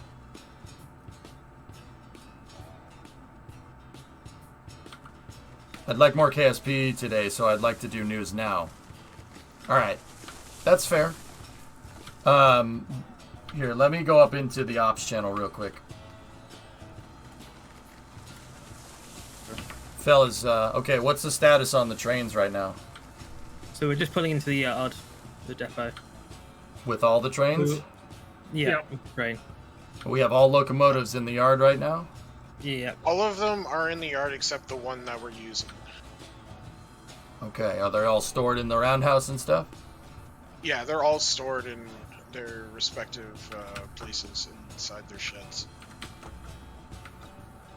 Are the locomotives safed? Yep. Do you know what that means? Not really. So why'd you guess? I'll go check. EJ. I mean, damn it, there's man! no fire. There's no fires in them, and they have their brakes on. Shake hands with danger. No, that's not a big deal. What I like to do, Bandit, is I like to take the boiler pressure out. You open up the cylinder cocks with the regulator at full and the reverser at 0, with the brakes on, and you'll get rid of all the boiler pressure. That's what I mean about saving the locomotives. And the reason why I like doing this is because if the locomotives are safe, the next time we play, you have to wait a second to hop into the locomotive, so nobody could just jump into the locomotive and go. You have to think about what you're doing.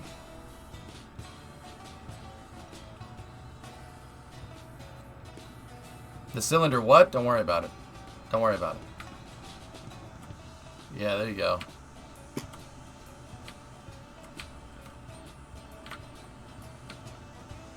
Yep. Yeah, you guys are doing it. Cool. Good work. Alright. Bandit, what do you think? Is this your first time playing? Yeah. You like it? Yeah, I do.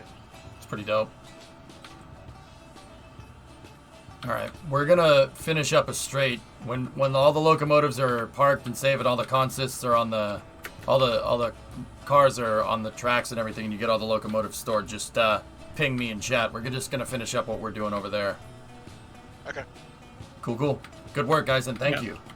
We have $7,400, so we can buy a lot of stuff.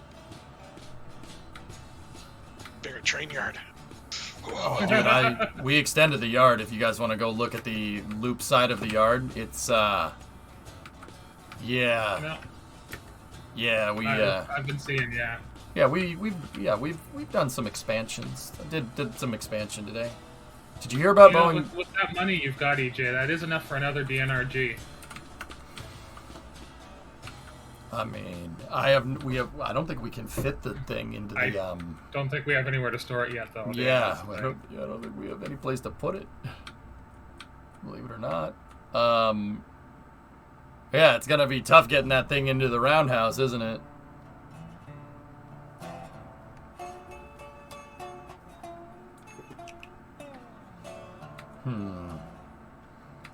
I think, yeah, 7,400 is enough to buy it. Yeah, absolutely.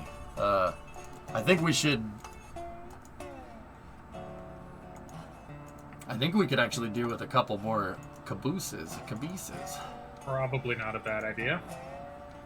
Dude, we could almost buy two. We could almost buy 2 Class 70s, man. You guys are just cranking out cash. There is a straight through on the roundhouse, Katri, yeah, but it holds Enterprise, our other Class 70, and I don't think the turntable is big enough for the. I don't think the turntable is big enough for the Class 70. I think Class 70 is too big. Yeah, I don't think it fits unless you shunt its tender separately. Yeah, I don't know how the heck we're gonna do that. How do you shunt the thing once you stopped it? You need a Betsy. Yeah, that's right. Yeah, sure, Jam. We have our 2 sheds over here for our Eureka fleet. Jeb, Bill, Bob, and Val. And then we have our Class 70, which is Enterprise 101. And if I buy another one, it's going to be Columbia 102.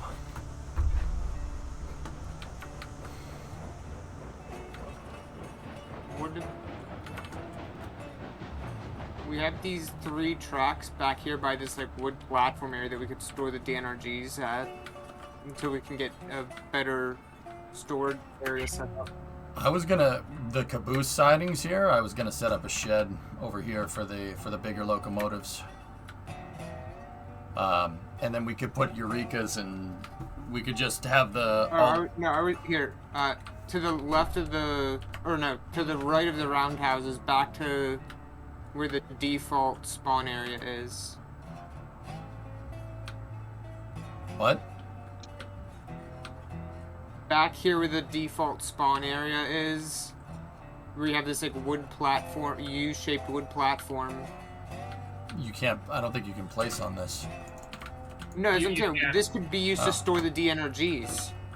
Oh, well, that's the locomotive spawning area. I mean, that's where everything spawns in. Yeah. Yeah. Yeah. I mean, for now, yeah. But hold on. Well, we haven't bought it yet, so it's not. Not that big of a deal. We might get a Climax or a Heisler for shunting. Yeah. That'd be better than the Porters, that's for sure. I'll think about it. Anyway, We'll get the last locomotive in the shed. You go finish your rails. I will. Betsy is at the smelter. Okay. Last, s'il vous plaît. Yeah, she is at the smelter. We just used her. I hear about Boeing's move to Washington. Yeah, I did. Clutch, yeah. I'm not sure what's going on there, but yeah, I'll get back to you on that. You want me to bring Betsy from the smelter up here, or you want to leave her down here? Leave her there. Yeah, we can leave Betsy down there. It's probably, that's probably for the better for now, because of how the cordwood pickup is. Ben, are you at the smelter right now? No, I'm here. And, okay. I could, if I needed to, I could just run over there. I don't mind running. Nice, Thomas. Yeah, I'll check it out.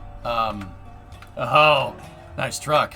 Yeah, okay, sorry. Too many freaking things. Yeah, no, the cordwood drop-off is really tiny, so it's better to have a shunting locomotive down at the smelter. We need to, I actually know what we need to do. We need to put a little mini yard down there so Betsy has a house, but we'll do that another day. Yeah, we had to build a tactical water tower a couple hours ago. Yeah, I heard you guys. Ran out of water. Yeah, I heard the track building, and I'm like, what are they up to? But I didn't. I trusted you. It's like, yeah, probably doing something. It was on a corner, so we were spending ages trying to get the hose lined up. Oh yeah, I know. Tell me about it.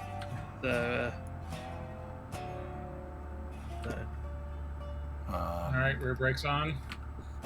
Yeah. And also make sure that the tender brakes are on as well. Yeah, if that's what you just meant. Actually, we might have to rebuild the whole smelter yard. We're in the yard right now. So. Okay, cool.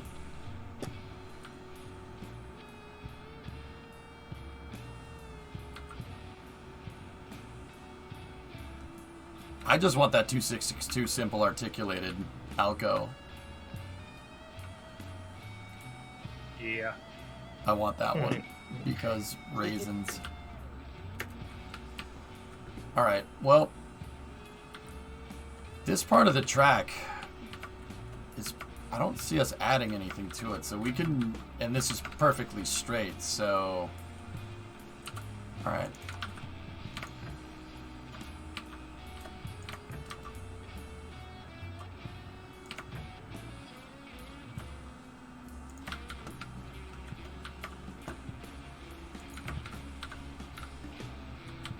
Oh, that's not entirely straight. Hold on. Alright, creep. So here's what we're going to do. We'll spend the last couple of minutes here while they're getting all that figured out. I'm going to build these things out, right? I'm going to build the straights. And then when I put the track down, place the X.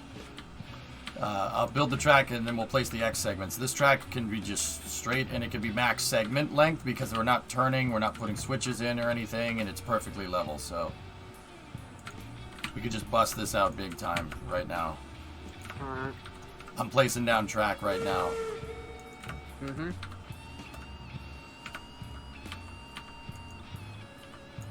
Read comments. All right. Hang on a second, dude.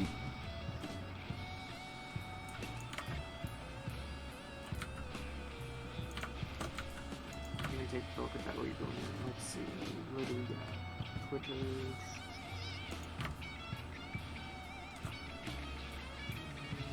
Ah! Shuttles are not a great thing to be compared regarding the technical goals of reusability and reliability. However amazing they were, whatever. But basically, they're just saying if you got if you are dissing on Boeing, and then with a picture of the shuttle Columbia after the 747 deliveries from Rockwell, comparing it. So every spacecraft has teething problems. Everyone needs to learn this. But yeah, it took them. Let's see. We had 8, 9, 10. It took them till the 4th try with the suborbital hops of Starship to land it in one piece. And that's doing iterative testing. That's the fastest that you can go. Remember that. We don't count SN11 though. They exploded a Crew Dragon also doing testing after it came back from space. Yep. We're not counting SN11 in there. He never phoned home.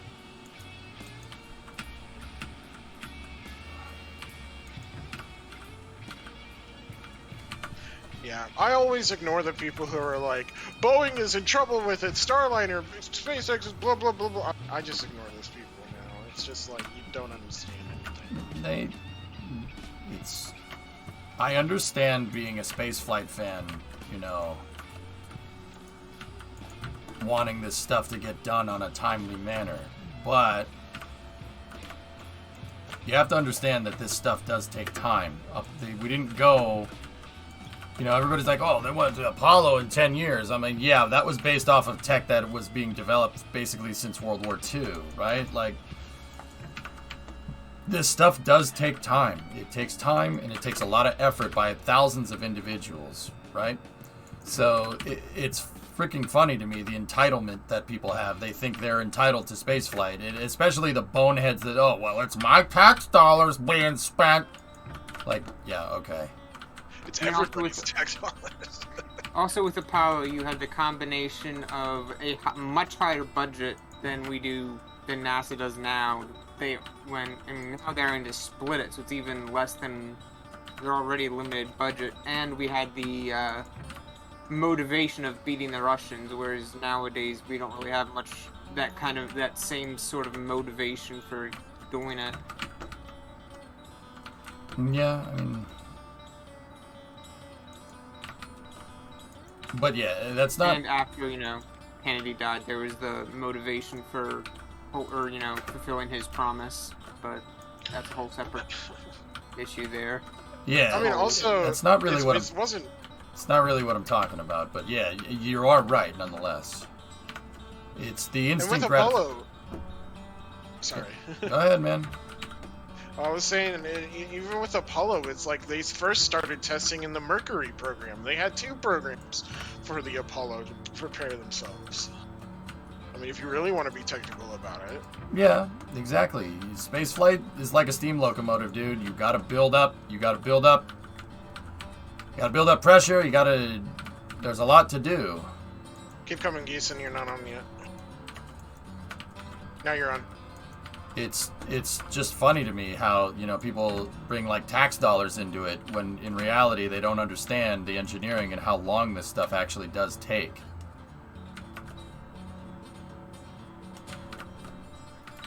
Alright, there we go. Track is placed. It's a 5-degree curve. Oh, you went too far, too far. I know I had a lag spike from, I think, the track finalizing or something. Yeah, I just placed down like an insane amount of track all at once. Oh, we're going back and forth. I got it. Okay. 5, 4, 3, 2, 1. Slight. Keep coming. Right there.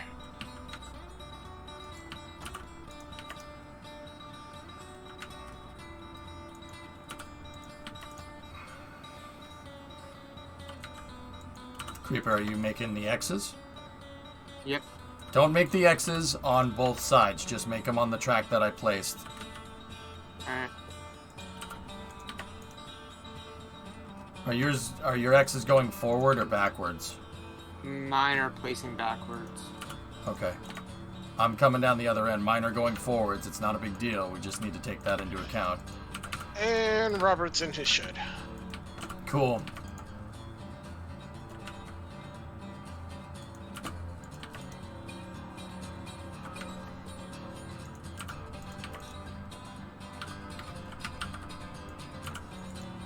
You want us to close the door of the sheds, or? Yeah. Are they all safed? I'm just gonna close the ones that are saved. Yeah, and I know I seem like I'm being anal retentive about it, but if you take the time there, right, that means like the next time we go, you have to stoke the boiler, and it's going to make you, inadvertently, it makes people think about what they need to do or where they need to go. And one of the things that they're going to think about is the switches being thrown. Have you guys ever noticed the time where we don't have the locomotive safe, people get in the locomotive and it derails instantly? And the times that we have, it hasn't? I must admit, Yeah, today... basically, it forces you to go through a checklist in your head. Yep. We haven't had a major derailment, at least my train hasn't, all day. Oh, there you go. It's progress. Drummer, Knock on wood. Drummer just right fricked that all up by gluing himself to the caboose. Funny. But it beats last stream where I caused almost every single incident, accidentally or inadvertently. Right. He's safe. Robert is safe. Alright. Oh, Now, he's in the process of being safe. Yeah, but he ran out of fuel, he's fully braked, so... Warns you, beautiful bastard. Nice. Hey, Bandit. Yes, sir. Oh, that's a cool helmet. You spin my head right round, like a record, right round. Gosh, this week in racing is going to be amazing. You have Darlington for the NASCAR Throwback Weekend, F1 Miami. Oof. Dude, that Miami track, I have a theory that it's going to produce some pretty friggin' good racing here. I could be wrong. All right, Creeper, get rid of the wooden bridge underneath the opposite side track. Warns, are you gonna place? You gonna place the track? Under the track we just did, I mean? Yeah, yeah, under the track that we just finished. Yeah, start placing the spline, Warns. Go for it. Just keep in mind, dude, that the X segments reverse somewhere up here. They reverse direction, so right here where I'm at, you're gonna have to snap. You snap front to back here. So I'll stand where that happens, because these X's are going in a different direction. I gotta say, I can't believe that we built all of these tracks because it looks so legit. Yep. The placement mechanism for these is kind of difficult, but when you start to, if you just sit there and understand the math behind it, it starts to make sense. Mm-hmm.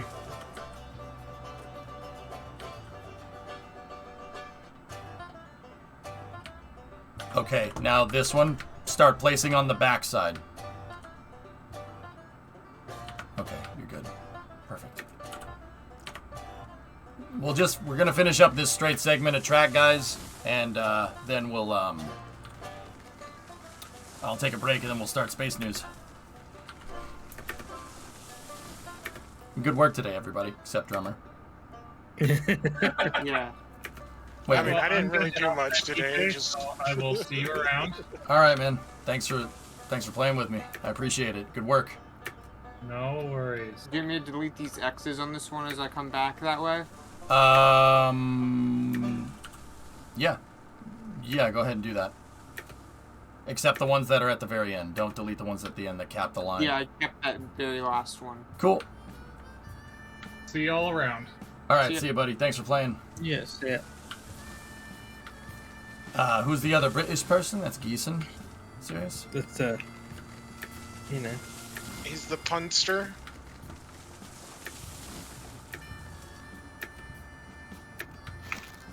Hope you don't mind me clearing some of these trees out. No, no, that's fine. Thank you. Oh, you almost got yeeted. Yeah. I'm going to inspect what you've done then.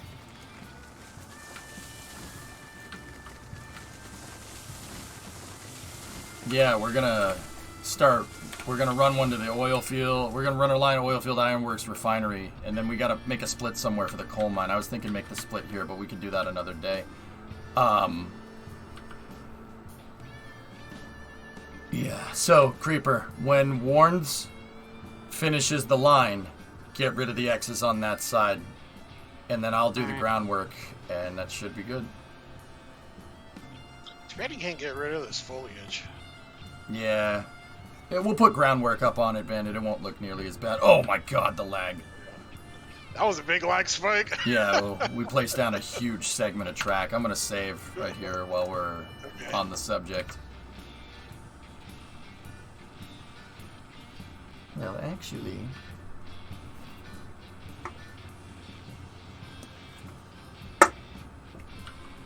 had a recurrence of my drinking problem. Oh my god. When I first saw that, I laughed so hard. Mm-hmm.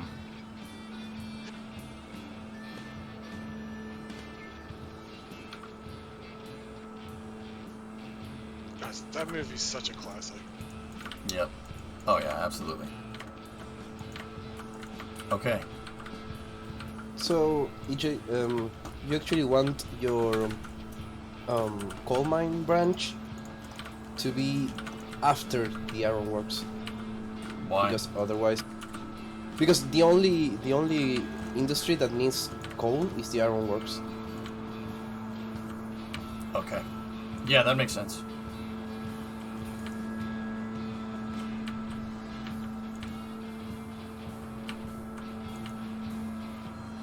Just one more track. No, we're finishing up the groundwork on this segment, and oh, that's actually gonna be...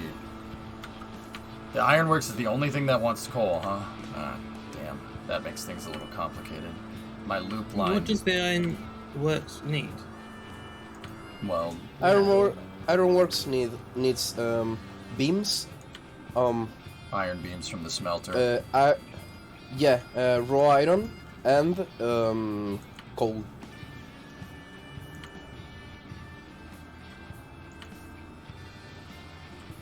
And then I really wish the map would. I hope they had a dynamic update for the map so you can like see your track when you open the map. It'll happen. That's what So Railroads Extended is. That's what Drummer wants. That's why Drummer wants it, so we can see our layout. Which is, I mean, I kind of like it, but I don't like the idea of using it during the game, because then that eliminates the kind of the fun of multiplayer, you know? Yeah, there's the mowers. They got the mowers outside again. It is Wednesday. It is summer. Well, coming to be summer. Yep.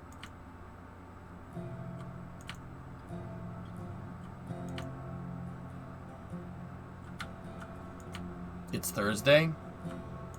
I was about to say, I thought. Oh yeah, today is Thursday. Oh my god. Yeah, I guess it is. Huh, so it is.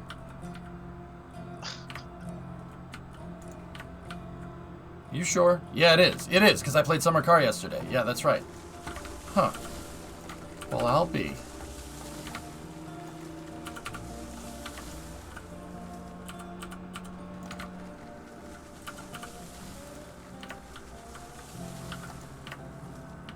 dudes.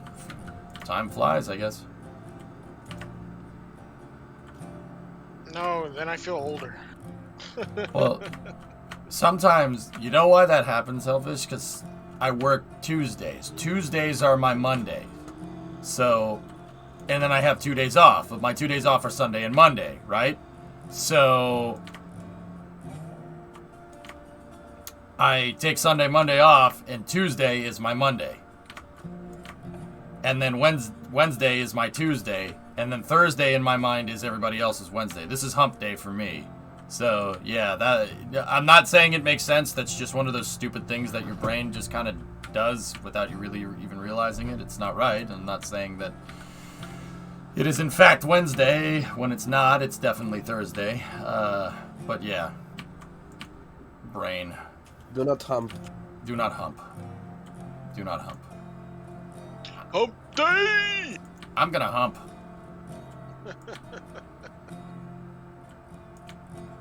Don't hump the SRBs. Do not hump. Do not. This is a long stretch of track, boy. If only we had a speedy train to just go a full out on it. Well, yeah, the physics simulation because of optimization is capped at 17 miles an hour, so you'll really see why I bought a bunch of Eurekas and the Class 70 and not the Heisler and the Climax once they remove the speed limits. Oh, dang it, Bobby. Who's left a bell on somewhere? That bell end. Got him. That might be that glitch bell that I accidentally pulled that one time. It would be on Robert. It might be glitched. If you're in like non-interface, like interface view, so you hit F and you enter the locomotive and you turn the bell on, it won't shut off. Yeah, I didn't do that. I was outside the interface. Nice, Elfish. Yeah, and those brake ducts too. All right, dudes. I think that's it. Yeah, it's right. Oh no, it's Bill. And I'll restart. Sweet. Straight as an arrow. That's how you make tracks.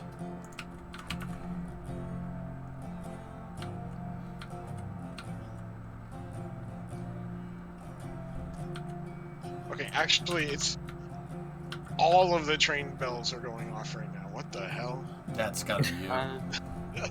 Yeah, I'm not hearing any train bells for me. No, you gotta be up, like, really close to it. That's cool, Elfish.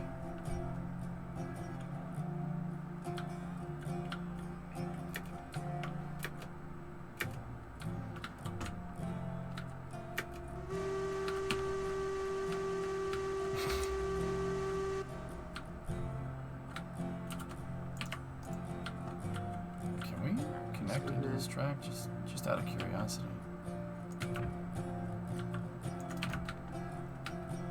Still have oil pressure in here. Or not Yeah, oil. it's going down. It's just Very slowly. Yeah. You can tell the whistle is lower. it's low pitch. It's not. Yeah, it's lower pitch. Yeah, exactly. It sounds very sad. EJ, Sounds you might very wanna limp. come here just a little bit. Just a second. Donde está tú? At the end of the straight track. Okay. Just Un minuto. yep. Yeah, it's gonna take me a second to get down there. You almost closed me inside! You stay inside. Digs you some elements. You stay in there. It's your home now. Yeah, see? I really appreciate taking the extra time to make that look right. That looks really, really good. How they kind of blend into each other. Ugh, that was a lot of track placement, Warrens. What did you just do?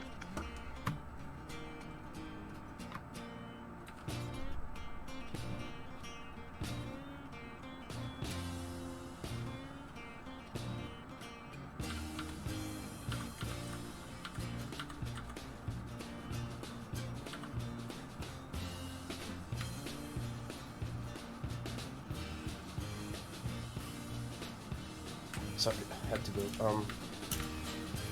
Yeah, so you can actually just discard this.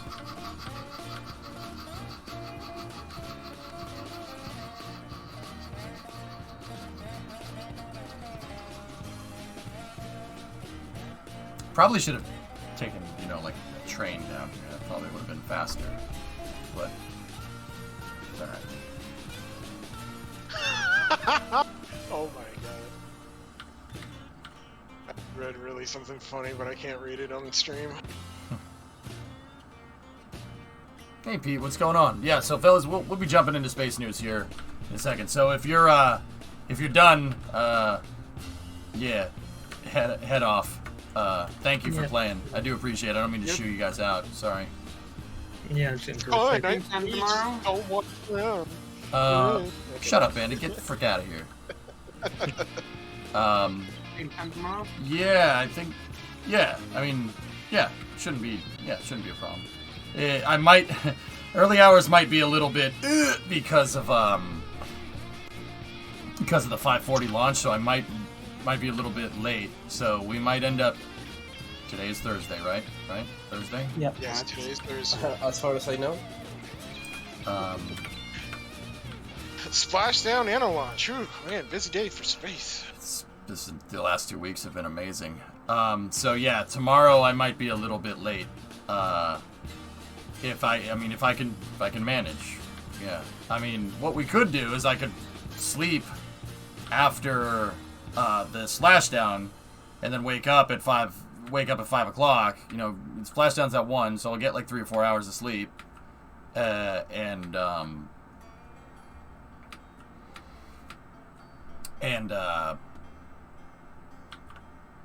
you know, just stream the whole day. Just stream the whole day. So we might be a little bit early. It really depends. So I'm either gonna be. I know this is gonna sound really stupid, but I'm either gonna be on time, I'm gonna be a little bit late, or we're gonna be super freaking early. So it's gonna be one or the other. Yeah, this looks good, Warns. It's perfect. Yep. So I'll see you whenever then. Yeah, man. See ya.